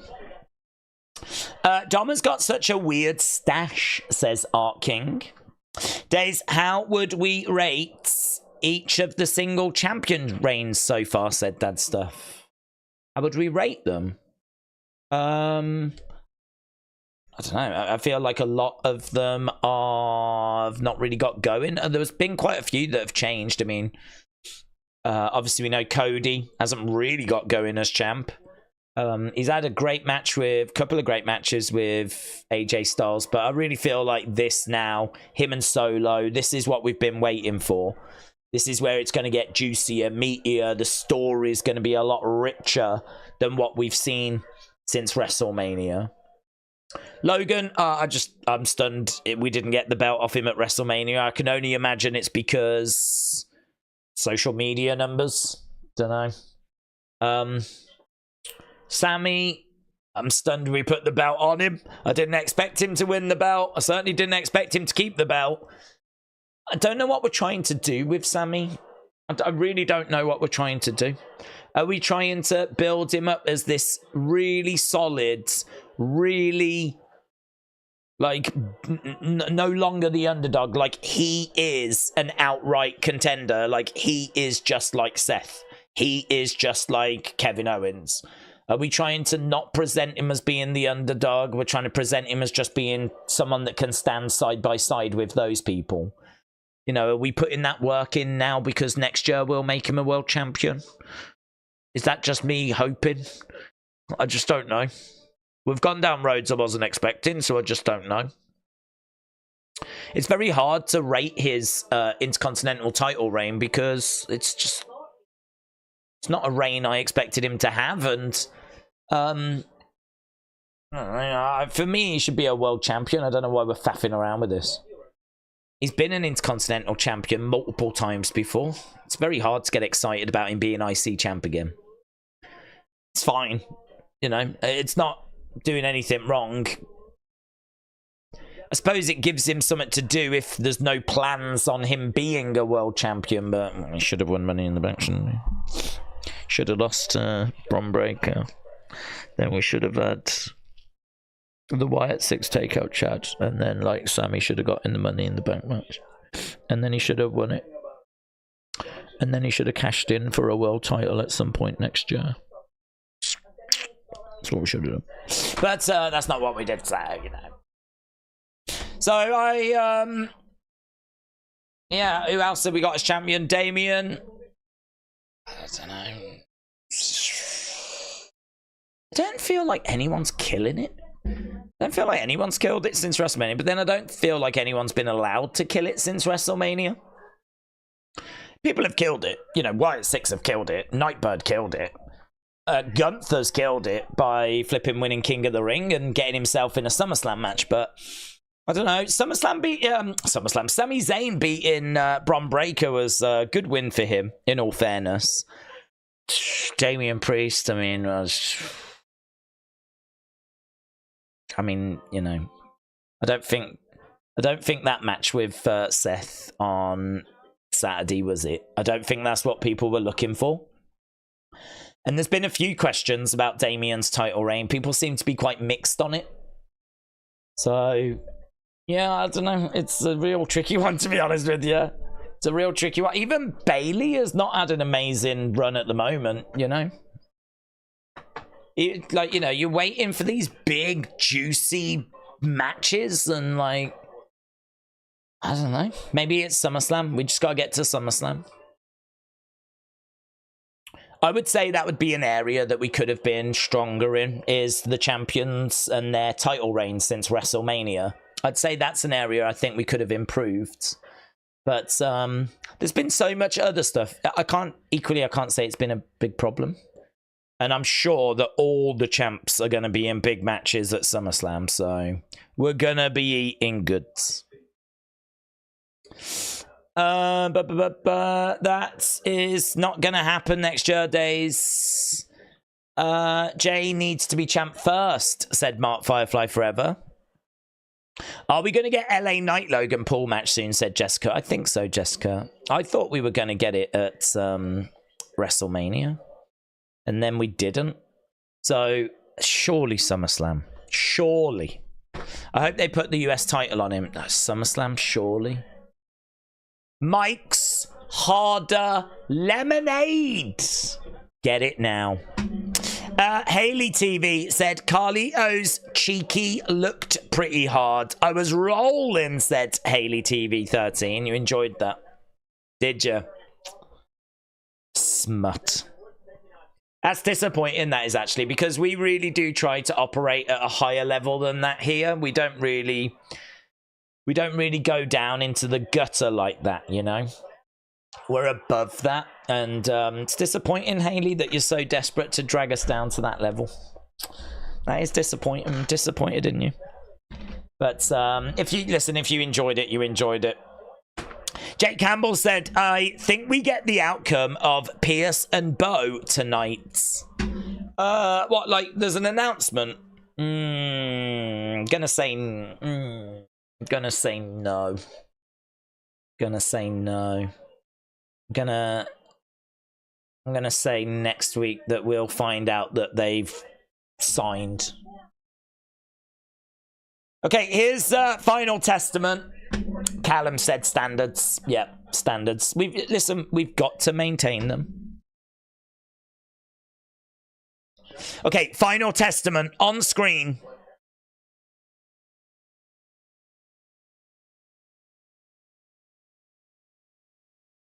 They are the true enemy.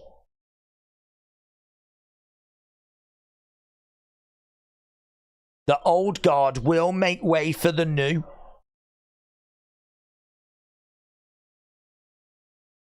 John Cena realizes.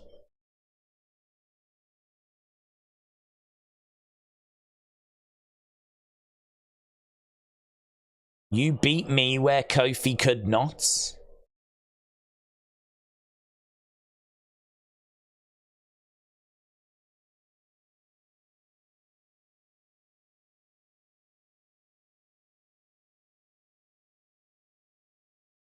The New Day is dead. You're just the last to realize it.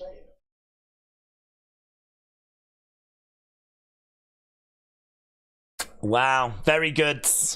He is an excellent promo, isn't he? The New Day is dead. You're just the last to realize it. You beat me where Kofi Kingston couldn't.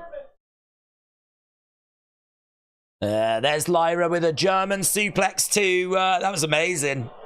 Look at this from Io. It's like a pile driver, man. She drives ahead. Oh my god.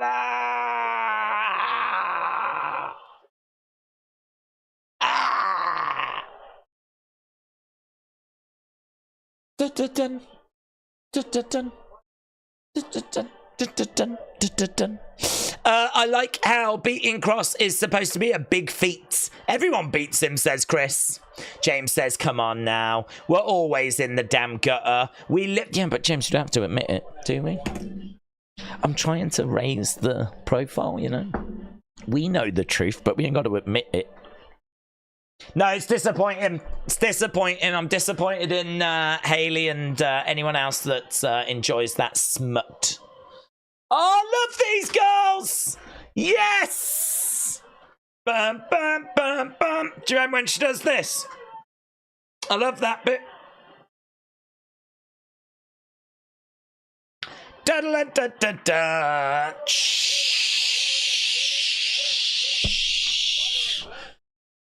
I like it when the one lies down like that and then the other one behind does that. Do it, you cowards! What will Lyra do? Will she do? Oh my god, if she does it, I'm gonna faint. If she joins in. Oh my god, what if she joins in and she starts doing that? Okay, let's keep our eyes peeled. Look, round we go, round we go. Yeah? Ah! She's doing it as well! Oh my god! Oh my god, she was like that and then she did a little bit like that. Oh my god! Oh, this is the greatest moment in Raw history. I've got the replay right here, actually. Look, she did that and then Lyra was like... Ooh. Ooh.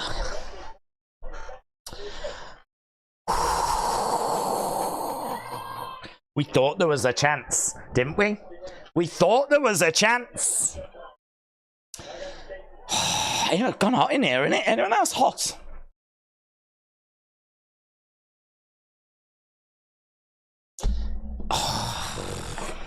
So yeah, James, I was saying, we've got to try and raise the profile, haven't we? Hip toss. Days has had a colgasm? A colgasm? Is that what he calls them? Boom. Drop kick, side of the head. Over the top. Hayley TV said, Days, now do we admonish you? No. I'm just enjoying the show. That's all I'm doing. I'm finding things to enjoy about the show. Not smutty things, just women dancing, having a good time. I think it's really sad if you can't celebrate some lovely young ladies having a lovely dance. That is not a world that I want to live in, where you have to feel shame for that. Disappointing. Hayley, I'm disappointed in you. I'm disappointed in all of you, actually. I feel like there was not really that many people that were seeing the beauty of that moment like I just did. Lyra in the ring. Let's end this poll, shall we? I can't even remember what this poll was for. What was this poll for? What match even was this? Is this Ilya and Braun? That was like 2 years ago. Right, I think we're going to commercial break. Is this Ilya and Braun? Did I get the scores for Ilya and Braun? Oh god, what's happening? 42, 40, 12, and 3. That gets 97% good, really? Oh, 97% good. Yeah, I think that was Ilya Braun. Lol. Right, when is Priest and Gunther? SummerSlam. William said Days. There you are. Let's go. Reggie said Days. Imagine Rowan attacks Strowman and then Alexa Bliss helps. That would be confusing because I would like them all to be a happy family. Days, forgot to mention, we increased our bid for Braithwaite. Did we? Oh, I didn't see that news. Did we? I hope we get him. I wonder if we'll get him and Delit. I was rooting for Damage CTRL, but after that Lyra moment, I just don't know what to think, said George. I know what to think. Oh, George, I'll send you a DM, mate. I'll tell you what you should be thinking. Niall said, can we have a poll for that moment? Not alone. For that moment? What moment? The Lyra moment. The Lyra death, sure. Sure. What did you think about Lyra dancing? What did you think about Lyra dancing? I really like Lyra. Not in a pervy way. But I just love to see people having a great time. Right. Let's do a quick poll. What did you think about Lyra dancing? You can vote away. Shakeem, shout out to you. Taylor said, how would you book Roman's return? How would you book Roman's return? I think that you just build towards the match with Cody. And then I think that you have the Bloodline beating up Cody after. Cody retains. Bloodline are beating him up after. Heyman suddenly appears in the entranceway. You get like the new Bloodline sort of turning and looking. Then I think maybe do you bring out the different members? Like, do you bring out Jimmy? Do you bring out Jey? Do you bring out Sammy? Do you do it as a separate thing where you actually go and get them after and just bring Roman back on his own? Or do you show that this group has stuff's been happening behind the scenes? Perhaps you could plant a few little seeds of Jey like being really distracted. Just like, man, I've got so much on my plate at the moment. There's so much I need to think about. You know, these could be little comments that he makes. There's just so much. There's a lot going on. More than you know, Jackie. You know, more than you know. And all of a sudden, you know, then it would make sense, wouldn't it, why he comes walking out. But I'd be really tempted to have, like, Jimmy comes out. So Heyman could point, and then Jimmy's music could hit. Jimmy could come out. And then Heyman points again, and then Jey comes out, and we see Jey and Jimmy embracing. They're back on the same page. And then Heyman points again, and then out comes Sammy. And so they all embrace. And they've all got smiles on their faces as Heyman points one last time. As Roman's music hits and Roman comes out. And then, like, you know, Roman grabs them all, gives them a big hug. Crowd go mental, and then they all, like, make their way down to the ring. Ah! Ah! That would be pretty acceptable, I think. Certainly if you do the groundwork where you actually have Sammy being a little bit distracted, you have Jey being a bit distracted, and they're all like, it's just a lot going on at the moment. And you could speculate, well, what's that mean? What's he on about? And then, of course, it would make sense. So you could do something like that, or you just bring Roman on his own. The only problem with bringing Roman back on his own is he going to be able to take out the whole flipping bloodline by himself? Here we've got Kayden, we got Katana, we got Lyra. They're looking to suplex Damage CTRL, and they do. Carl and Dawn said, I was just enjoying that dance until my wife hit me. Carl, shout out to you, my friend. Yeah, that's one that you might have to enjoy afterwards. I get that. I'm quite fortunate I can enjoy these things. There's no one here to hit me, which is obviously brilliant. But, listen, it'll be on YouTube, mate. You'll be able to find it after. Oh, lovely kick there by Lyra. Here we go. We've got, boom, big shot there by Kyrie. Dawn, you need to let Cole live sometimes, yeah. Do you know what I mean? Us men, we need some me time sometimes. It's all innocent. Against the ropes. Beast Mode said, me too. James said, someone needs a new wife. Guys, can we not break up marriages? I'm only here to watch Raw. I'm not trying to break up marriages, you know?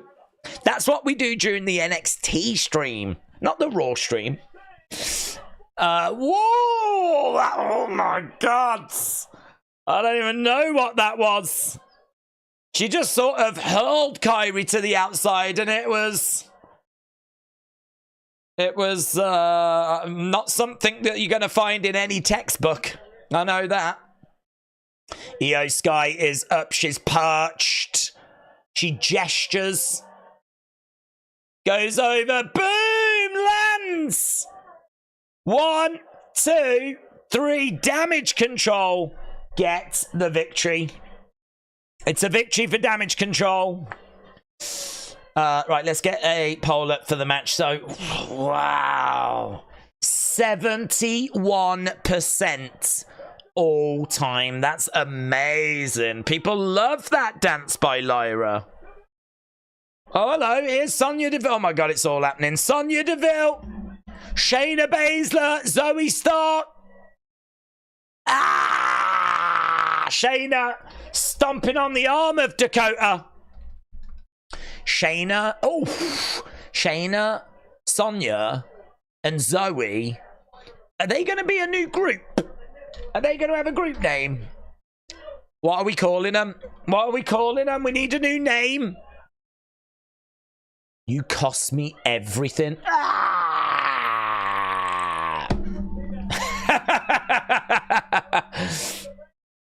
Here we go. She picks up Io. Oh, boom! My God, that was moody, mate. Oh, that was moody. Oh, my God. Zoe chucks her down, and as she's falling down, Shayna with a knee.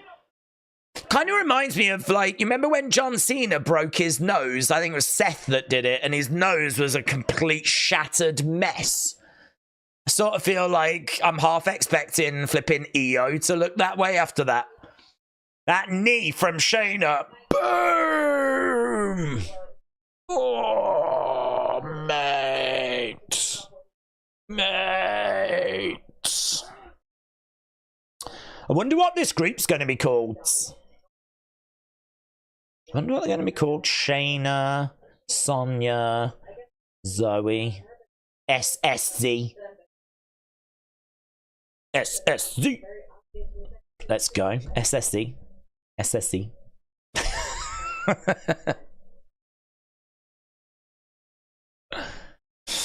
The Pounders, said Demon Dog. MMA Shield, said Mark Firefly Forever. The She-Old, said Junior Cologne. The She-Old. That's the winner. The She-Old. Main event coming up next. The She-Old.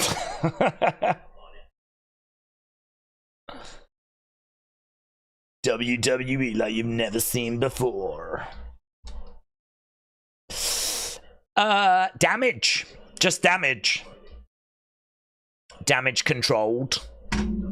The Three Sisters. The Glitzy Gobblers, said Junior Cologne. The Glitzy Gobblers. Oh, I don't know how I feel about that. The Black Widows. Oh, Prince Moolah, look at this. With the Ground Pounders, said Carl and Dawn. The Rug Doctors, said Zoom Station. The Rug Doctors. I don't know why, but let's go. The Knockout Club. The Knockout Club. The Pronouns, said Tay. The Pronouns. The She-Eels is great, says Pappy. The Stunning Studs. The Scissor Sisters. There was a band called the Scissor Sisters, you know, so I don't think we can go with that. The Carpet Cleaners. We've got a lot of rugs and carpet cleaners here. The Princess Cake. The Princess Cake. Oh my God, I love that. The Princess Cake. I mean, I don't feel like these three women embody what I envisage when it comes to a princess cake. I feel like if you had Tiffany Stratton and Chelsea Green and Mandy Rose, you could probably call them the Princess Cake. I don't know about Sonya Deville, Shayna Baszler, and Zoe Stark. 3 girls, 1 cup. Well, that would work, Ian, if they had a cup. If they can get one from Montez, then we can run with that. The 69ers. Do you remember earlier when I said about, like, how people are desperate to drag this community down into the gutter, and I'm really trying my hardest to elevate it so that we don't wallow in the smut? Yeah? Think about that. Think about that. It's disappointing. Some of these names are disappointing. Trying to erase it. Yeah. 3 girls, 1 belt.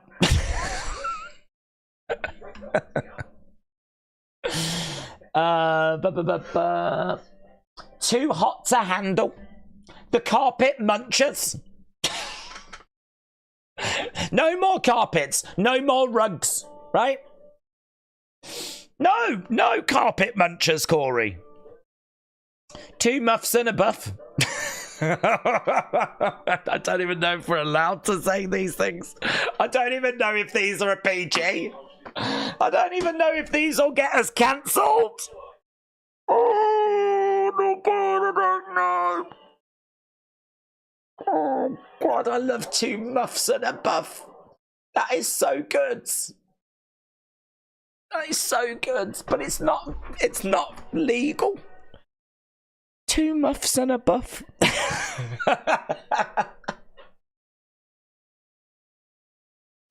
I don't even know if anyone's offended at that. I have no idea. I don't know. Even I don't know how I feel about it. I feel like I should be offended. That's how I feel. I feel like I should be offended. Perv control, said Jesse. Perv control. We do need some of that right here, actually. A bit of the old perv control.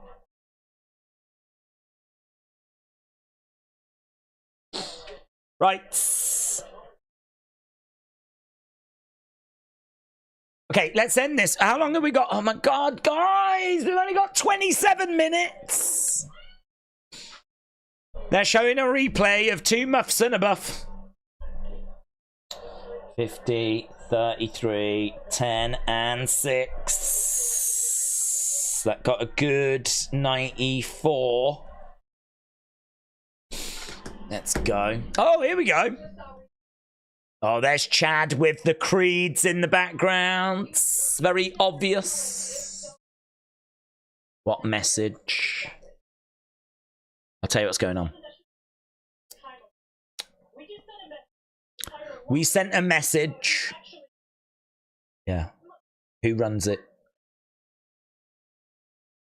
We're done waiting.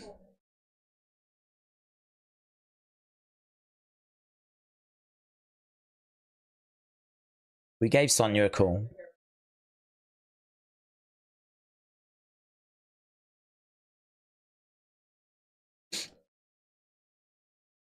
Damage control was just the start.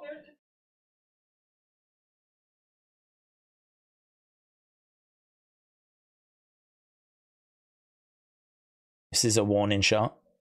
We're here. Yeah, but what's your name? Here's Isla and Alba.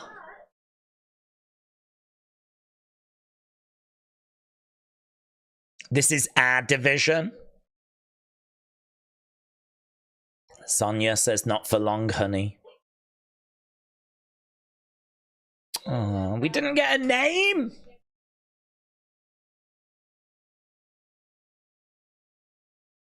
We didn't get a name. 2 muffs and a donut.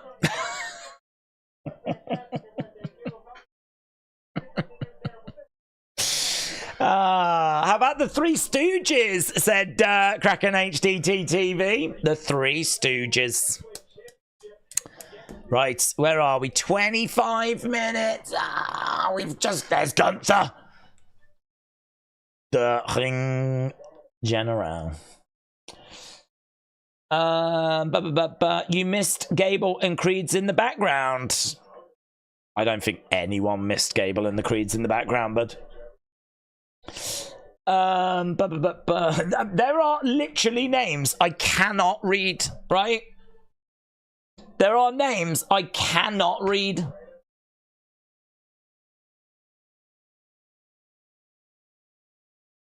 Boop, boop, boop. People still tagging me in stuff to do with that video earlier. Lots of excitement.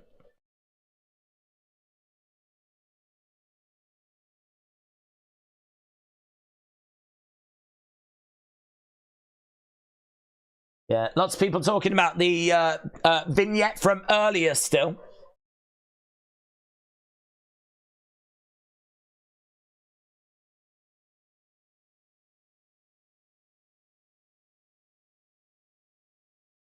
Oh, there we go.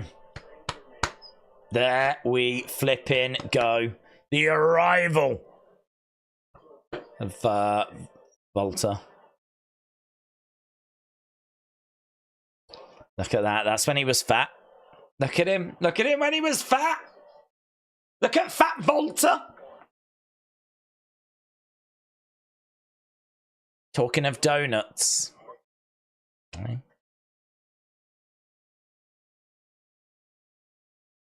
It is crazy to look back at what he did look like, isn't it?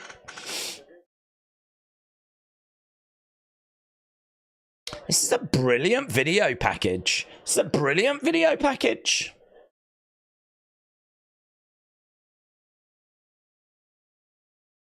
Ah, oh, SummerSlam graphics. Look at this on the a guitar. Gunther on the guitar. It's all like a festival vibe. Yeah, man, that's good, isn't it? It's like a festival. Like we're plugging the lead into the guitar. It's got a sticker on. That's one person. Sticker on the side of the amp. Next week, we've got Gunther and Damian Priest face to face. Next Monday, we got Sheamus against Big Bronson Reed.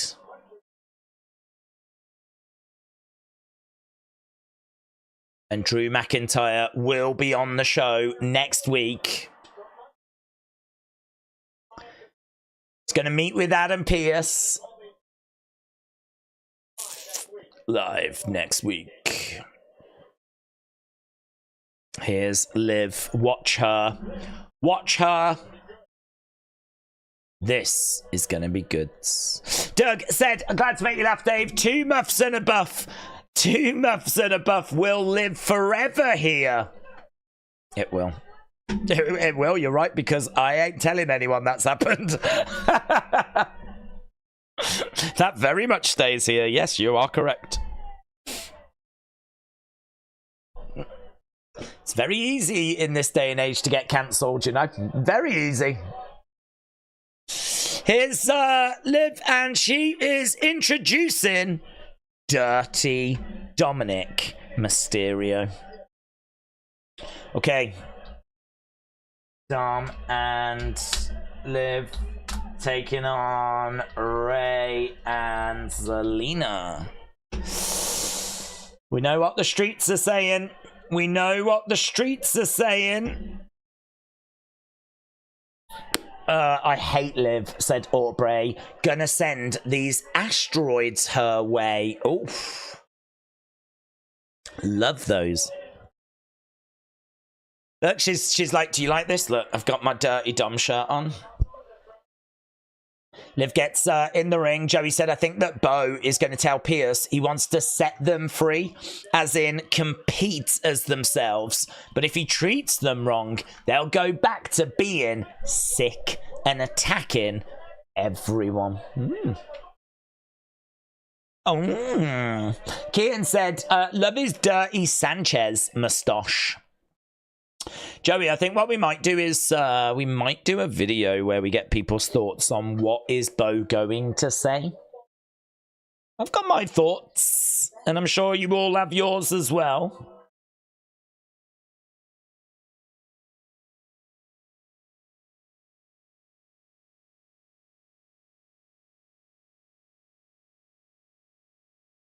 Right, commercial break. How has there been no follow-up to the Adam Pearce and Bo Dallas stuff? Well, I'm guessing we just get it next week. Cliffhanger, innit? Ooh, what are they saying?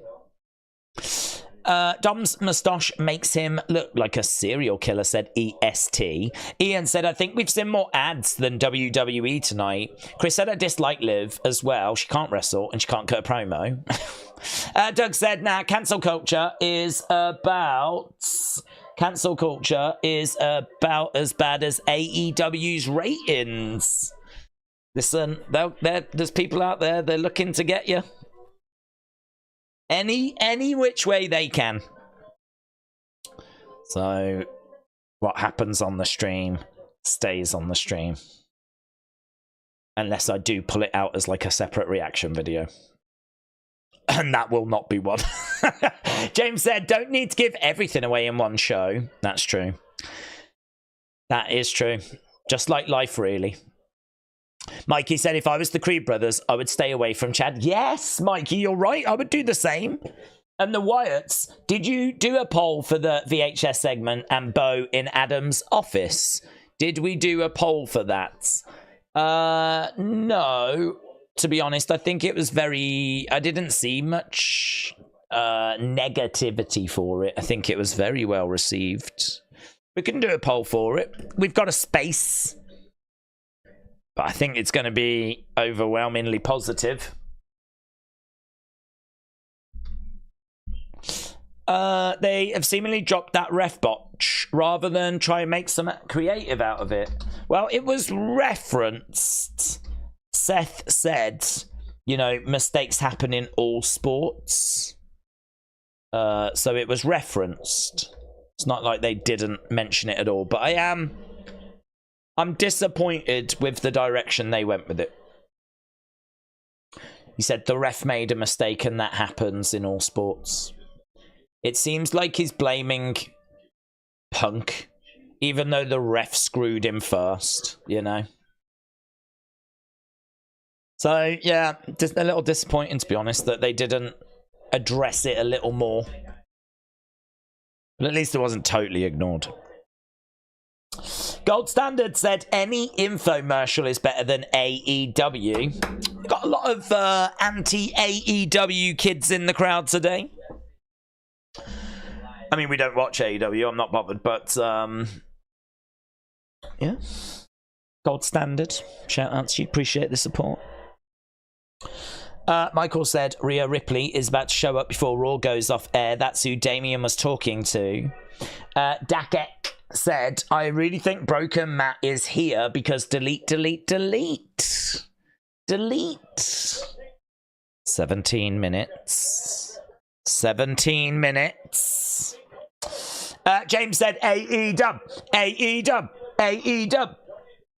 Spartan said, Days, they unmasked all the Wyatt Six except for Nikki Abbey. That is correct. Bo's ex pursuing Dom, who's married and emotionally cheating on Buddy's wife. Got it, said, help me, I need Dr. B. Here is the deadbeat dad. Boo! Deadbeat dad. Deadbeat dad.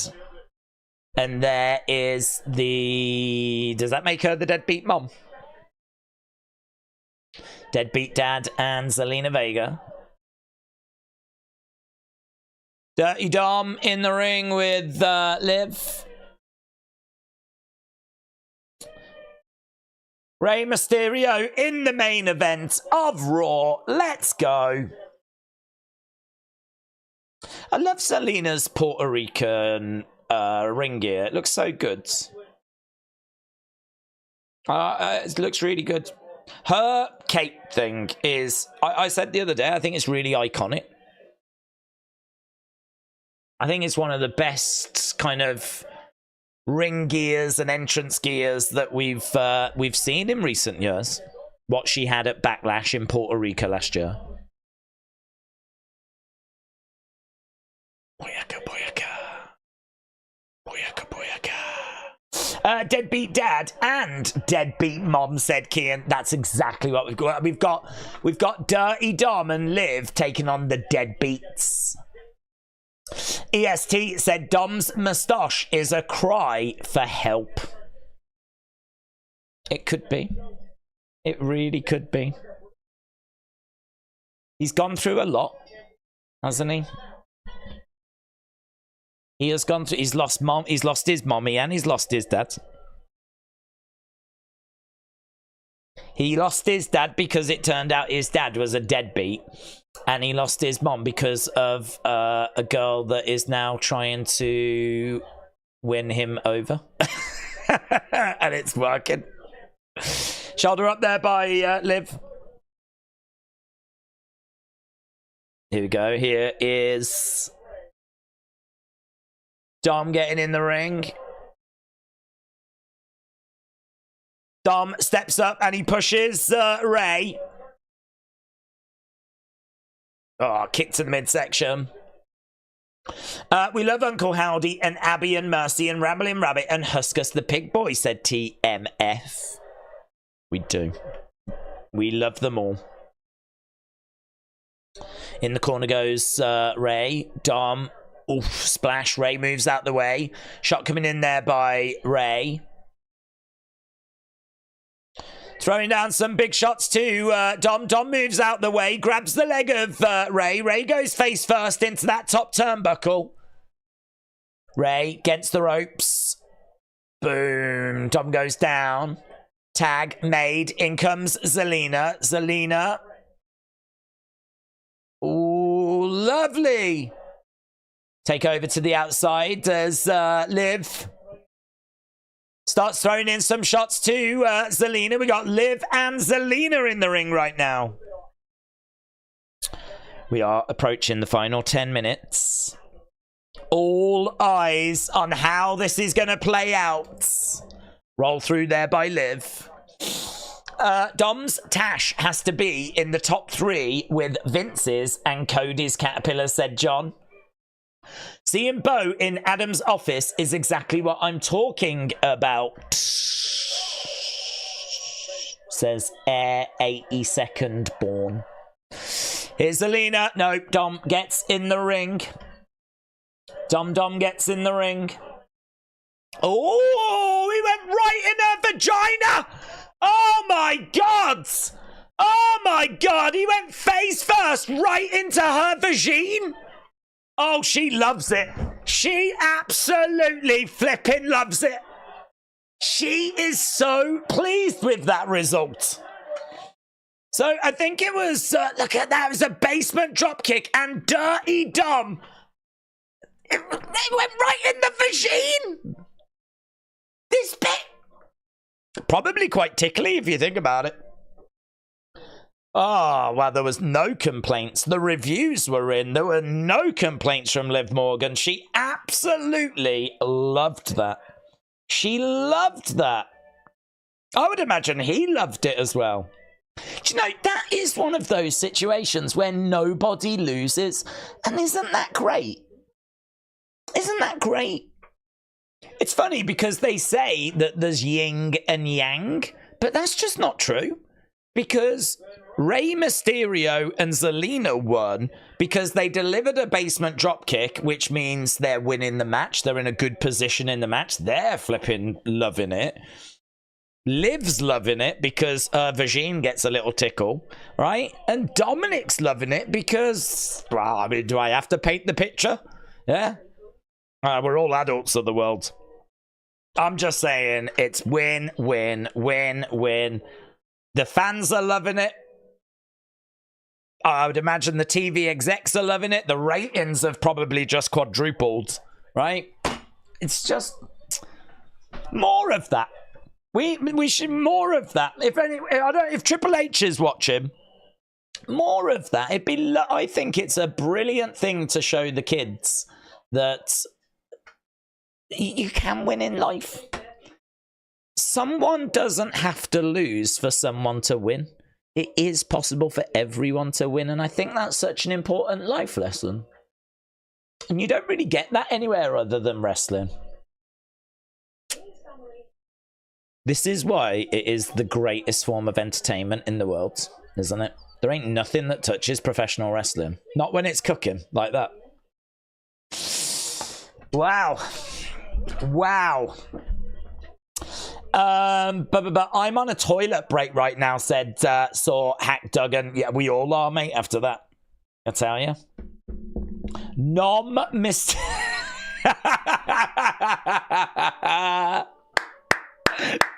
Poppy Crocs. Nom Mysterio. Nom nom nom nom nom. Nom Mysterio. Oh my god. Oh, when was the last time wrestling was this fun? Shaquem said Triple H be horny. That must be it. That must be it. Maybe all the tension at home with Steph and everything is kind of, do you know what I mean? Resulting in a little extra horniness. I don't know. Just saying, you know?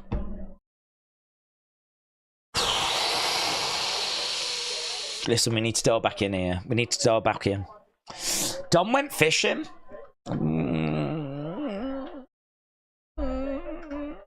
This is some of the most DX shiz I've seen in years, said Nita Nitro.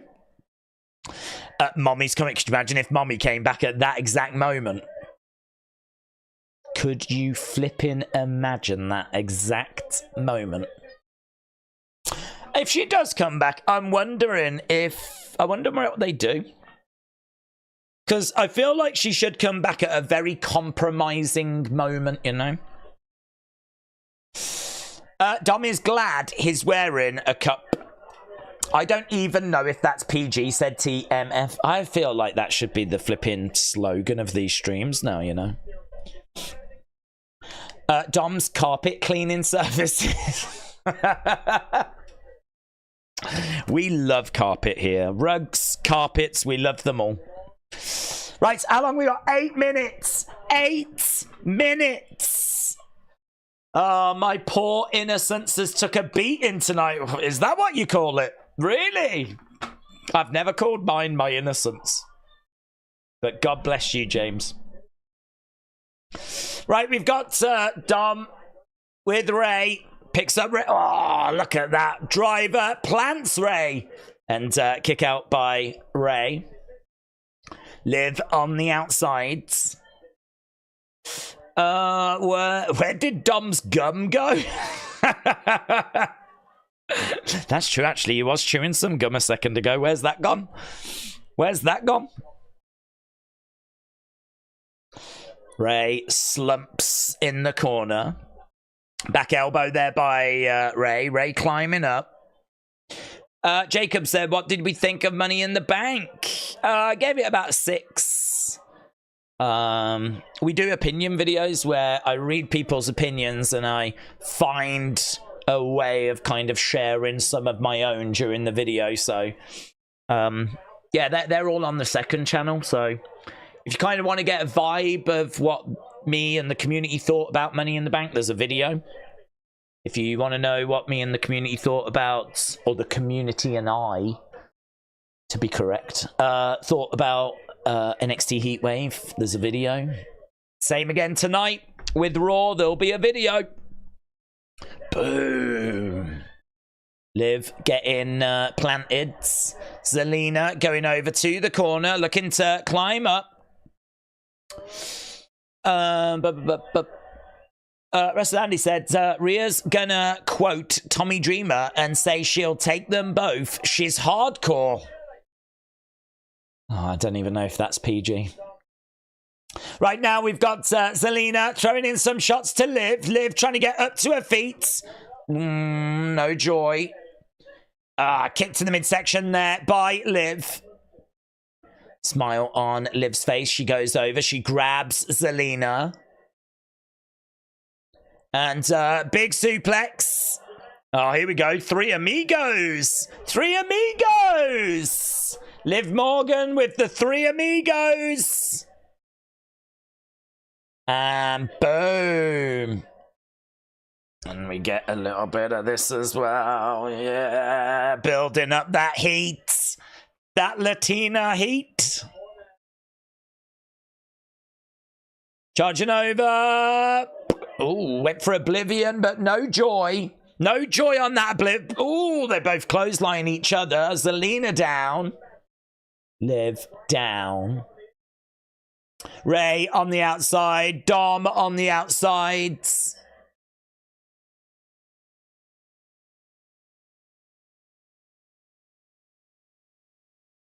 Let's go. 4 minutes. We ain't got long. We got 4 minutes. We've really got to be dialed in here. Dominik grabs Ray. Ray round the house. Look at the speed of Ray. Look at the speed of Ray. Ray has got Dominik in the corner. Big shot coming in there by Ray. Ray perched. Boom. Seated. Senton. Against the ropes goes Dom. Over the top. Lovely. No. Kick comes in there by Ray. Ray springboards. Moonsault connects. Going for the cover. 2. Shoulder up. Shoulder up. This match is cooking right now, said John. Kian loving these camera angles. Jacob said the speed of Ray. Again, we've got a suplex. Lovely. And again, got another. No. Looked like he was going for the 3 amigos, but only got 1 amigo. Here's Ray looking for that 619. Gets caught. Here's Zelina. Oh, she just 619'd him in the dong. Yes. She went between the bottom and the middle rope. Seemed to get him right in the dong. Right in the dirty dom. Boo, Liv makes the save. I want to look at a replay here. We're looking at a replay. Ah!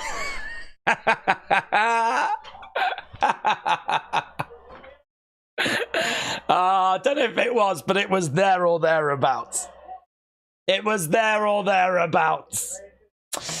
Liv goes to the outside. Listen, that's going to feel like nothing compared to what Rhea's going to do to him. Oh, that wasn't PG. Oh, I think we've given up on PG. I think we've literally just flipping given up. They say the spine. That weren't the spine, mate. A chair got slid in the ring, but it's a distraction. Liv grabs the leg of Ray. Ray goes onto that top rope. Liv on the outsides. Here we go. Dom might be about to put Ray away. Boom! Frog splash. 1, 2, 3. Dominik pins and beats Rey Mysterio. There we go. Dirty Dom with his arms in the air. And look at the joy, man. He embraces Liv. She comes back. She jumps on him. Oh, my God. Down they go. Dom. They're about to kiss. He seems to be giving into it. Here we go. Here we go. Here she is. The rumors were true. Is it her? It is her. It is her. Wow. Wow. Here she comes. Here she comes. Liv Morgan, Phil, gets out the ring. Look at the look on her face. Rhea Ripley. Liv Morgan gets into the crowds. Rhea looks back at Dom. She gets in the ring. Oh my God. What? I don't know what she said. I don't know what she said. We weren't in the ring when she said something. Look at me. Oh. She just moves Dom out the way. Oh. Oh, there are problems, man. Didn't hear what she said. Couldn't make out what she said. Michael Cole said, Mommy's back. Dom put his arms out and she just pushed him to the side and walked to the back. Rhea Ripley is back. Mommy is back. I thought she was going to mess Dom up, man. I thought she was going to mess Dom up. She didn't. She didn't go chasing after Liv either, but doesn't matter, does it? Message sent next week. Unmissable. Unmissable. Surely that means Liv Rhea at SummerSlam. Liv Rhea at SummerSlam. Let's go, man. Let's go. Oh, my God. I honestly thought she was coming back at SummerSlam, so to get that match at SummerSlam instead. Ah. Oh, mate. It's so good. WWE, it's just so good right now. Let's go, Liv and Dom. I think she said Mommy's back. Wow, she did very well to not swear. She should have gone, what the? Right, where are we? 600 votes, 19 minutes ago. Oh, yeah, that was about the... people don't even know what that was about, actually. It got great 36%, though. That was about the VHS tape, wasn't it? Guys, I'm surprised that didn't score higher, actually. I'm surprised that didn't score higher. That might be because no one knew what that poll was actually for. Let's do a main event score, shall we? See what people thought about our main event tonight. Man, Mommy is back. She went right after Liv. Liv went scurrying into the crowds. Get in your final scores. Get in your final thoughts. I still want to be Dom, says Eric. We all do. We all do.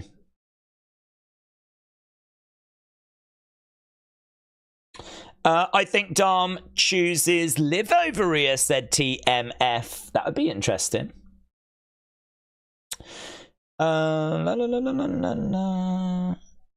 Liv Rhea equals Liv versus Real equals Tiffany cash-in. Oh, good shout. Edward said, I hate that it was spoiled in the chat. Well, I just hate it was spoiled in general, to be honest. I can't really blame the chat because it's, you know, once it's out there, it's out there. So it's not the chat I have an issue with. It's the people that put the spoilers out there. I really don't get the point in spoiling something that's going to happen on a show that's literally just, you know, about to happen. Like spoiling something during a show or just before the show it's about to happen on it.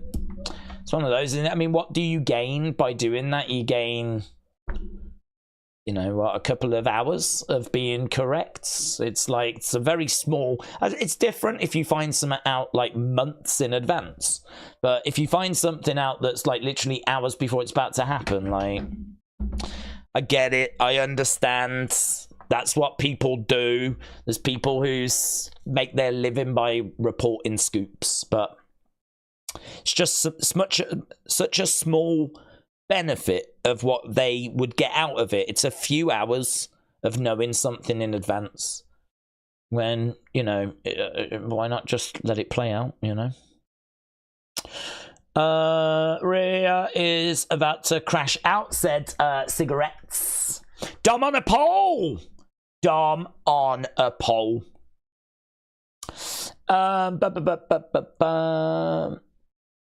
Tonight's episode will forever be known as Tash in the Gash. Oh. That's another one that we will never speak of again. What rivalry is more heated now? Rhea Liv or Punk and Drew? I think they're both heated. I mean, I feel like they're both red hot, you know? So, I mean, flipping Drew is absolutely seething. We haven't seen Rhea seething yet, but I would imagine she's seething. She lost her belt and, you know, pretty much lost Dirty Dom. Can't believe that's the last that we got to see with Bo in the office. Oh, I can, but because I'm thinking that it's a big tease for next week, isn't it? Like, if you want to know what happened, tune in next week. That's the whole reason to get you to come back next week. So I think rather than give you the answer this week, it gets you to hopefully tune in next week. Right, let's end this because obviously we need to run away. We got so many videos to do. We got opinion videos and whatnot. So, and 1%. Oh, that match actually got a great rating. So it was great 88, 60, 78, 78. Great 78. There we go. People enjoyed that main event. Right, I'm going to run away, my friends. Thank you so much for joining us and all over the weekend. Obviously, we did SmackDown, Money in the Bank, NXT Heatwave, Raw, hours of coverage before each of those as well. And we are going to be back tomorrow. We're back tomorrow. NXT, if you watched NXT Heatwave and you enjoyed it, and so many people did, a lot of people saying it was the best PLE from NXT this year and one of the best PLEs this year. Well, all the fallout to that. We're going to see what that happens tomorrow. So really looking forward to tomorrow's show. Should be a really, really good show. So, yeah, the fun continues. But I'm going to go and put up the thing now so that you can share your thoughts on Raw tonight. Keep an eye out for the post that's about to go up. So thanks a lot for watching. Have a great evening wherever you are. And I will see you again next time. Bye for now.